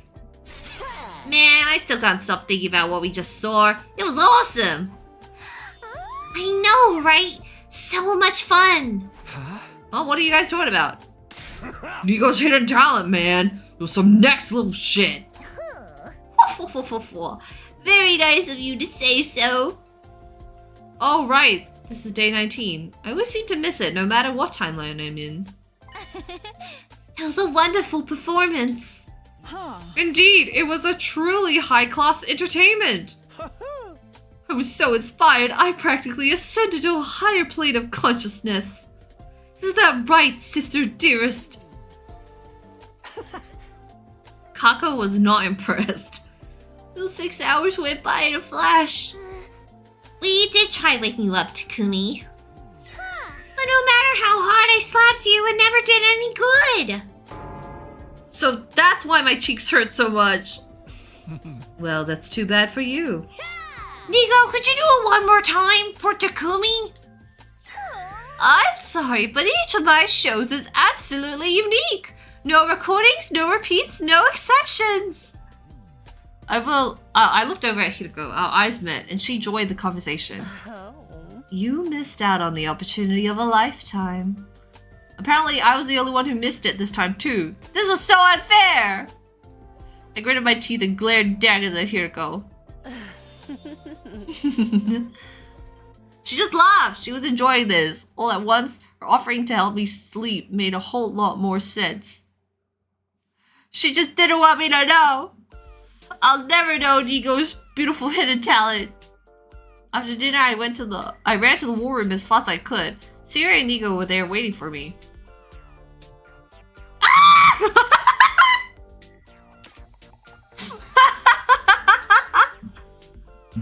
Yeah! My favorite Nigo. My favorite Nigo sprite. You're so beautiful. I turned to Nigo and made a sincere, heartfelt entreaty. Please, just this once. I don't need the full 6-hour show. 5 minutes would be enough. Please, give me one chance, Nigo. Sorry, old boy, but like I said, I never repeat a perform. Can't you make an exception? Give it up, Subito. Oh, come on, you two always do whatever Hiroko says. I'm afraid I don't follow. The cerebral glitch repair program. You gave that to her when she asked for it, right? Yeah, well, Shizuhara said she really needed it. And that was enough for you to hand it over it? Hey. Nah, of course not. Well, this was on day 4, right? Shizuhara came to us and told us about the time loop. She even told us top secret intel only Nigo and I should know about. That's what convinced me she was telling the truth. And that's when she made us an offer we couldn't refuse. I know which days the enemy attacks will happen. I'll share this information with you, but you have to do as I say in return. I mean, who's gonna turn down a deal like that? I mean, her ultimate goal is for all of you to survive through to day 100. In other words, she wants to win the war just like we do.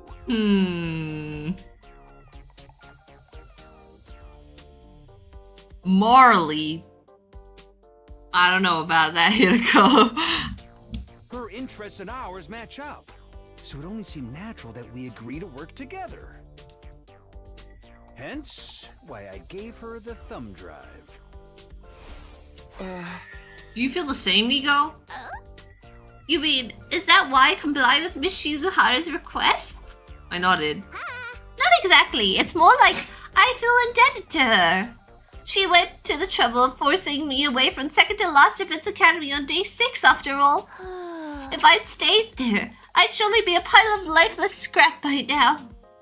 I'd have been obliged to self-destruct at some point, and, well, I'm just so grateful that it didn't have to come to that. I didn't give up. I begged Nigo to show me his hidden talent for a while after that. Please! I'm a desperate man! I must know! Nigo, you got me on my knees begging!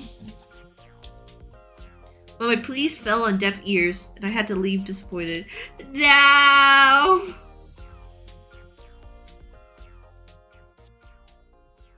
I've got a loop. I got a time loop. Screw Hiroko. Screw the promise. I gotta go back to another day 19.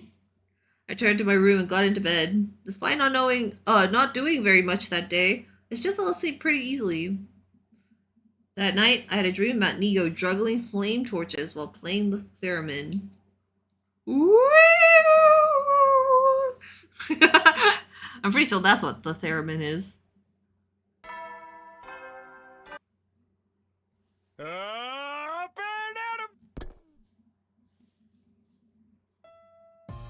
After breakfast, I went looking for Hiroko. I found her up on the roof. I'm really not going to talk to anybody else.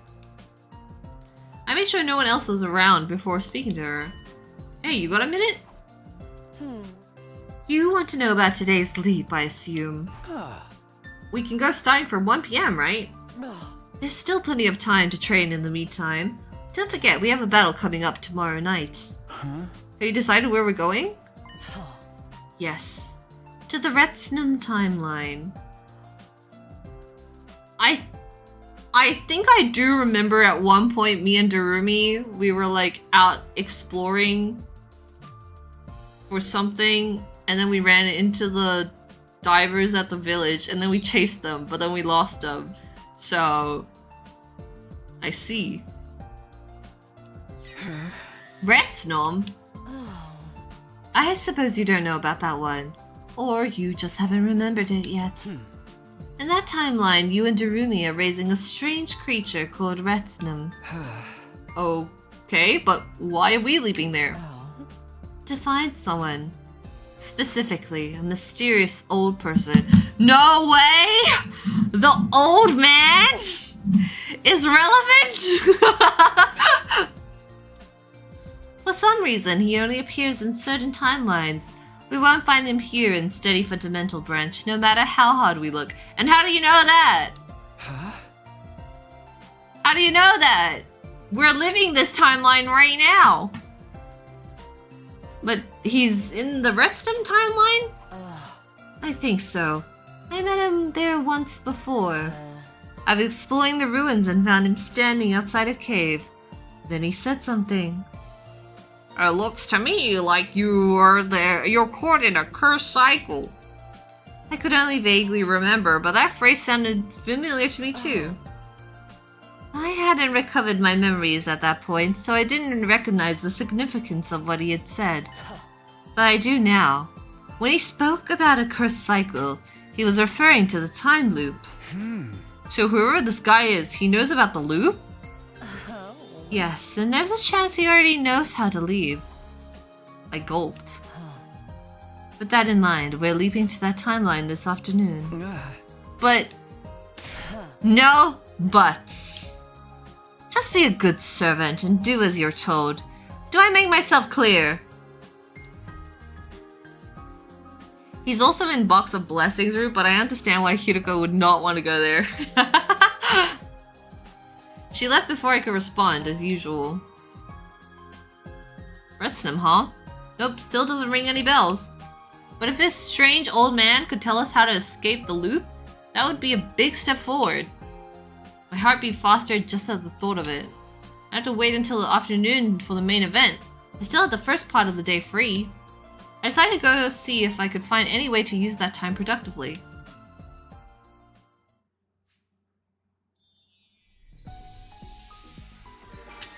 Skip the free times.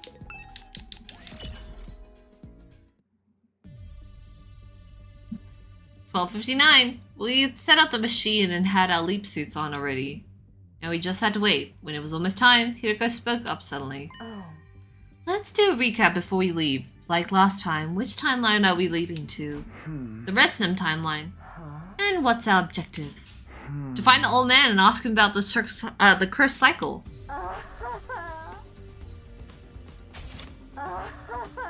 Okay. Good. I'm glad you have a grasp on the basics. The moment she finished speaking, I saw the time change to 1 p.m. in the corner of my eye. You wanna get going? Hiroko pressed the red button and the two of us stepped onto the round platform. Show me the cutscene. Yes, let's do this.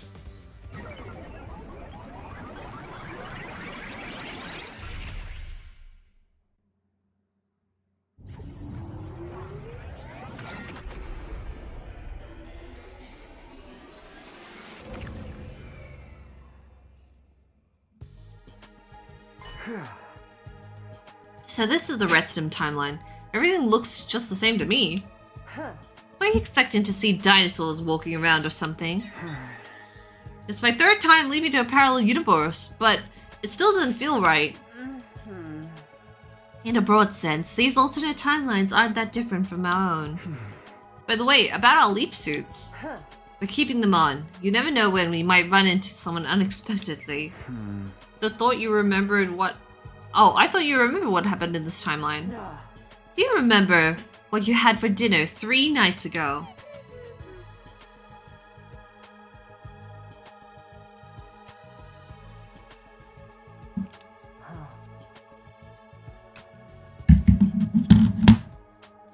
You can't say things like that and then specifically be like, I remembered that happened on day 50 whatever.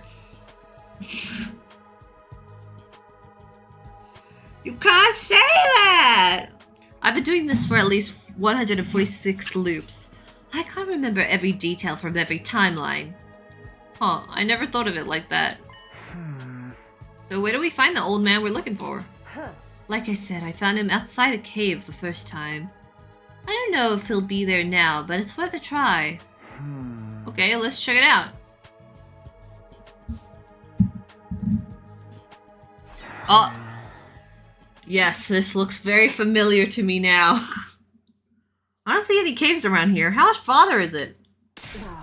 What? Do you have a problem with walking? No, I was just asking. No. Then stop flapping your gums and start moving your feet. Or curl up in a ball like an armadillo, and I'll kick you all the way there.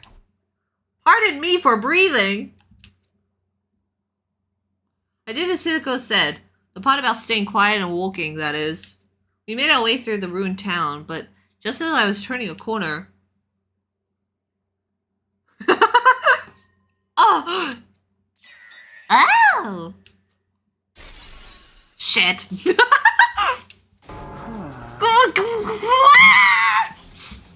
A strangled cry escaped my mouth. I tried to smother it, but it was too late. There really was only one thing I could think about now. Getting away from here, fast!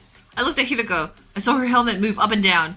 A nod. That was our signal. We turned away and began sprinting as fast as we could. Hey, wait! Who the heck are you guys? Run! The other two chased after us. We had to shake them off. We did everything we could to run away, or get away. Turning corners, ducking down side streets, and cutting through abandoned houses. After running around like that for a while, it finally seemed safe again. There was no sign of our pursuers, so we stopped to catch our breath. Who was that back there? What do you mean, who? Do you really need to ask? That was this timeline's version of Darumi and you. But it's not like in the Killer Zombie branch. I don't remember anything like this happening before. I can think of two possible explanations for that. Either you have experienced it but don't remember, or you're going to experience it at some point in the future, which means we probably failed. In the future? No, that can't be right. I'm determined not to go through this loop again. This will be the last time I experience these 100 days, so there's no way I'm seeing something that I haven't lived through yet. Wait until the DLC.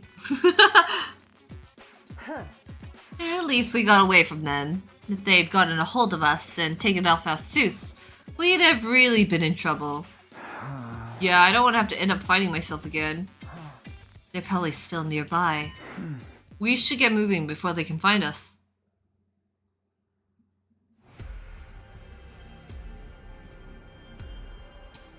Oh my god! We're actually on an exploration page!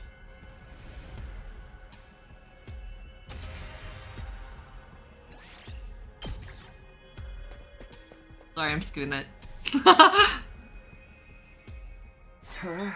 Oh, we're finally here! Now where's the old man? No. I thought I already explained this. I met him here once before during a previous loop. There's no guarantee he'll be... Marinate! What? We both spun around and standing there was... Look, it's me! The old man that will exposition and info dump. Ah, my apologies. I meant you were late. How does marinate and you were late? Okay. It's my age, my memory isn't what it used to be. That doesn't seem like the kind of mistake you can chalk up to forgetfulness. Marinating is actually the process of soaking foods to soften them up. I could tell you a wonderful recipe for ginger marinated squash. So this guy... I don't remember the days. Has he already talked to Darumi and Takumi about Redstone at this point? I was about to ask him to get to the point, but Hideko beat me to the punch. Sir, I believe you're familiar with the cursed cycle. You mentioned it to me before. Well, it wasn't really before from your perspective. The point is, I've heard you mention that phrase. Ah yes, its stats look good, but once you equipped it, you can't take it off. The cursed... that's cursed equipment, like you find in RPGs. This isn't a physical object we're talking about, it's... the loop, yes. Oh. Huh?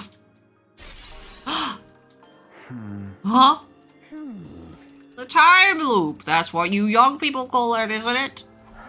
So you do know about it. The cursed cycle. It's a legend passed down in this land since time immemorial. A legend? There once existed a race with the blood of God running through their veins. The so-called Brethren of the Blood. Huh? This was long, long ago, but who knows? There may still be some out there today. These were people created by God's own will, who lived a blessed life. Till one day evildoers from a distant land reappeared, and by the use of secret ops, developed copies of the Brethren. Oh, created copies. Sorry, my bad. God was angry and visited a terrible retribution upon a number of these copies. That is what came to be known as the cursed cycle. Indeed, a truly dreadful punishment. A person constructed not of brick and mortar and iron bars, but of time itself. Those within it were forced to watch history repeat itself over and over again in an endless loop. That is the cursed cycle. And for those trapped inside, not even I know what became of them. Perhaps they linger there still, never able to leave, constantly longing for the sweet release of death. Ooh. And they all lived happily ever after. Nothing about that was happy. Sir, we're looking for a way to leave this loop. Can you tell us anything that might help? There's no mention of anything like that in the legends. This old man, he's like, yo, I'm so chill. Whatever you need, I will info dump you whatever I know. I don't even need to know who you are. You ask me a question, I'll answer you. Our shoulders slumped in a disappointment, but then... I know that... but now that your attention's hit, now that you mention it, there was somebody researching the cursed cycle many years ago. Who? Who is this? Is this a relevant character? His name was Noriro Inone. I'm slightly getting a goofy voice now. I think freak me. Who's this? Noriro Inone? This probably is some kind of Japanese pun, but I don't know. I won't understand it. I'll take a screenshot. Now long dead, he was an impressive polymath in his time. He excelled in the study of both folklore and particle physics. I've heard that Professor Inone compiled the results of his research, his life's work, into a single volume. One of his goals was to prove the potential existence of the cursed cycle, examine its mechanics from a scientific perspective. What is this book called? Reflections on imprecatory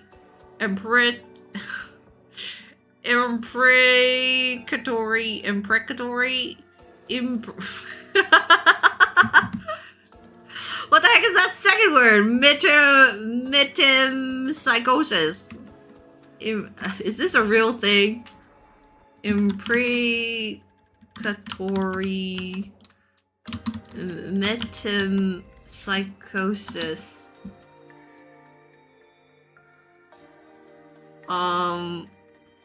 Well, I'm seeing the SF route.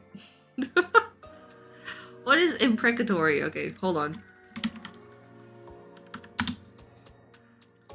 An adjective describing speech, writing, or actions that evoke curses, evil, or calamity. Calamity? Okay, and what's metempsychosis? Metempsychosis. Metempsychosis is the supposed transmigration at death of the soul of a human being or animal into a new body of the same or different species. Ah, so basically rebirth, reincarnation. Cursed reincarnation. I see. There we go. Ooh. I know it sounds very occult, but it's got no relation to cursed spirits or sorcerers, in case you're wondering. But will it tell us how to get out of the loop? I never read it myself, so I can't say for sure, but there's a chance it could offer you some clues. Gaku and I looked at each other and nodded. I must say, you two are dressed rather strangely. Have you maybe come from space? Well, in a way. Something like that. We thanked the old man and went on our way.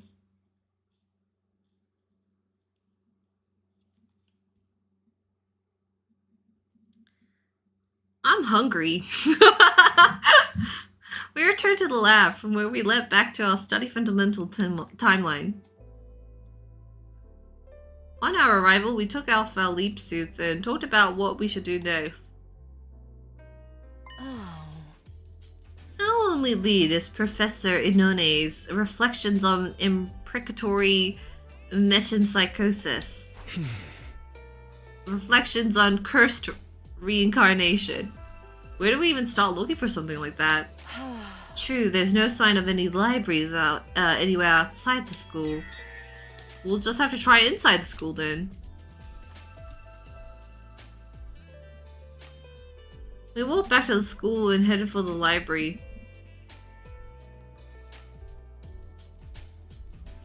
Hiroko and I spent the rest of the day and most of the night searching the library's different index lists. It's no good. There's no sign of that book having having been here. Nothing by Professor Inone either. This message came up when I searched on the PC though. The records in this database are incomplete. New books may have been added to the collection without the index being updated.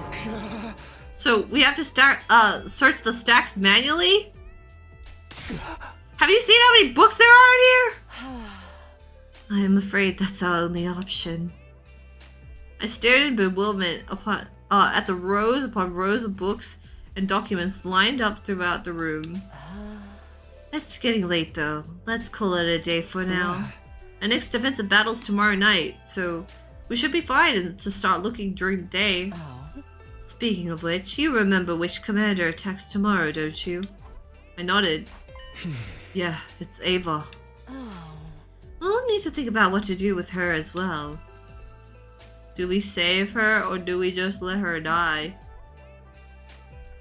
Once we got to the roof, I parted ways with Hiroko and went back to my room. What to do with Ava, huh? I thought about it. Alright.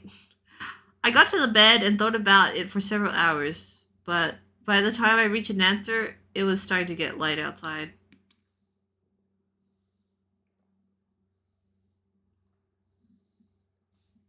So there is an answer. I don't get to choose. It's not a decision. Gosh, we're only on day 21, and this stream has been going for 3 hours. Oh, almost 4 hours. Holy, wait, 4 hours already. Never mind. This is a long one, isn't it? After breakfast, Hiroko and I headed straight for the library. Before we start looking for the book, did you finish that homework I gave you? I nodded and looked Hiroko in the eye. Yes, we're definitely not killing Ava. And why is that? There's a timeline where Ava's ghost tried to strangle me. All calamity. But it turned out to be just a hallucination my mind made real, but still. Oh. I remember that too. It's the timeline where Leo Jr.'s doll almost killed me. Ew! Or rather, the zombified Khee-possessed creature inside the doll. I've been calling it the Box of Calamity timeline in my head. All of the terrible things that happened to us in that timeline. All of our friends who died painful deaths. It all leads back to one thing. Opening that little box was the start of it all.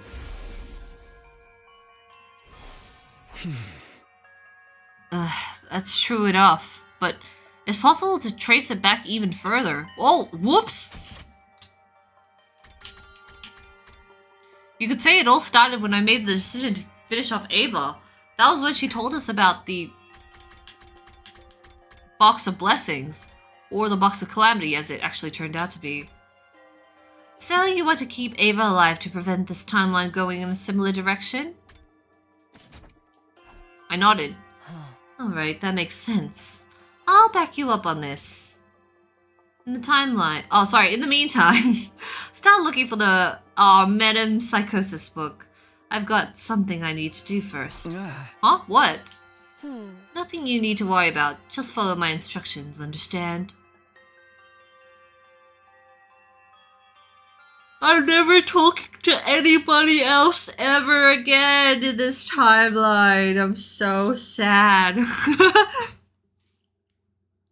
But we got important work to do. I spent the next couple of hours scouring the shelves in the library. Try as I might, I couldn't find any sign of the book we were needed. Just as I was about to take a break, Hiroko walked in. How's it going? Nothing so far. How much of the library have you searched? Maybe 1/10 of the whole thing? That's barely anything. What are you doing here? Going on a bizarre journey rereading your favorite mangas? Of course not, I'm trying my best. Well, in a way, I suppose that's good news. It means there's still a possibility of finding it in here. Hiroko looked up the remaining shelves hopefully. What about you? What are you doing all this time? For starters, I got Kako and Ima to stop fighting and make up with each other. Everything always happens off screen for Kako and Ima. Frick me. I also spoke to Siri and Nigo and told them that any relevant details about tonight's battle that I could remember. Does that mean everyone else knows about Ava too? Yes, Siri and Nigo should have told them by now. Okay, what else? What else? Don't forget who's the master here. Why should I have to explain every little thing I do to you? I was just asking. Woohoo. Hiroko sighed and touched her glasses near her temple. She must have been checking the time. Anyway, it'll be sundown soon. I'm sure you have the things you want to do before the battle as well. Go spend your time wisely. I'll take over in here. And just like that, Hiroko was being nice to me. I get emotional whiplash trying to keep up with her mood changes sometimes, but I'm not gonna complain. Alright, if you say so. Thanks, Hiroko. Free time? Okay, what should I do now? Hold on, guys. I want to go get a snack. I'm feeling really hungry right now. I don't know if we're gonna have lunch or something soon, but I need some food.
Alright, let's keep going. I'm heating up a pie.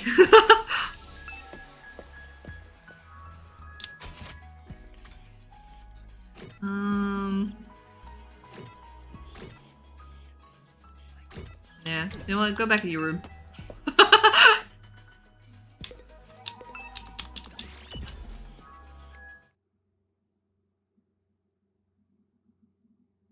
Immediately after the nighttime announcement, the alarm sounded. Intruder alert. Intruder alert. Defense mode initiated. All available troops prepare for battle immediately. Yay! Alright, it's about time those creeps got here. Attacking us after hours. Such bold-faced insolence. Right, losing sleep is bad for your skin. Don't sweat it. I'll finish this in 5 minutes tops. I'm starting to wish I didn't eat that curry before bed. Ugh. Why would you eat curry this late in the day? You knew there would be an enemy attack around this time, didn't you? I did, but... It was a plate of my Suzuki curry. Gotcha! Makes total sense now. Yeah, no one can resist that kind of a temptation. Let's give this one our all, everybody. Are you ready, sister dearest? Ready when you are, brother dearest. It was encouraging to see Kako and Ema on such good terms. Bye, Twinkle. In other timelines, they were usually on the rocks around this time, but like Kiriko said, she seemed to have gotten them to make up. You guys want to get moving soon? If we stand here talking too long, the enemy will be upon us in no time. Takumi. At Hiriko's prompt, everyone turned to look at me. I met their gaze and gave my answer. Yeah, let's do this. Special Defense Unit, move out! I think I'm just gonna skip this fight.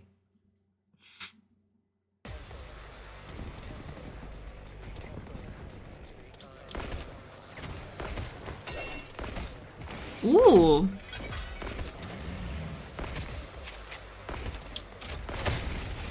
It's fine. Let's just skip the whole thing.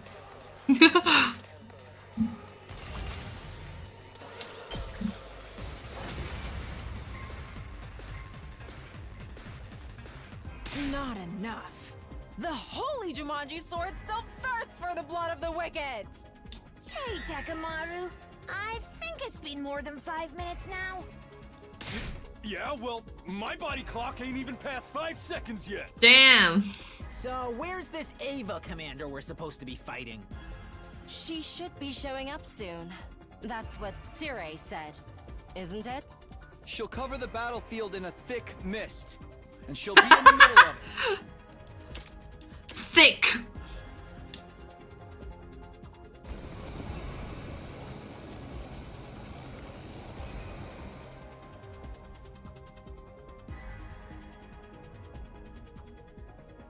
Is this that mist we were warned about?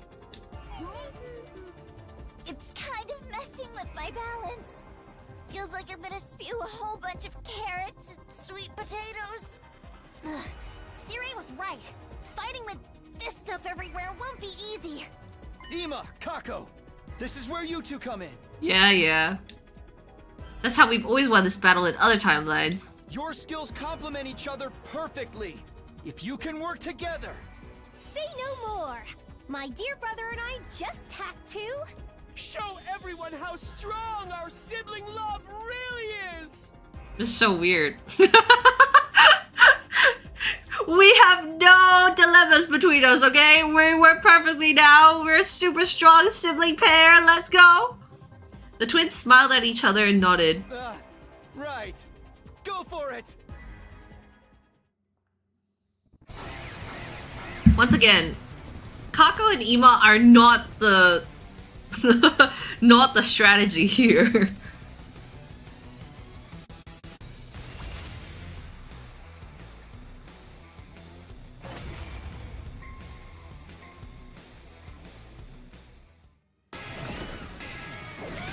Here we go.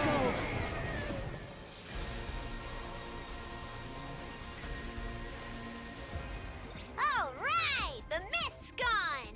I can see everything. Look, over there!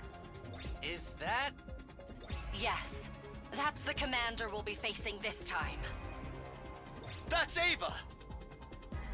Enough yapping! Just hurry up and take her down! You can do it, everybody! Special Defense Unit! Rah, rah, rah!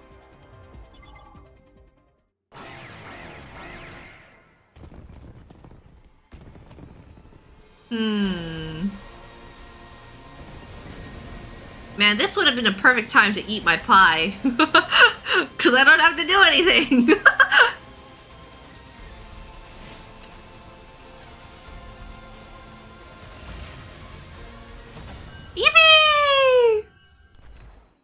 We won!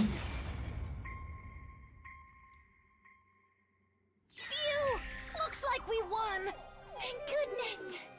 Any longer and I'd be cleaning regurgitated curry off my class armor. What are we to do with our fallen foe? Everyone turned to look at Ava. Please, don't kill me. My name is...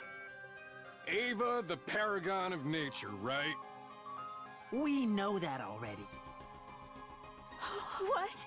How? We've got sources of our own. I see. Well, at any rate, I beg of you, please, spare my life.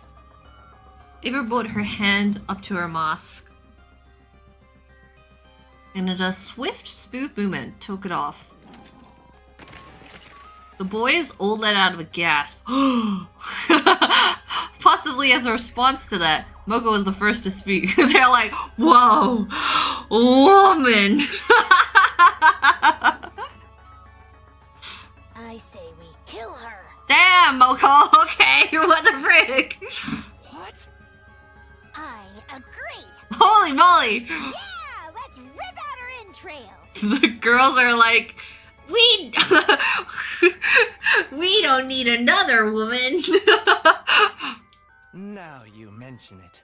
My neck's been feeling awfully cold lately.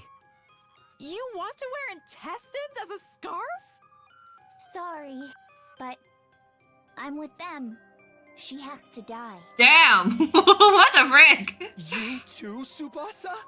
I hate to say this, but... Nozomi!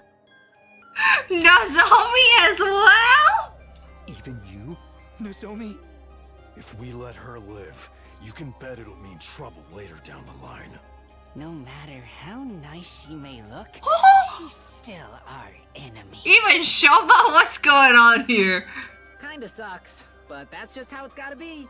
Huh? Well said. Yeah, you're right. Not Ima and Gaku agreeing with Gaku. Now I know something's definitely wrong.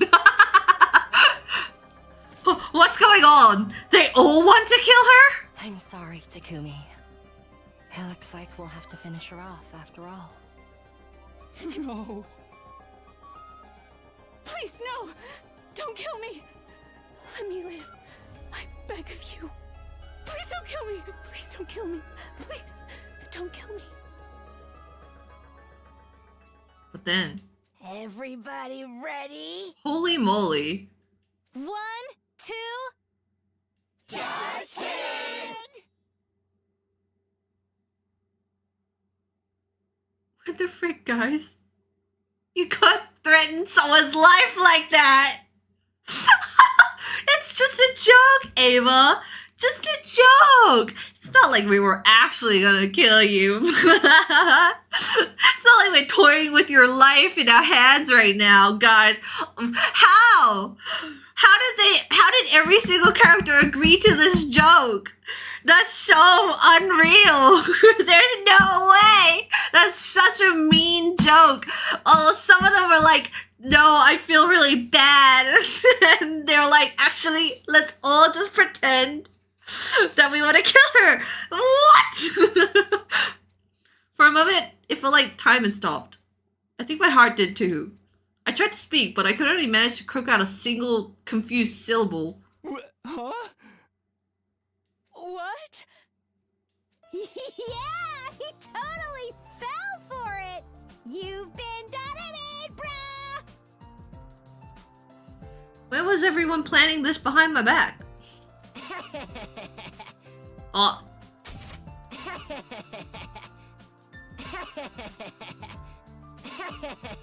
You know the Gakulings are gonna enjoy that audio.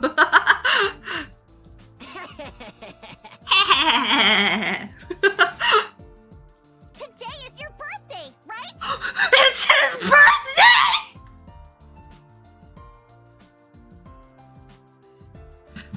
Come to our cup sleeve event! Come to the cup sleeve event, everybody! Make sure sure you RSVP in the link that I put in the description. Please come to our cup sleep party. It's my birthday. We all wanted to give you a surprise, so we all got together and decided to trick you. Happy birthday, Takumi. Our present to you is pretending to threaten the life of this person, okay? Guys, that's not a very good birthday present. What the frick? Guys, it's not my birthday. And even if it was, this isn't the kind of surprise anyone would want. So true, Takumi. What the frick was that? You guys aren't ever allowed to make birthday party plans ever again. Don't sweat the small stuff, man. Happy birthday, Takumi. I know what would make you happy. Anyway, I'm glad we got this chance to shake you up a little. You are? Why? Lately, it feels like you've been keeping your distance from the rest of us. Ava's just here being like, what the frick? Everyone's like, oh, we love you, Takumi. Yay! Yay, Takumi, yay! And it was like, I'm gonna krill myself. We thought a communal event like this would help boost our affinity level with you. This is not the way, guys. No, I've got no idea what that's supposed to mean. It was Miss Shizuhara who gave us the idea. Hideko, why? She knew you wouldn't want to kill Ava if you had the choice. I looked at Hideko. She smirked back at me, a self-satisfied look on her face. Just so mean. No, you don't get to laugh about this. This is so awful. Then I looked back at Ava. She was taking the what? She's like, oh, guys, I'm just glad to be here. Hideko does a little trolling. She was taking the news well. Oh, thank you. Thank you so much. She's like, thank fuck! She was still crying and staring, but now it was from relief more than fear. Guys, you guys suck. That was the worst birthday present ever. Don't worry, Takumi. I'm gonna do a better job for your cup sleeve event. Which everyone should RSVP. Okay, hold on. Let me go get my pie.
It feels like such an Australian thing to eat a meat pie.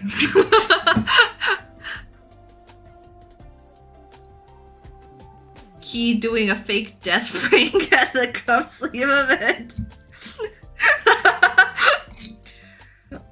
Like, we just like threaten at the cafe. We'll be like, alright, everyone put your hands up! Get on the floor now! This is a hostage situation. We're gonna kill everyone in here. Just kidding. Happy birthday to Kumi. That would be awful. I'd be arrested. Oh, wait a second. Has the volume of the game been lower this entire time? I think maybe probably since the crash. Sorry about that, I didn't notice. The game volume should be louder now. Apologies.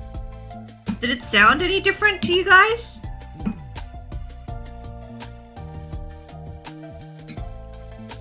Yeah, it was. Oh, okay. So sorry. I noticed now.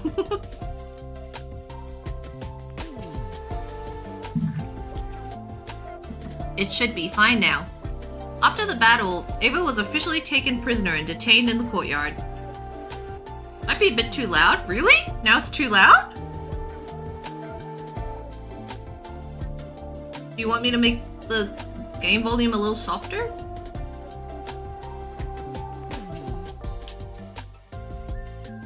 I'll make it a tiny bit softer then. She obviously had no way of knowing how Ato had escaped those cages, so there wouldn't be any problem with keeping her in one. It was late, so we didn't have any kind of post-battle celebration. Everyone seemed pretty happy though, both with our victory and with how successfully they pranked me. Guys, that was not funny. They all went back to their rooms with smiles on their faces, and I did not have a smile.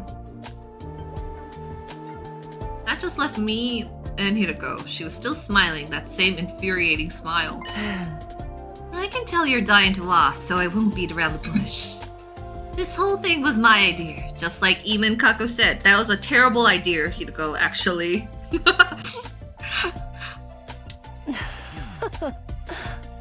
I genuinely did agree with you that we should spare Ava.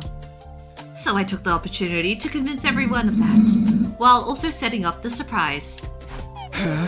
Were Siri and Nigo in on this too? Of course, at first they were opposed to letting her live. But then I gave them some tips on how to improve the Dolmetic cognitive reconstruction therapy. What? Hirako! Hirako, this is like the worst day for you, actually.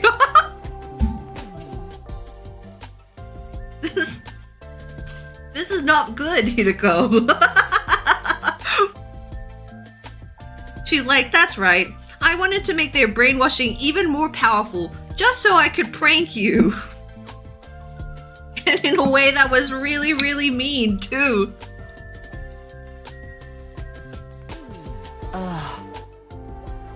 With this new and improved version, the brainwashing won't come undone, provided she isn't subjected to any powerful shocks. Ato. Ato's gonna zap Ava and she's gonna snap out of it. Ava will remain our loyal ally right up to day 100. Oh. Once they heard that, they agreed to it readily enough. Why did you do it? Do what? Huh? Why did you set up this cruel surprise in the first place? You really haven't realized, have you? You're so cute when you're facing a situation that looks absolutely hopeless. She's mocking me! She's playing with her food! You're so mean to me! Hirako! Oh, the frick! I'm just little guy. You will just step on me.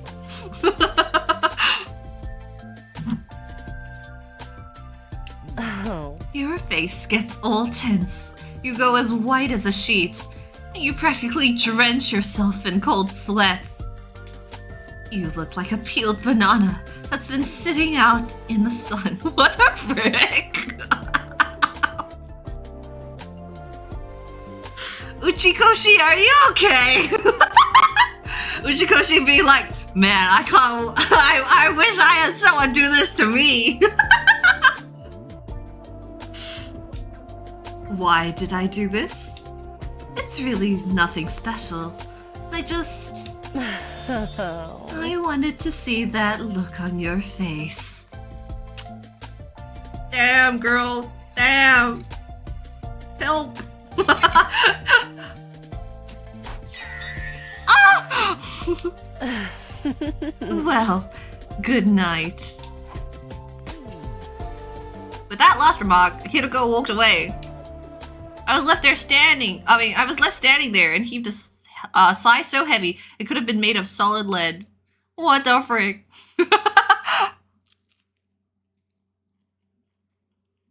The blush. I don't know, if that were me, I'd be like, yo.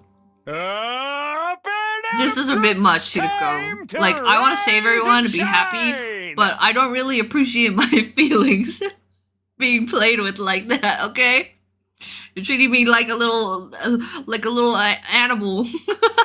I'm not your pet. I may be your servant, but I'm not your pet. Get ready for your 22nd day of active service here at Last Defense. Meanwhile, the chat will be like, no, shut up, Khee. I'm into it. Let her cook. Let her cook. After a late breakfast, I went to the courtyard to check on Ava. But when I got there... Well, shit. Oh wait, maybe she's getting brainwashed right now. She couldn't have escaped already. Could she? That's when I noticed I wasn't alone. Oh. Oh. Yugamu. Oh. You're here to see Ava? Sorry, but she's not here. Yeah, I can see that. She's in the infirmary. Apparently Sirei is brainwashing her. Yeah, now we all know that there's brainwashing, and we're perfectly fine with that, I guess.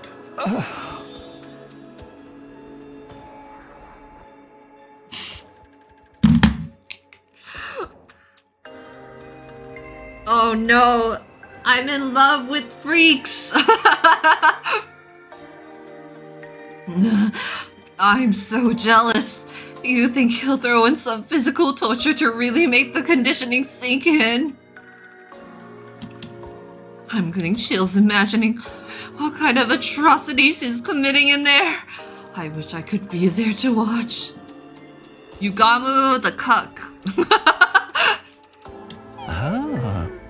Siri was very firm though. No one's allowed in until the process is complete.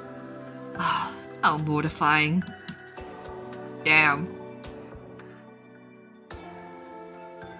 You know, I'm sure as soon as like Hideko proposed the prank, Yugamu was like, hell yeah, I need to see Takumi's face like that too. I reluctantly gave up on talking to Ava and headed for the library. When I arrived, somebody else was already there. Hideko. You're late. Have you been shooting the breeze somewhere? Off shooting the breeze somewhere? What does that mean? Yeah, I almost hit it too.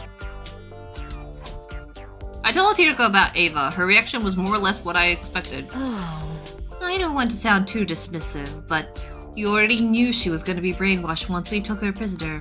I guess so, but... Take your mind off it and get to work. Back to looking for the book, huh? One more thing before you start. I feel so bad for Ava.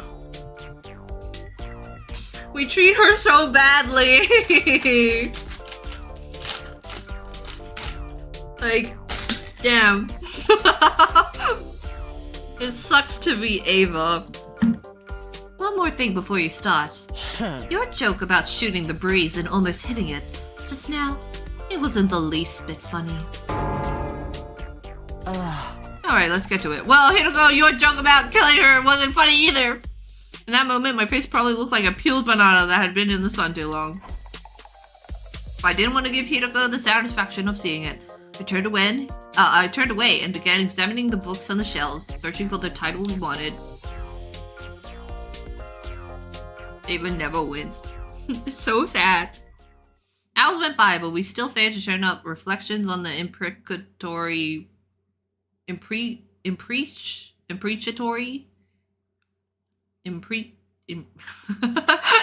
that book. Don't get discouraged. We've only searched 40% of what's here. So we're not even halfway? That's surprising. No, it means we still have hope.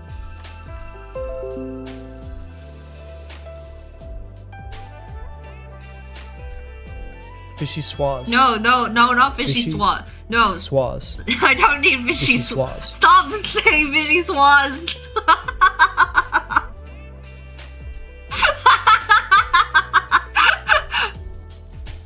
Hello, I saw that the stream disconnected. Fishy swaz.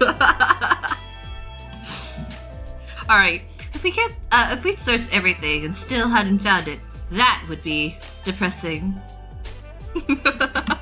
Fishy swaz. I admire your optimism. While I sighed in exhaustion, Hiroko tapped her glasses by her temple. It's almost evening. Let's call it a day here. Oh, already? Don't forget what Shoma said yesterday. Lately, it feels like you've been keeping your distance from the rest of us. Don't you want to spend some time with Shoma, your boy? As our captain, you need to maintain a good relationship with all your team members. That's true. So you want me to use this time to hang out with someone? Hiroko nodded. I'll go crazy if I have to spend the whole day in here. I'm gonna go somewhere else for a while. You may as well take a break too. More free time. I left Hiroko to do her own thing and went back to my room. Coming back here feels like a good way to center myself. It was almost like getting a fresh start on my day. After taking a moment to get my thoughts in order, I headed out like usual. Is it just not possible to start that free time sequence not being in my room?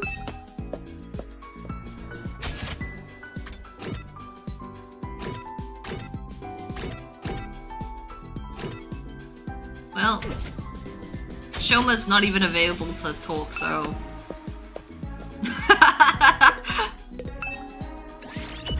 Alright, Takumi, use this time wisely and go hang out with someone. How about no? Evening came and went. On my way back to my room after dinner, I happened to see Hiroko in the hallway. She didn't notice me and kept on walking until she reached the door to the gym. She opened it and went inside. What would she be doing in there? Curious, I followed her.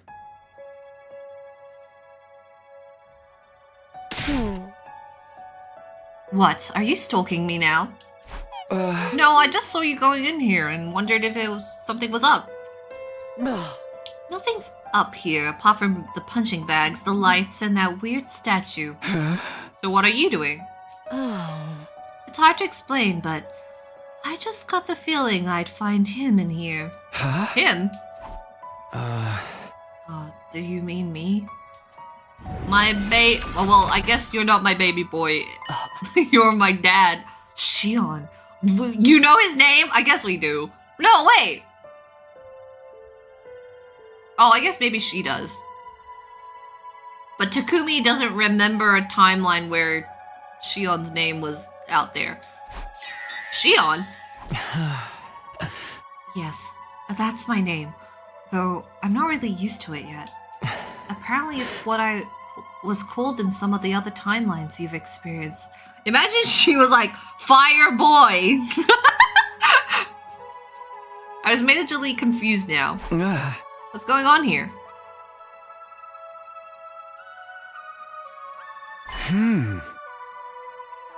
Okay, so you two have met before, and Hiroko told you about being called Shion? Both of them nodded. But all this is news to me. Why don't I know about any timelines where you've been given that name? You probably just don't remember them yet. Unless you're going to experience them later. Shion, I did have a vague feeling like I heard it before somewhere. I told him everything else about us too. Time loop and parallel leaping included. You don't need to hold back around me. Ask me about anything. I'll do my best to help. Has anyone ever played this game? And this is the first time they saw Shion as a name? Is that possible? I have to assume it's possible. I thought for a moment, was there anything? I know this is a long shot, but do you have any idea how we can get out of the loop? Sorry, I don't know anything about that. I agree that the time loop was probably caused by your specialist skills, but that's all I can say for sure. How about the metempsychosis book? The one the old man in the other timeline told you about? I've never heard of it. I see. Probably not because of that mistaken box of calamity. Oh! When Takemaru says it? So that would have been the first time.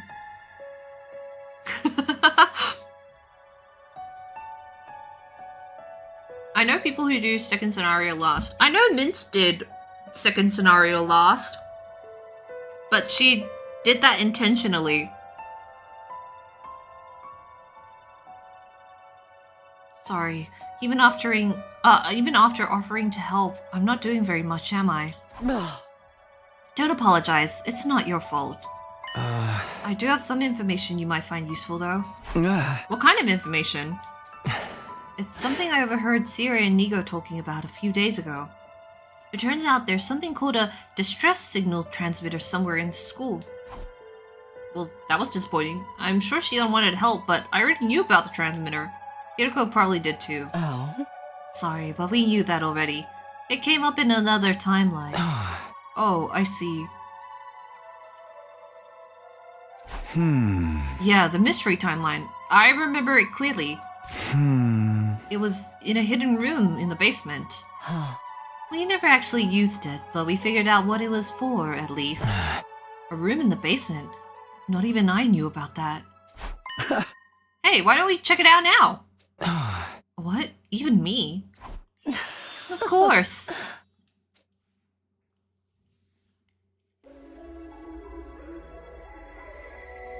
You technically do not need to get to the day in second scenario to unlock this route. All routes required are before you learn his name. Not counting the mistake in Calamity. Oops, Takemaru. Takemaru is a time looper too? No way. We arrived at the stairway, ducked underneath it, and touched the wall. And then...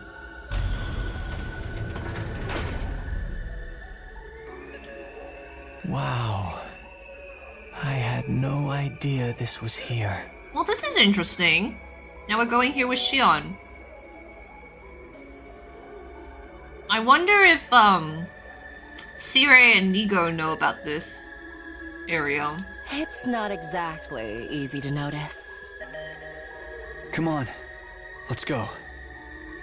I opened the hidden door that had appeared. A little party stepped through and followed the stairs beyond it down to the basement.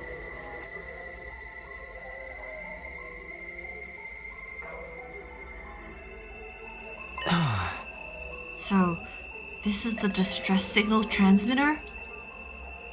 Do you know what it's for, Shion? I think so.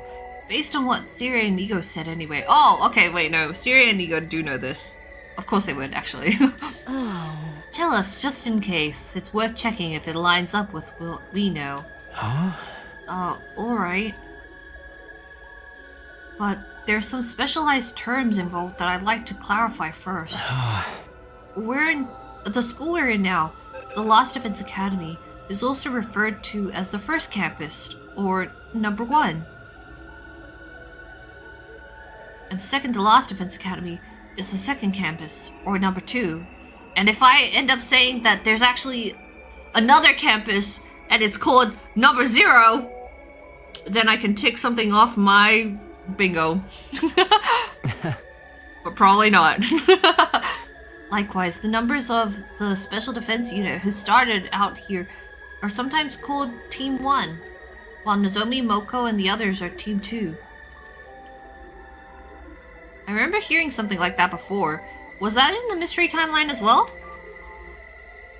I tried to remember while I was listening to Shion's explanation. It was more or less what I expected. The distress signal transmitter was put here in the event of all but one member of Team 1 dying. No matter how strong they were, a single fighter wouldn't be able to win this war on their own. Instead, they'd be extracted and put on standby while the people in charge put together a fresh team for a new attempt. Once the correct series of codes had been entered into the transmitter, it would, well, transmit a distress signal. If the artificial satellite were to receive it, they'd send a rescue craft to the school.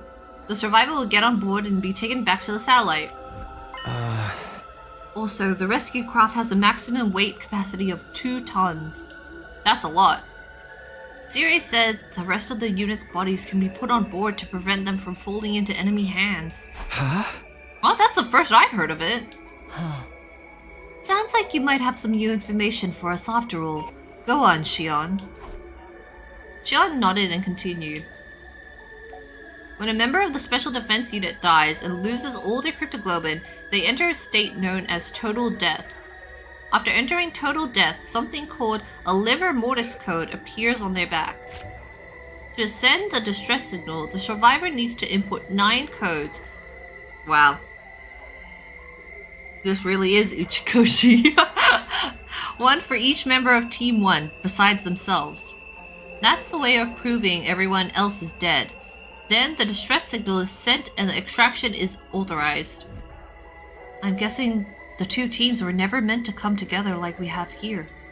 Only the liver mortis codes from Team 1 are required to send the signal. I thought so. Oh? Was there anything else? Yes. If the codes entered are incorrect, everyone in the room will be killed. Poison gas will come out of those tanks from over there. It's a terrifying toxic gas, capable of melting any object into a soupy mess. And yet, it's not turning its containers into a soupy mess, so... Siri and Nigo said that gas masks or protective clothing won't do anything to stop it. Huh? That's all I know. Did I tell you anything new? Hirako and I shook our heads. It's more or less the same as what we already knew. Apart from the rescue craft's maximum capacity. So I wasn't very useful after all. That's not true. So, Hirako knowing about Shion's name probably means she knows that we're clones of Shion?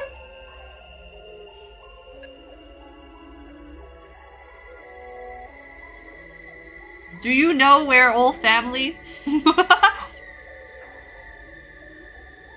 Yeah, it's enough that you reminded us of that this place exists. Really? Well, that's good. Shion looked a little happier after hearing that. I'm sorry, I have to go. I've stayed out longer than I should have today. If I don't get back soon, my energy output will start to fall behind. Goodbye for now. With that, Shion faded away and disappeared.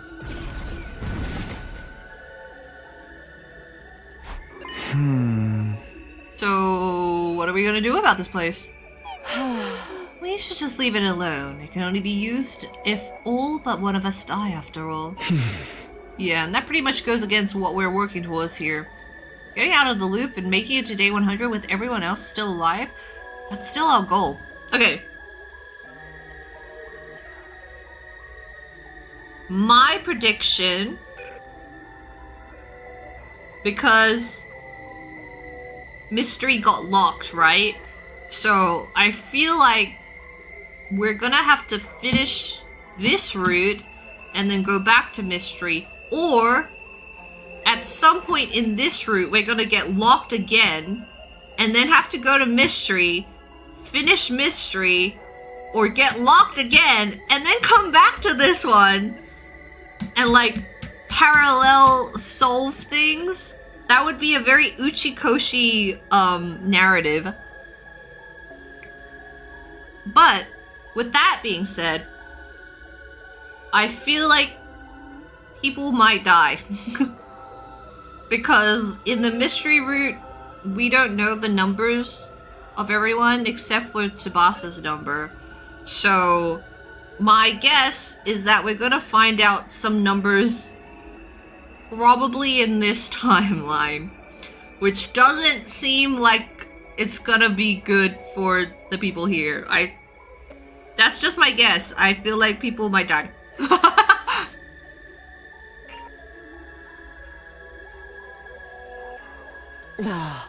Right, there won't be any need for us to use this room. It's better if we just forget about it. Says Uchikoshi, but what he really means to say is don't forget about this information.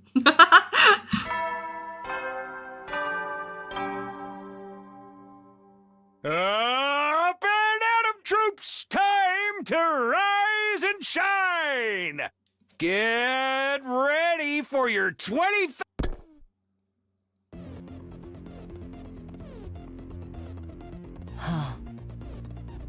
Alright, let's get back to it. Hiroko and I began our day's work, scouring the library for Professor Inone's book. This is our third day of searching. I was starting to get the hang of it now. Getting the titles on the book's spines didn't take me as long as it used to, and going through it all shelf by shelf helped me feel like I was making some kind of progress. Unfortunately.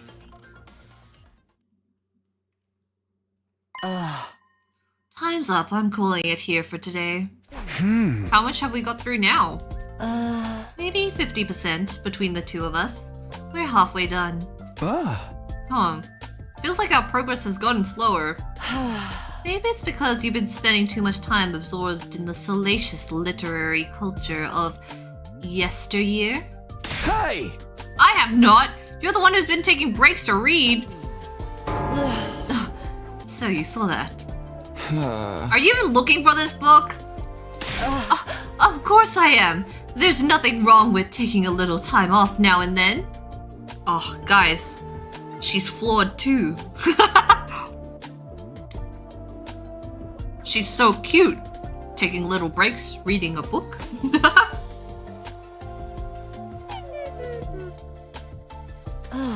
Speaking of which, why don't you go... Sorry. Why don't you go hang out with somebody else for a while? Yeah, sounds good. Oh? One more thing. Can you meet me behind the school tonight? I have something I need to discuss with you. Our next leap, maybe. As I headed back to my room, I wondered what Hiroko wanted to talk about when that she couldn't bring up in the library. I shouldn't get too hung up on about it. I'll find out tonight anyway. Let's find something to do.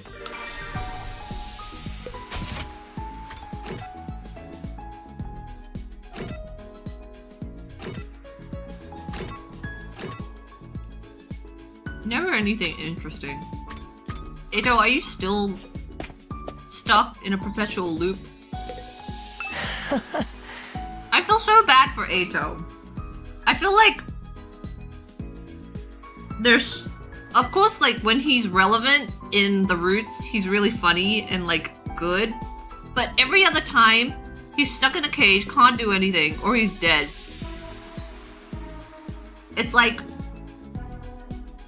you can only ever have Eito peak. You can never have Eito normal occasion. It's such a shame. Because I feel like in his own character, he's just like doing nothing. He can do nothing. That must be infuriating for him as well. Well, let's go just spend time with someone.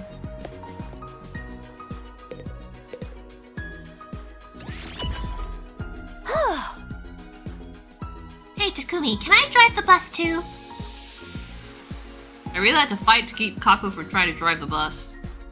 Yeah. So what did you want to talk about? The blood space waves are going to surge tomorrow at 4:15 a.m. I want to do another leap. And you're telling me at night? You could have told me this morning. We could have gone to bed early so we wouldn't be tired. What the frick, Kiriko? Are we gonna fix another broken version of me? Huh? You know, a me with G data in his brain. Takumi G, if you want to give him a weird codename. Oh? What in the world are you blabbing about? Takumi G's only existed in the Killer Zombie and Hunt Mystery timelines. I treated the Hunt Mystery version at midnight on day 5. As for Takumi's second in the Killer Zombie line, we dealt with him on day 16. I gave Hiriko's the second the repair program, and she used it on him. He's fine now. You should know all this. You were there for most of it. But isn't there a chance another Takumi G could be out there somewhere? No, there's not. If it was, we'd known about it from multiple murders being committed in that timeline. Really?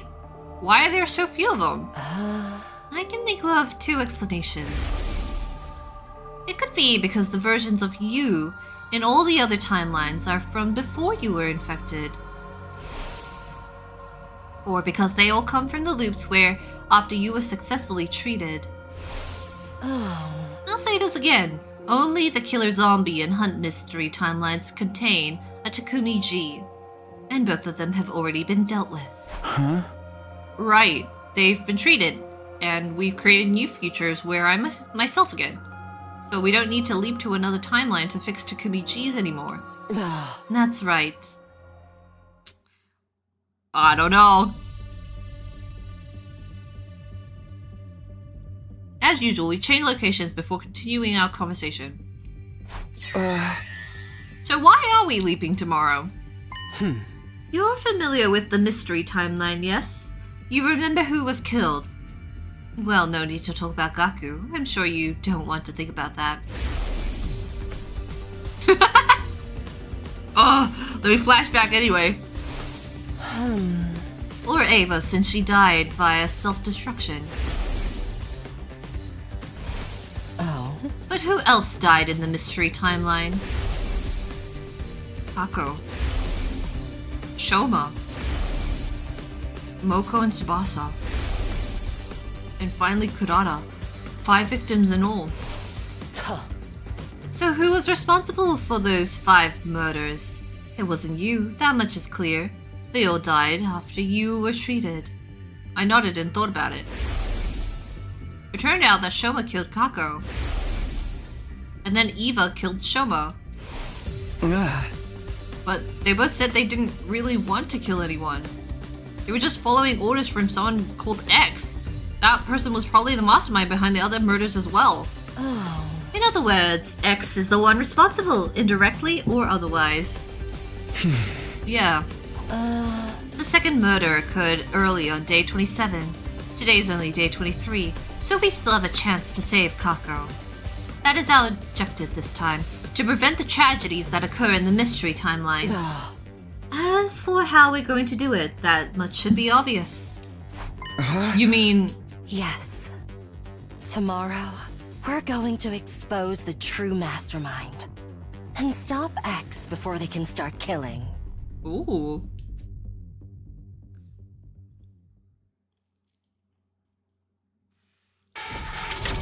Oh.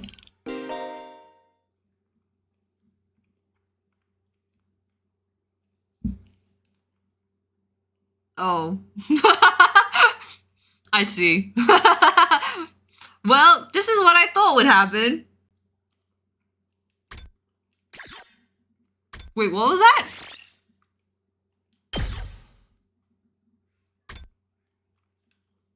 What was that it said? Where is it? Holy crap.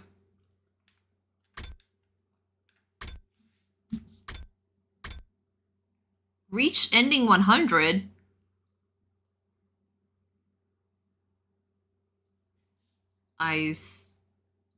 Okay, so we are gonna go back to mystery and finish mystery and then come back here, I assume. I see. Well, do you think it's a good time to stop here now or just continue? Because, again, I won't be able to stream next weekend.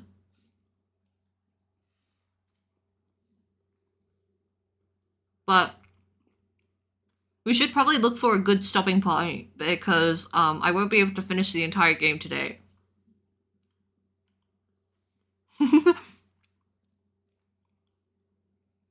Do you know of a good stopping point at some point? Finish mystery today? You think I can?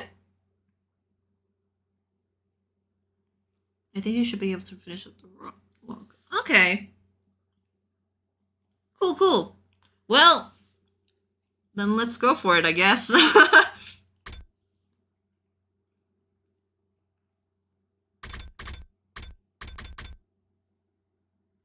Where is it? Oh, crap. Where is it? Oh, here.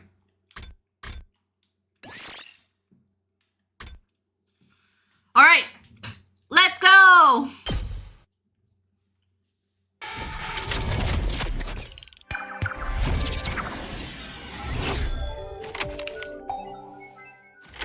Our Uchikoshi adventure.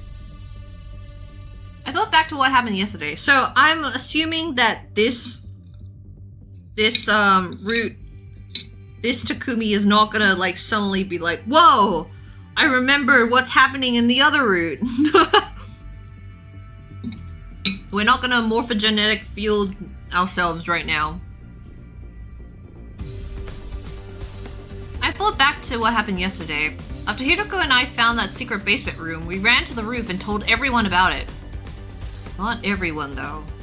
Oh, not everyone though. Because the fake Kurata wasn't present. She had disappeared. As much as I wanted to immediately send a search party after her, I had to wait. Because we had something more important to attend to. Hiroko and I led everyone to the secret basement room. After explaining what the liver Morse codes were, we showed them the distress signals transmitter. And one more thing, we showed them Kurata's dead body as well. After an initial bout of astonishment, everyone started talking. So that fella in Kurata's clothing. It's the real mastermind. That was X! They've been pretending to be Lady Kurata all this time? The real Kurata had probably been killed more than 50 days ago. Her cryptoglobin hasn't been completely drained, but most of it is gone. Probably absorbed by X. I can tell at a glance. I am, after all, an expert in dead bodies. Aha! That's why the life detector always showed the same number of people as everyone present. After that, we embarked on the search for the fake Kurata X together, but found nothing of note.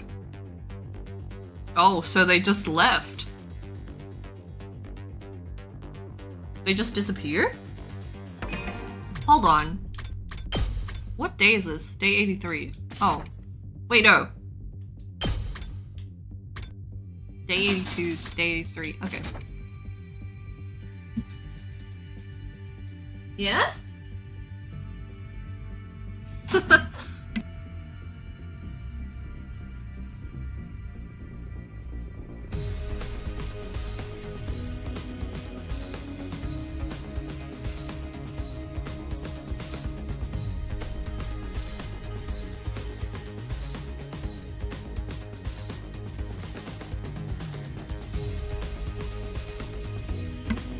Alright.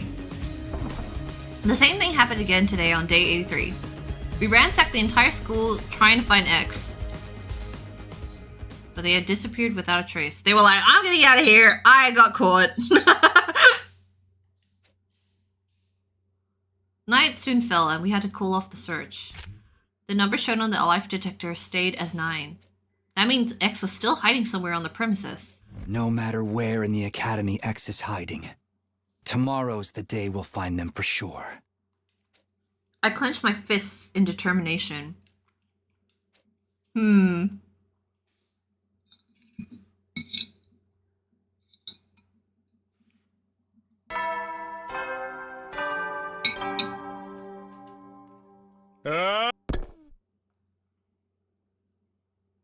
day, we continued with our frantic search of X. Unfortunately, our search bore no fruit. Time passed mercilessly and evening soon came. And then it was night, but just as we were about to cool off the search, Darumi brought some news. Where could they be hiding? Ah! See? One fire extinguisher is missing! Does that mean? Hey, the number's gone down by 1. I knew it. X has escaped. It's outside the school. It was still 9 just a short while ago. They could not have gotten far. If we give chase now... I grabbed one of the remaining fire extinguishers and ran outside with everyone else right behind me.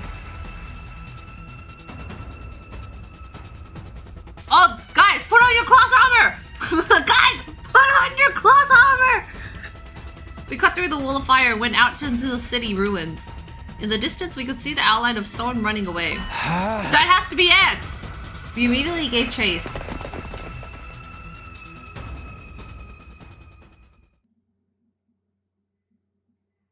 Uh-oh. It was 10:30 p.m. when we finally arrived in front of a dilapidated building. I saw with my own 2 eyes our target entering this building! Yeah! What kind of building is this? Only one way to find out. Wait, no way. Are we as a group in a parallel time? Wait, what the frick? We stepped inside and continued down the cold and unwelcoming path until we reached a large door. We opened the door and finally came face to face with the person who had been tormenting us all this time. We finally found you, X! I see. There's no point in hiding any longer. Yes, I am the person you refer to as X. Who the hell are ya? I just said I'm X, didn't I? Not that it pleases me to take on this name. You're the one who ordered Shoma to kill Gaku and Ava to kill Shoma? Sorry, that was a confusing sentence, but I get what she means. I am indeed. You see, I have no interest in killing other people and would rather not have to dirty my own hands if possible. But Gaku and Kurata, Tsubasa and Moko, you killed them yourself. No, I wasn't the one who killed Gaku. What? I wasn't in the academy yet. I only arrived on day 24. You can believe me or not, of course. I don't really care. No. But I'll admit I killed the other 3. Kurata, I killed her on day 28 at around 2 a.m. The day before, on day 27, Tsubasa said too much while you were in the leisure lounge, remember? I was actually hiding in that room at the time and heard her say it. I know! I can make an organic life detection device. That would be highly inconvenient for me. You would all realize I was hiding out somewhere in the school. So I decided to borrow Kurata's mask and clothes. That's why I killed her. I absorbed her cryptoglobin as well and gained her Ima Anima as a result. I'm sorry? You can do that? You can take people's powers? Can I do Ato's magic? What?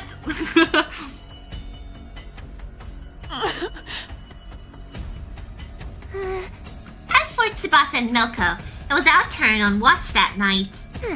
That made it easy for me to get close to them. I knocked them both out by injecting them with the gamma field and dragged them all the way to the parking lots. Then I stabbed Tsubasa multiple times and cut Moko's carotid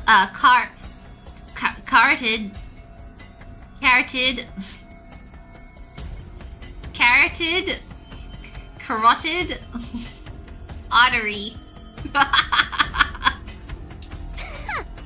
Tsubasa Ax's multiple stab wounds were to make her cryptoglobin drain out as quickly as possible.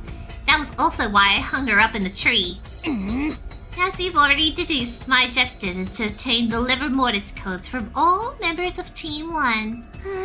There was no need to hang Moko since she was from Team 2, but leaving her on the ground would take the gloss off the scene somewhat, you know what I mean? Okay, how do you know about the liver mortis codes?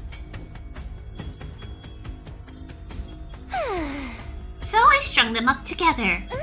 But that would take time, some time for all cryptoglobin to be drained out of their bodies, so I returned to the gym and the rest is history. If all you wanted were the liver mortis codes, why did you also kill Moko? Are you stupid? Because if I only killed Tsubasa, Moko would have realized I was the one who did it. Just for that? That's right. Moko was killed just for something like that? I already said yes. What difference does the life of a maggot make anyway? You! By that point, I had lost all sense of reason. In the frenzy of the moment, I charged at full speed towards X. But the moment I took my first step... As you can see, this is a grenade gun. It's loaded with a grenade imbued with the energy of undying flames. Oh, uh-oh. Once it hits, the grenade will instantly burn any organic matter within a 16-foot radius to a crisp.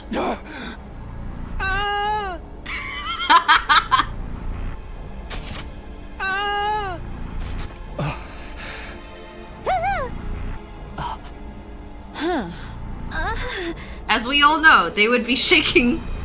They would be shaking as they make these sounds. They were like,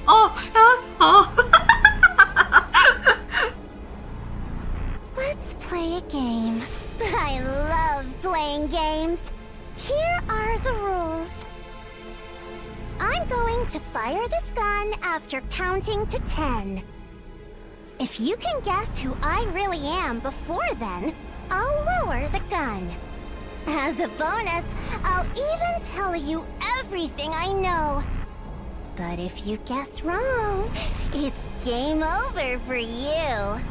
Because I'll shoot the person who gave the wrong answer. Alright, let's play! 10, 9, 8... My head was spinning. Think, Takumi, think! Who could X be? 7, 5... Whoops, I missed I missed the 6! Hold on. 6... X said that they came to the academy on day 24. That's the biggest clue they've given. Someone who had arrived on day 24. 4... 3... 2... I know the answer. I should know it.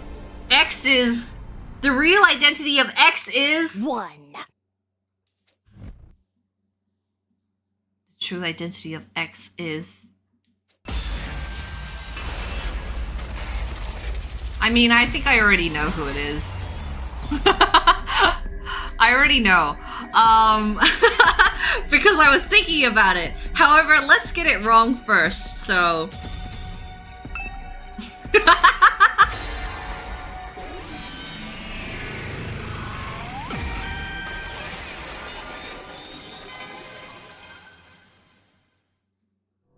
Oh, wrong answer.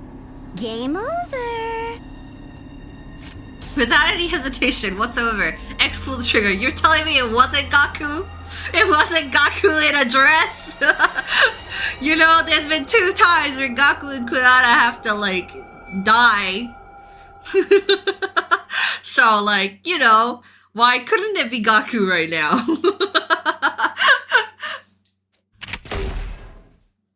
Immediately after, I saw a grenade hurtling towards me, getting closer and closer.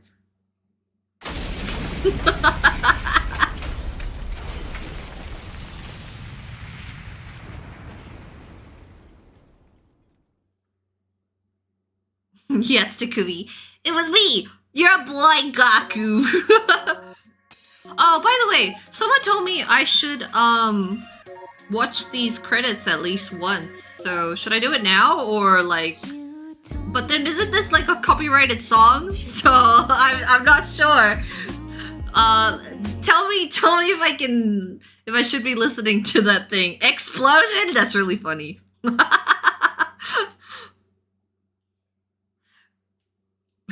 It's probably a copyrighted song, so I don't know if I should be playing it. You should be okay. I mean, now I know all the name roots.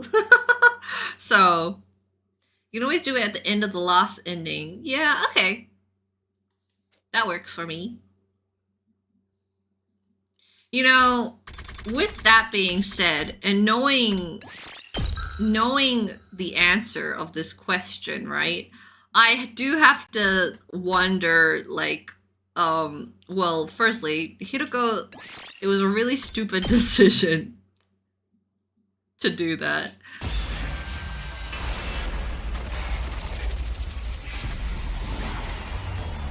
Thankfully, I played all these routes kind of in a row, so all of this information is sort of fresh to me. If I had played Box of Calamity like ages ago, I would not have remembered this. So I'm pretty sure it's Kako. Because Hiroko gets rid of the evil Kako from Box of Calamity and just like sends her to another timeline, which I'm like, that's so stupid! Hiroko, why did you do that? Why? Hiroko's like, that's not my problem anymore. This Hiroko is like actively trying to like save people and like save the timelines, and then that Hiroko was like, nah. Which is why we were like, oh, maybe because Eito also ends up using the time or the looping machine in Calamity. I knew you had it in you. Right? So that Eito is probably the Eito that shows up in Killing Game. But what doesn't make sense to me now is who is the first and second sponsor? Because if Kako from that timeline is now here, and both the sponsor 1 and sponsor 2 died, who is sponsor 1 and sponsor 2? Because that's not this person here. I knew you had it in you. X put both hands on their mask and quietly removed it. Oh my god. The hell? How? Why? You... Kako. But Lady Kaka was... She was... You kicked the freaking bucket on day 27! Stop! Eva, please!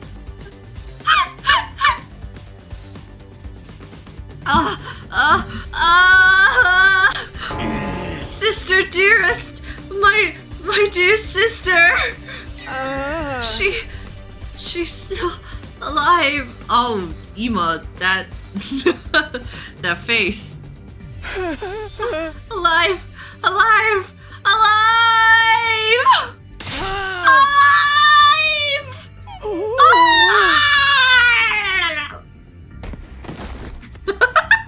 Eva collapsed on the spot, probably out of sheer exhilaration, like how a superfan would react upon making eye contact with their favorite celebrity on stage. Basically, he swooned. You guys think maybe she had another twins besides Ima? An identical one? Or a clone of some sort? Hey! No, none of those. She came from another timeline using the PLM. Timeline? PLM? I'll explain later. Long story short, this is a Kako from a parallel world. Look at her in her little outfit. She's like, thank goodness I'm kind of a similar height to Kurata. If I had to, like, disguise myself as someone else, I don't know how that was gonna work. Ima is dead on the floor. That's why you can't even see him. Everybody tensed up and stared around in sheer utter confusion. Even Hiroko? Another thing. You're all calling her Kako, but to be precise, she's no longer the Kako we know. Wait.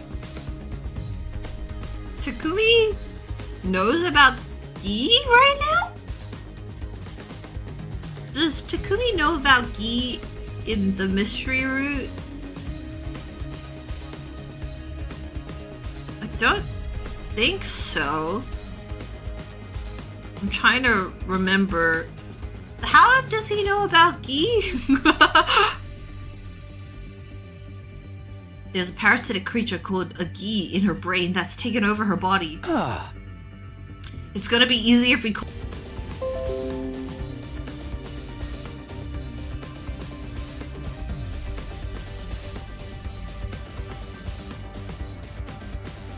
Are we back? Sorry.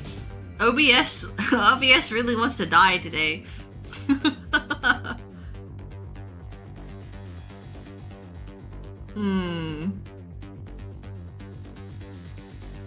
Yeah, OBS doesn't want to cooperate today.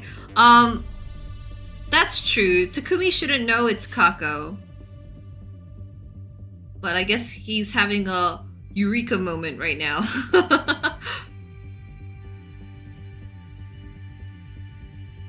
Kako-ji? I nodded and continued. The Gi inside her body. That's the real mastermind who killed our friends. That's who X really is. You're absolutely right. I have nothing to add or subtract from your explanation. You said you'd tell us everything if we got your identity right. I did say that, didn't I? Good, because I have some questions for you. Go ahead. First of all, you said your objective was to obtain the liver mortis codes, right? How did you even learn about them? From Shion in the Box of Calamity timeline. It was before I got banished to this world. It was also that's also where I learned about the distress signal transmitter. So your ultimate objective is to summon the rescue craft? Huh? That's right. I'm going to ride it to the artificial satellite, so my sisters can bond with the remaining humans there. Next question. Where did you put the liver mortis codes you cut out of the others? I have them right here. You can have them. No, thanks. She pulled out some kind of file binder and tossed it over. This little scrapbook contains their skin fragments.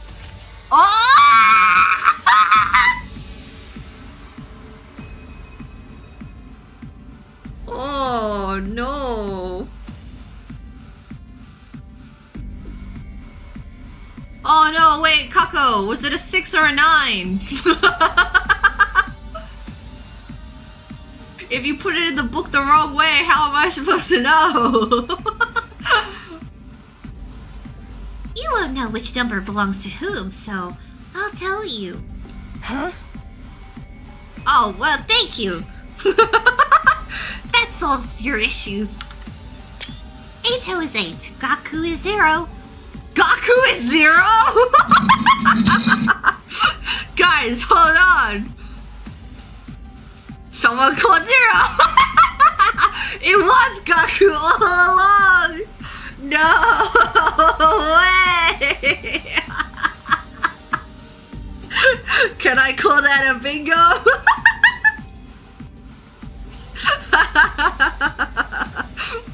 You know what? Let's do it. That's good enough for me. Oh wait, fake death? Hold on. Let's go. Hell yeah. Shoma was the fake death, by the way. Also, random tangent info dump. What's the random tangent info dump? Look how many bingos we have. Ito is 8, Gaku is 0, Kaku is 9, and Shoma is 3.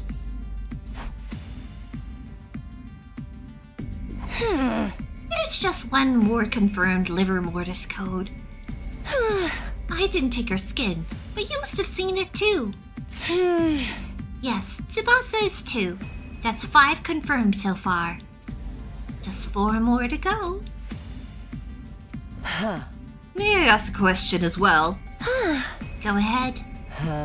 Why did you leave the bodies in the morgue? If you didn't want us to know about the liver mortis codes, you could have just thrown the bodies into the wall of fire.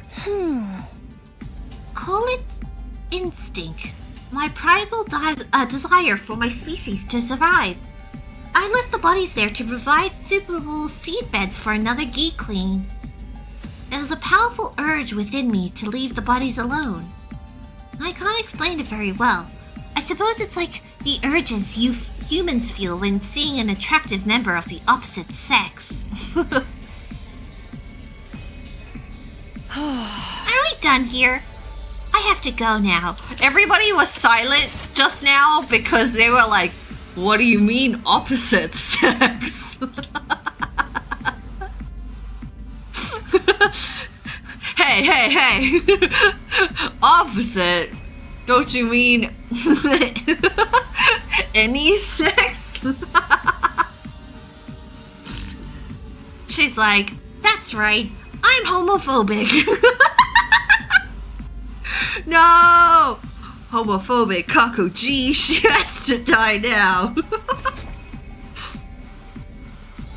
Are we done here? I have to go now. Go? Go where?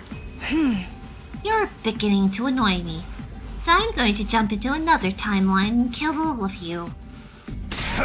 You're gonna what now? I wasn't lying about having no interest in killing people. I don't kill for fun, if you know what I mean. I kill to vent my frustration, like crushing a pesky roach. Words that disgust even an assassin like myself. Besides, I still need to verify the other liver mortis codes. So you're gonna leap out of here? I've had enough of this timeline. I'm the type whose enthusiasm wanes as quickly as it waxes. Wow, this is just like Junko and Oshiba. Oh, that reminds me. The PLM was locked until very recently. I unlocked it just before you arrived, so it's all good.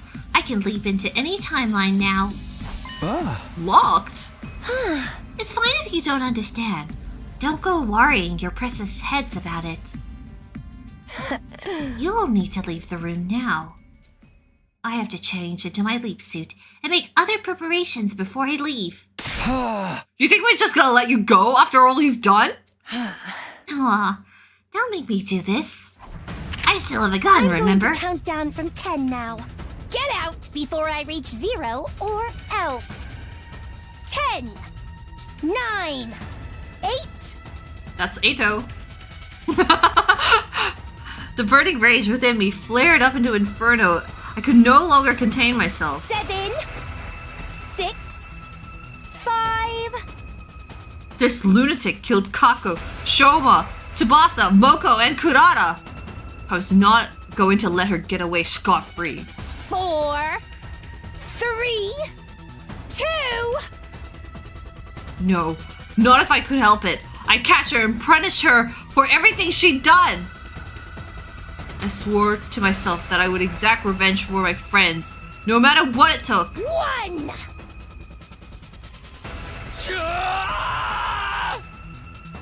I started charging forward as I yelled, taking 1 step, 2 steps, and then I saw a grenade flying through the air, making a beeline for my face.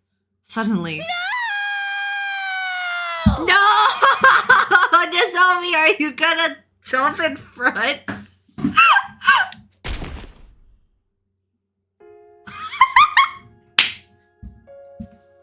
No! It's gonna get all of us though. 16 feet radius, guys. No!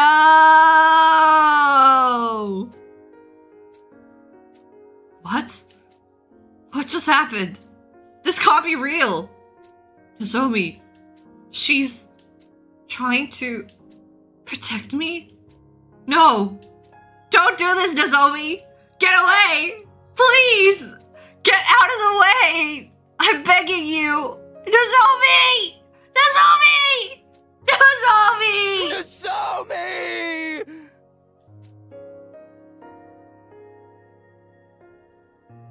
Bro, we all burned to death.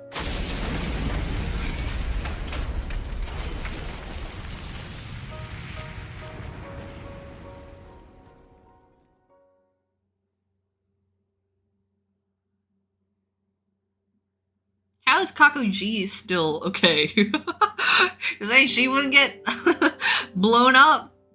My heart felt hollow. My mind, emotions, sense of self, all gone. I couldn't think, couldn't feel. I'd become emptiness itself, held together by a sack of inconsequential flesh. Are you awake? It's already day 97. How are we alive? We should be dead. Zero reaction. No surprises there. I can hardly blame you. After seeing Nozomi die right in front of your eyes like that.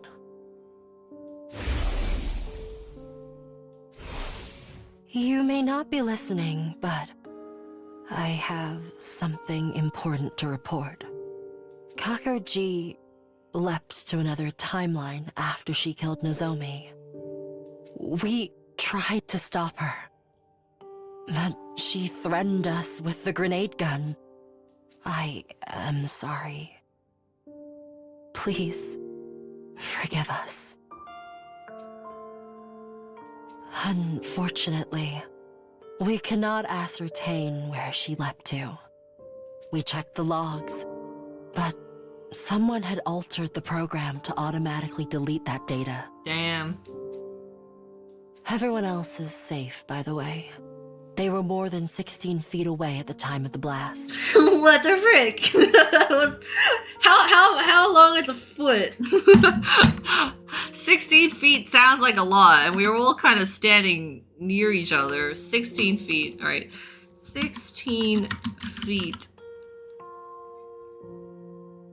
Oh, it's just under 5 meters. I guess that's okay. I don't know, 16 sounds like a huge number, so hearing 5 meters, I'm like, okay, that's actually a bit more believable.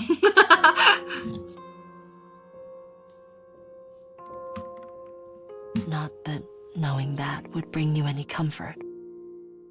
Purple? Oops. I'm emaing.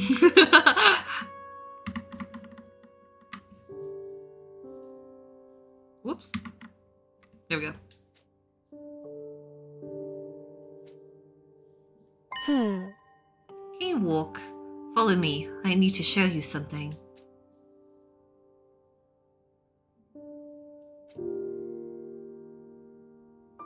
Ima also died in the blast.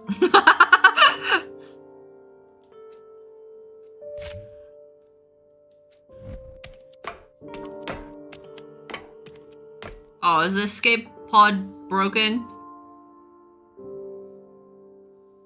Damn. Well, we're screwed. Doesn't this surprise you? Is it because you already saw it in another timeline? Or because you've completely lost heart already? I noticed it 3 days ago, and I've already shown it to the others. We've actually been leaping into different timelines in search of Kakuji. Oh, great! So far, we haven't found her. A lot has happened, but we did find a ruined escape pod in one timeline. It occurred to me that this may have happened in our timeline as well. I came back to check, and unfortunately, I was right. As of right now, we don't know what caused the damage. We can't fix it without Tsubasa anyway. And even if Tsubasa was still with us, it It would be impossible for her to fully repair it in just 2 days. We can't use the escape pod anymore. What do you think happens next? If we can't go to the artificial satellite when the omnidirectional attack launches on day 100. Oh my god. Do they really have to show the cutscene every time they mention it? I'm like, I know you guys made a cutscene. You don't have to show me every single time. The only way to survive in our current situation is to stop the omnidirectional attack. For that to happen,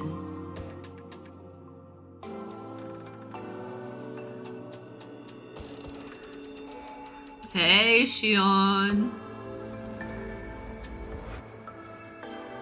We have no choice but to release him from here. And by doing so, sentence him to certain death. No! Kill the baby! That's a funny screenshot though.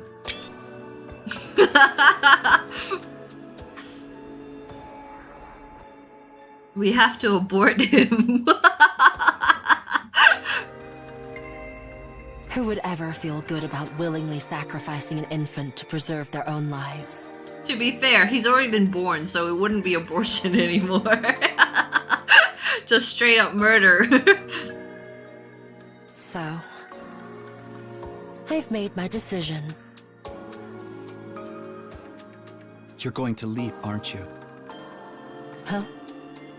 You'll leap to another timeline.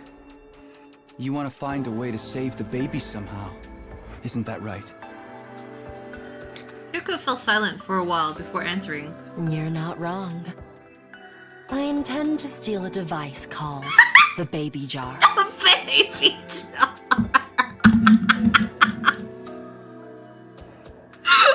Oh no! Gaku's jar! Gaku's jar keeps on giving.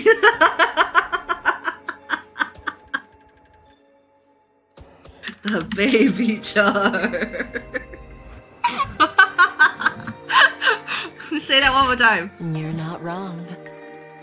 I intend to steal a device called the baby jar. The baby jar. To do that, I have to go to the steady fundamental timeline. On day 93? Or whatever day it was right now?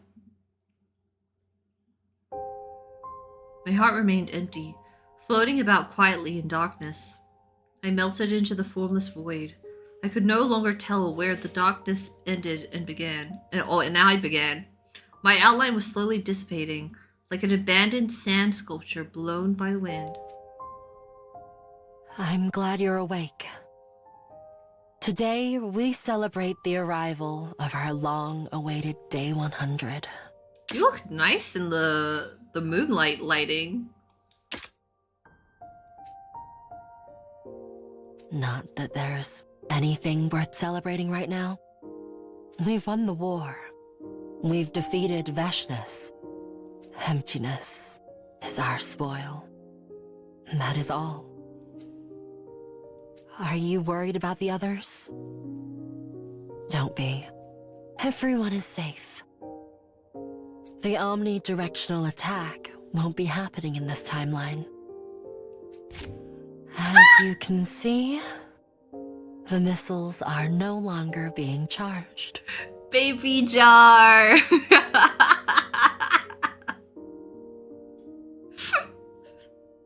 Guess how many jelly beans are in this jar? Just one.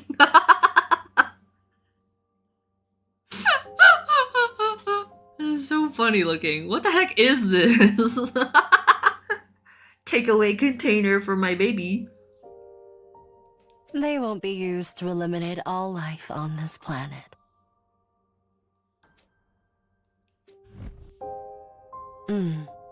Alright, I'll be leaving now. Come join us on the roof as well, if you're feeling up to it.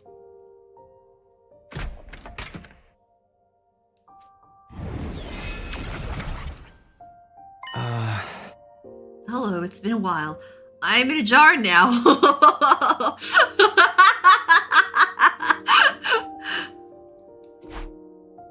Huh? Shion. Huh? Shion. Huh? That's your name. Shion. Shion. Okay. It feels strangely right. Can you manifest yourself now? Yes, thanks to your help. What's that? You solved the future case, didn't you? The flow of malicious aura has been stopped. Thank you. I'm really grateful. I'll see you around.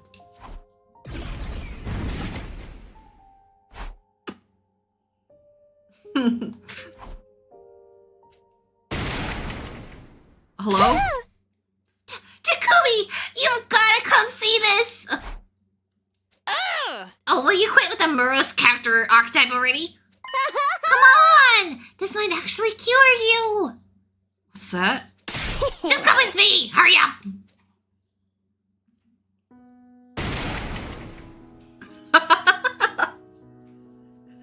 I love that Darumi like crashes through the door. Darumi grabbed my hand and dragged me outside. Oh, they're playing the graduation music again. Hey guys. Well, Nozomi's dead though. There are still the other 6 survivors. Hideko, Takemaru, Ima, Kyoshika, Yugamu, and of course Darumi. When they saw me, they beckoned me over. Get your ass over here now! Come this way!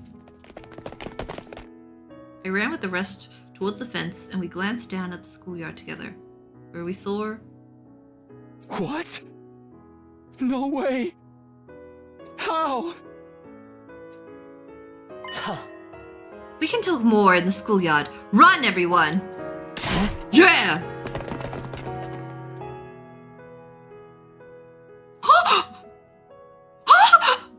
No way! I'm dreaming. Hello? Whoa, what? How? Why? Impossible! Y'all are supposed to be dead. How are you here? A question we seek an answer to as well. It doesn't matter, because... It's a miracle. A miracle! Guys, our escape pod is still damaged. What is happening? Everybody is alive? Yes, we are.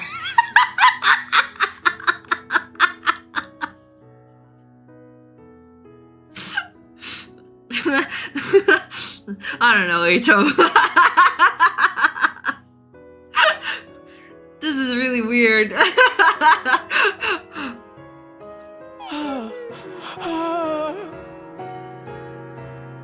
Brother dearest? Sister dearest? Brother dearest! Sister dearest! Eito Aotsuki, Takumi Sumido, Eito Aotsuki, Takumi Sumido! And then we like make out.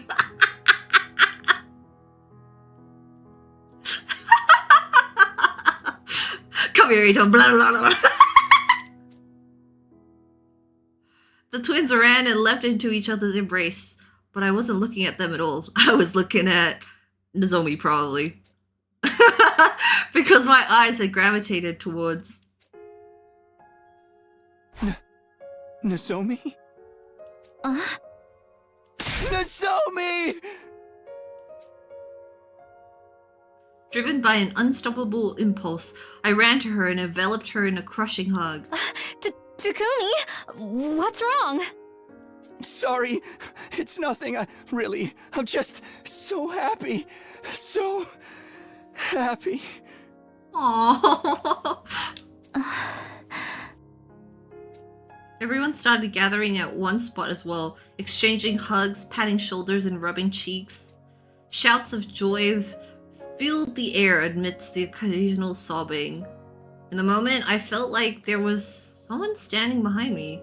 But when I turned around, there was no one. All that remained was a faint scent, a hint of lavender.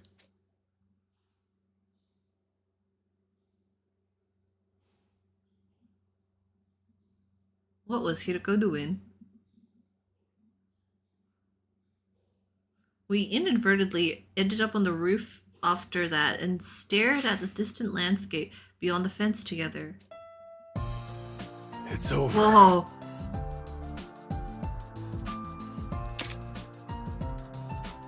Why is Ava happy to be here? Oh my god, I'm holding the baby jar! Oh, she has that too! Oh. Wow, what a picture. Whoa, Kyoshiko, you're so tall!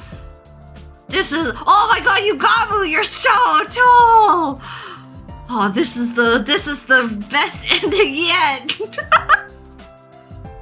Look at how tall they look compared to Takumi! Oh god, Shoma, you're so big! Oh my god! Shoma, you're so giant! Can we scroll back to the other side? Wow, what a cute picture. It's over. Yeah, and we all made it out unscathed, more or less. Why so unsure? This is exactly the kind of moment you should be shouting from the rooftops about!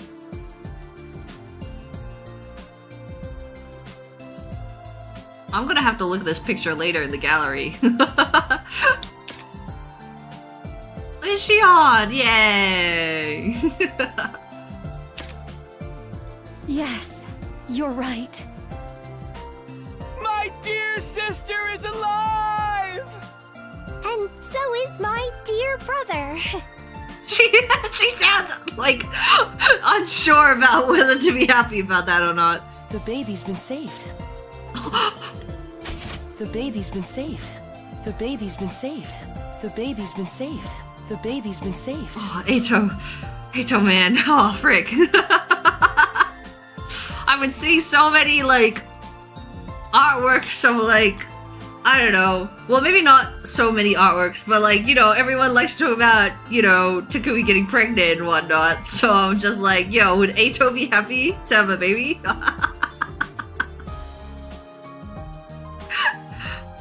The baby's been saved. The baby's been saved. Yay. Yes. Right here with us. Everything turned out well. All thanks to you. Shion! When did you arrive? Am I not allowed to join you? He's like, I'm in your arms right now. Are you kidding? Of course you are! I'm just so happy everyone's alive. Right, Gaku? Oh my god, Tsubatsu's touching me! Yeah, absolutely! This is a day I shall never forget. Me too. I feel so light right now. Come on, Shoma, turn off the waterworks already.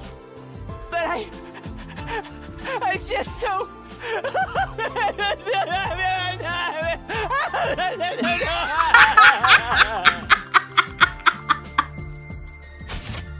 That was a great line. Wait. But I'm just so...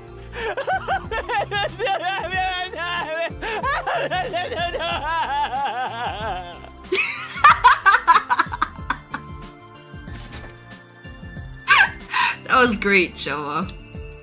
Did our dead friends come back to life? Oh my god. Oh no, it's the box of blessings! While on the way to the roof, we asked them about this. Oh wow, look at this picture. Now we can look at it. Eito with his hands in his pockets!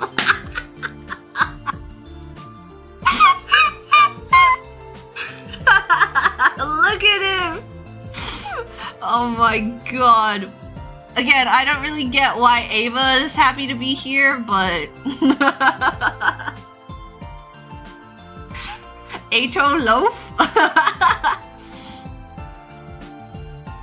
Yay! Oh my god, the thing in the background looks like a giant D.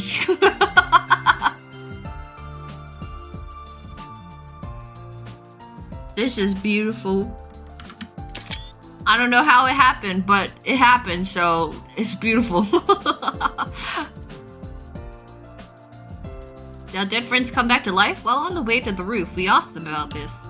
Apparently, they had left here from another timeline, so it wasn't like those who died in this timeline had gotten revived. That gave me mixed feelings. The Eito, Gaku, Kako, Shoma, Ava, Tsubasa, Moko, Kurata, and Nozomi who are here with us right now. They weren't the same 9 people we had gotten to know from this timeline. I would never forget those who were killed here. The pain of losing them would live on forever in my heart. But it was just like Kurata said.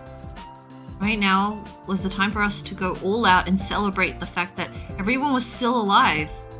I didn't want to think about how the Shoma and Ava of this timeline ended up becoming murderers. The only thing I regret is not being able to capture Kakuji.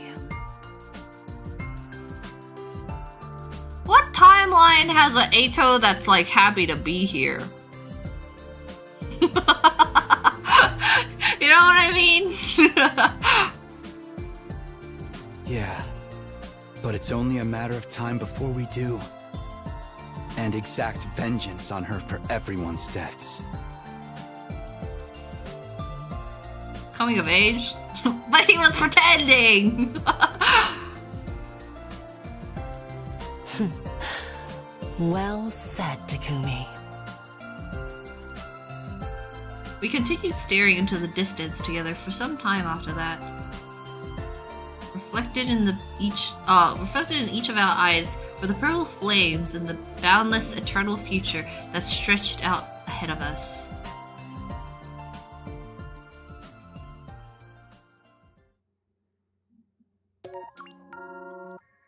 Huh.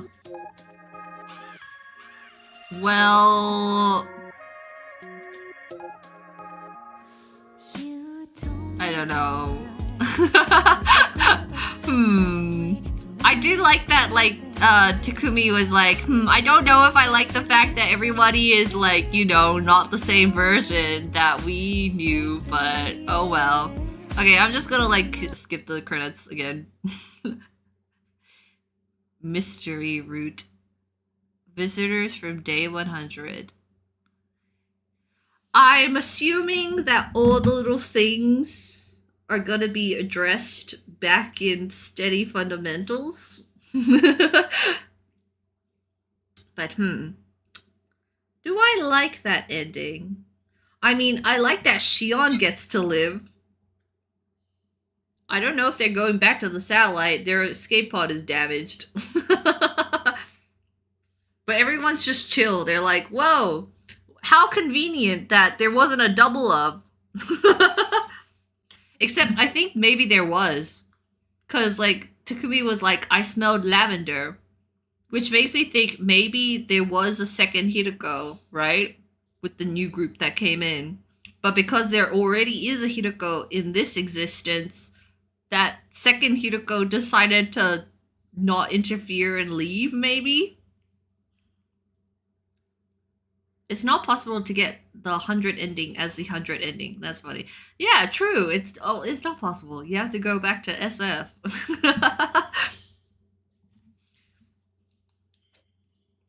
But it was cute. That little picture was very cute. 21. And then we go from here. So... what? Is everyone gonna die at the end of this? Takumi Hiroko, Takamaru, Ima, Kyoshika, Kurara, like, is that group just gonna die? And then the remaining survivors go to the mystery route. 8 innings left. Yippee! Well, we'll end the stream here. And then the next time I get to stream, we'll finish 100 line. That's kind of crazy to think about. Let's go look at that picture again. It's very cute. I'm assuming it's here? No. Yay! Alright, how do I zoom in? There we go. Whee! Alright, Takamaru. Yeah, he's looking proud. Arms folded. Moko's so cute. She's like, oh! Kanata confidently without her boss. Ava is happy too for some reason. I don't know. Is Ava brainwashed Ava or is she just normal? Ima and Kako. What, you think I still need 2 streams? That's crazy. Really? Oh my god. Am I gonna finish? Am I gonna finish before the come sleep event? Ava's here for some reason, being happy. Ima and Kako, they're cute.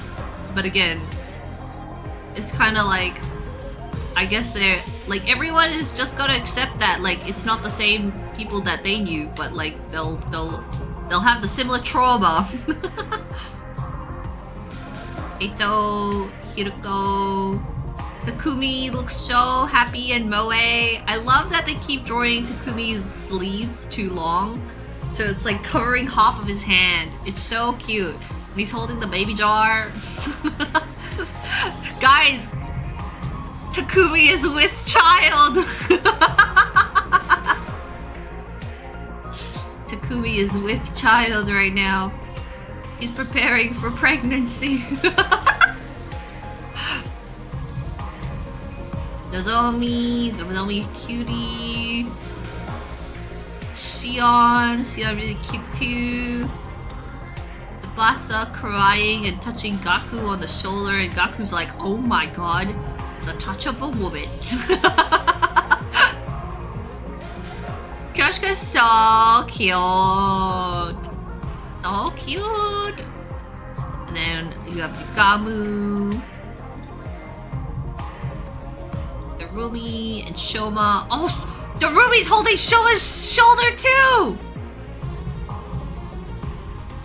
That's awesome. Good for you, Shoma. God, he looks gigantic. Look at the size of his head compared to Darumi. He's like double her head size or something. That's gigantic. Shoma, you've got a really big head.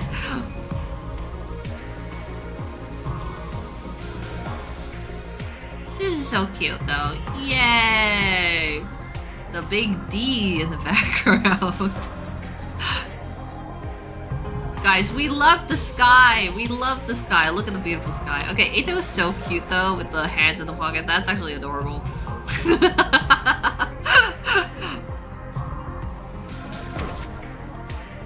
So cute.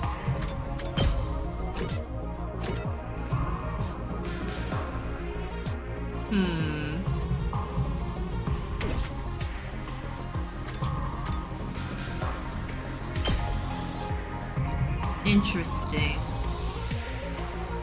So do you think after this ending they looped again? Or do you think after this they were like, the loops are over! Yippee! Everyone survived!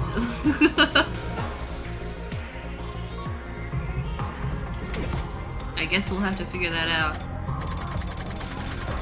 So where's the lost route that I have? Oh, it's here. Ooh, let's look at the picture. Whoa. Oh, frick. Ooh. Wow, his teeth. Her teeth. The chompers. Wow, the eyes are really red.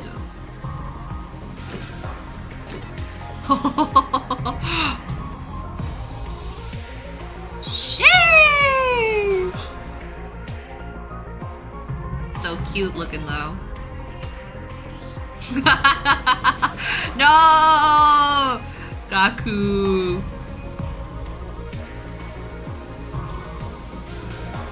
This is cool.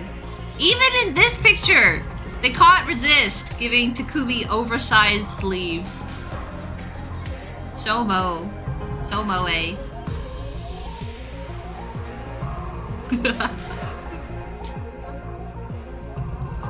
The word of the stream is Vichy Swa, whatever that was. The Vichy Swa. Suaze or whatever it was. That's the word of the day. Alright. Well, let's leave it at that for today. And then whether we need 2 more streams or just one really long one next time. We're getting there. We're in the final stretch. Only 8 endings to go. That's so crazy.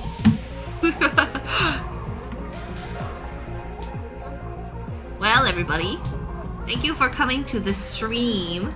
Let me once again ask you guys that if you are in Sydney, or even if you are in Sydney, please consider RSVPing to our 100 line cup sleeve event. Even if you can't make it in person, you can still let us know in the RSVP form if you are interested in the merch. Even if you aren't interested in the merch, honestly, at this point, you might as well just say you are. You might as well say you are.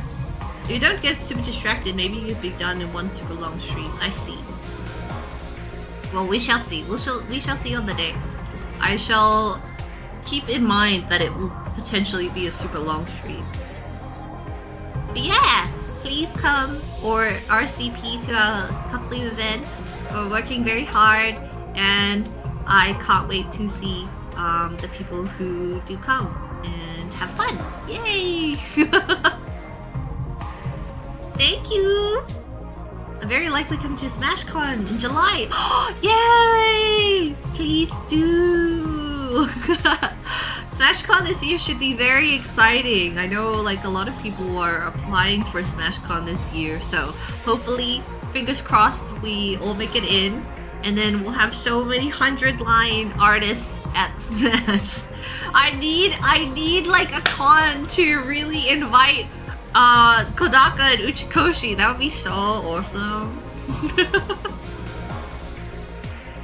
I really am, but I don't know if UK delivery is the thing. Yes, it should be fine. It should be fine. We should be able to accommodate international shipping. As long as it's not like a country that has shipping suspended at the moment, it should be fine. So, yippee! We will be revealing the merch slowly on our social media accounts over time. So make sure you do follow the accounts. I have it linked on the stream description again. So yeah, look into it and RSVP, and we'll try to figure it out. But thank you again for coming to the stream. We finished Mystery! And then the last one is just Steady Fundamentals, which is a really weird name. I don't really know why it's called Steady Fundamentals. It doesn't really make sense to me. What does that even mean? Steady Fundamentals? That doesn't make any sense to me. It should have been called the Uchikoshi-isms. Alright, thank you for coming to the stream today. I'll be ending it here. And I don't know if I'll stream again today, but if I do, I'll do some art on stream. So, thank you, thank you, thank you, thank you. We're so close to the end, I know. Can't believe it. Alright. Bye-bye, everyone. Thank you for coming. Leave a like, leave a comment, go RSVP. I'll see you next time. Oh, there's a last question, but might you still have your super old Nosha VODs up? They're on a different channel. But I also did not play Nosha completely on stream. I only played the beginning of it on stream. I played the rest of it in my own time, so there are not enough Nosha VODs for you to see the whole story. If you have not played Nosha, I would suggest you play it yourself. So, yeah! Alright, thank you. Bye!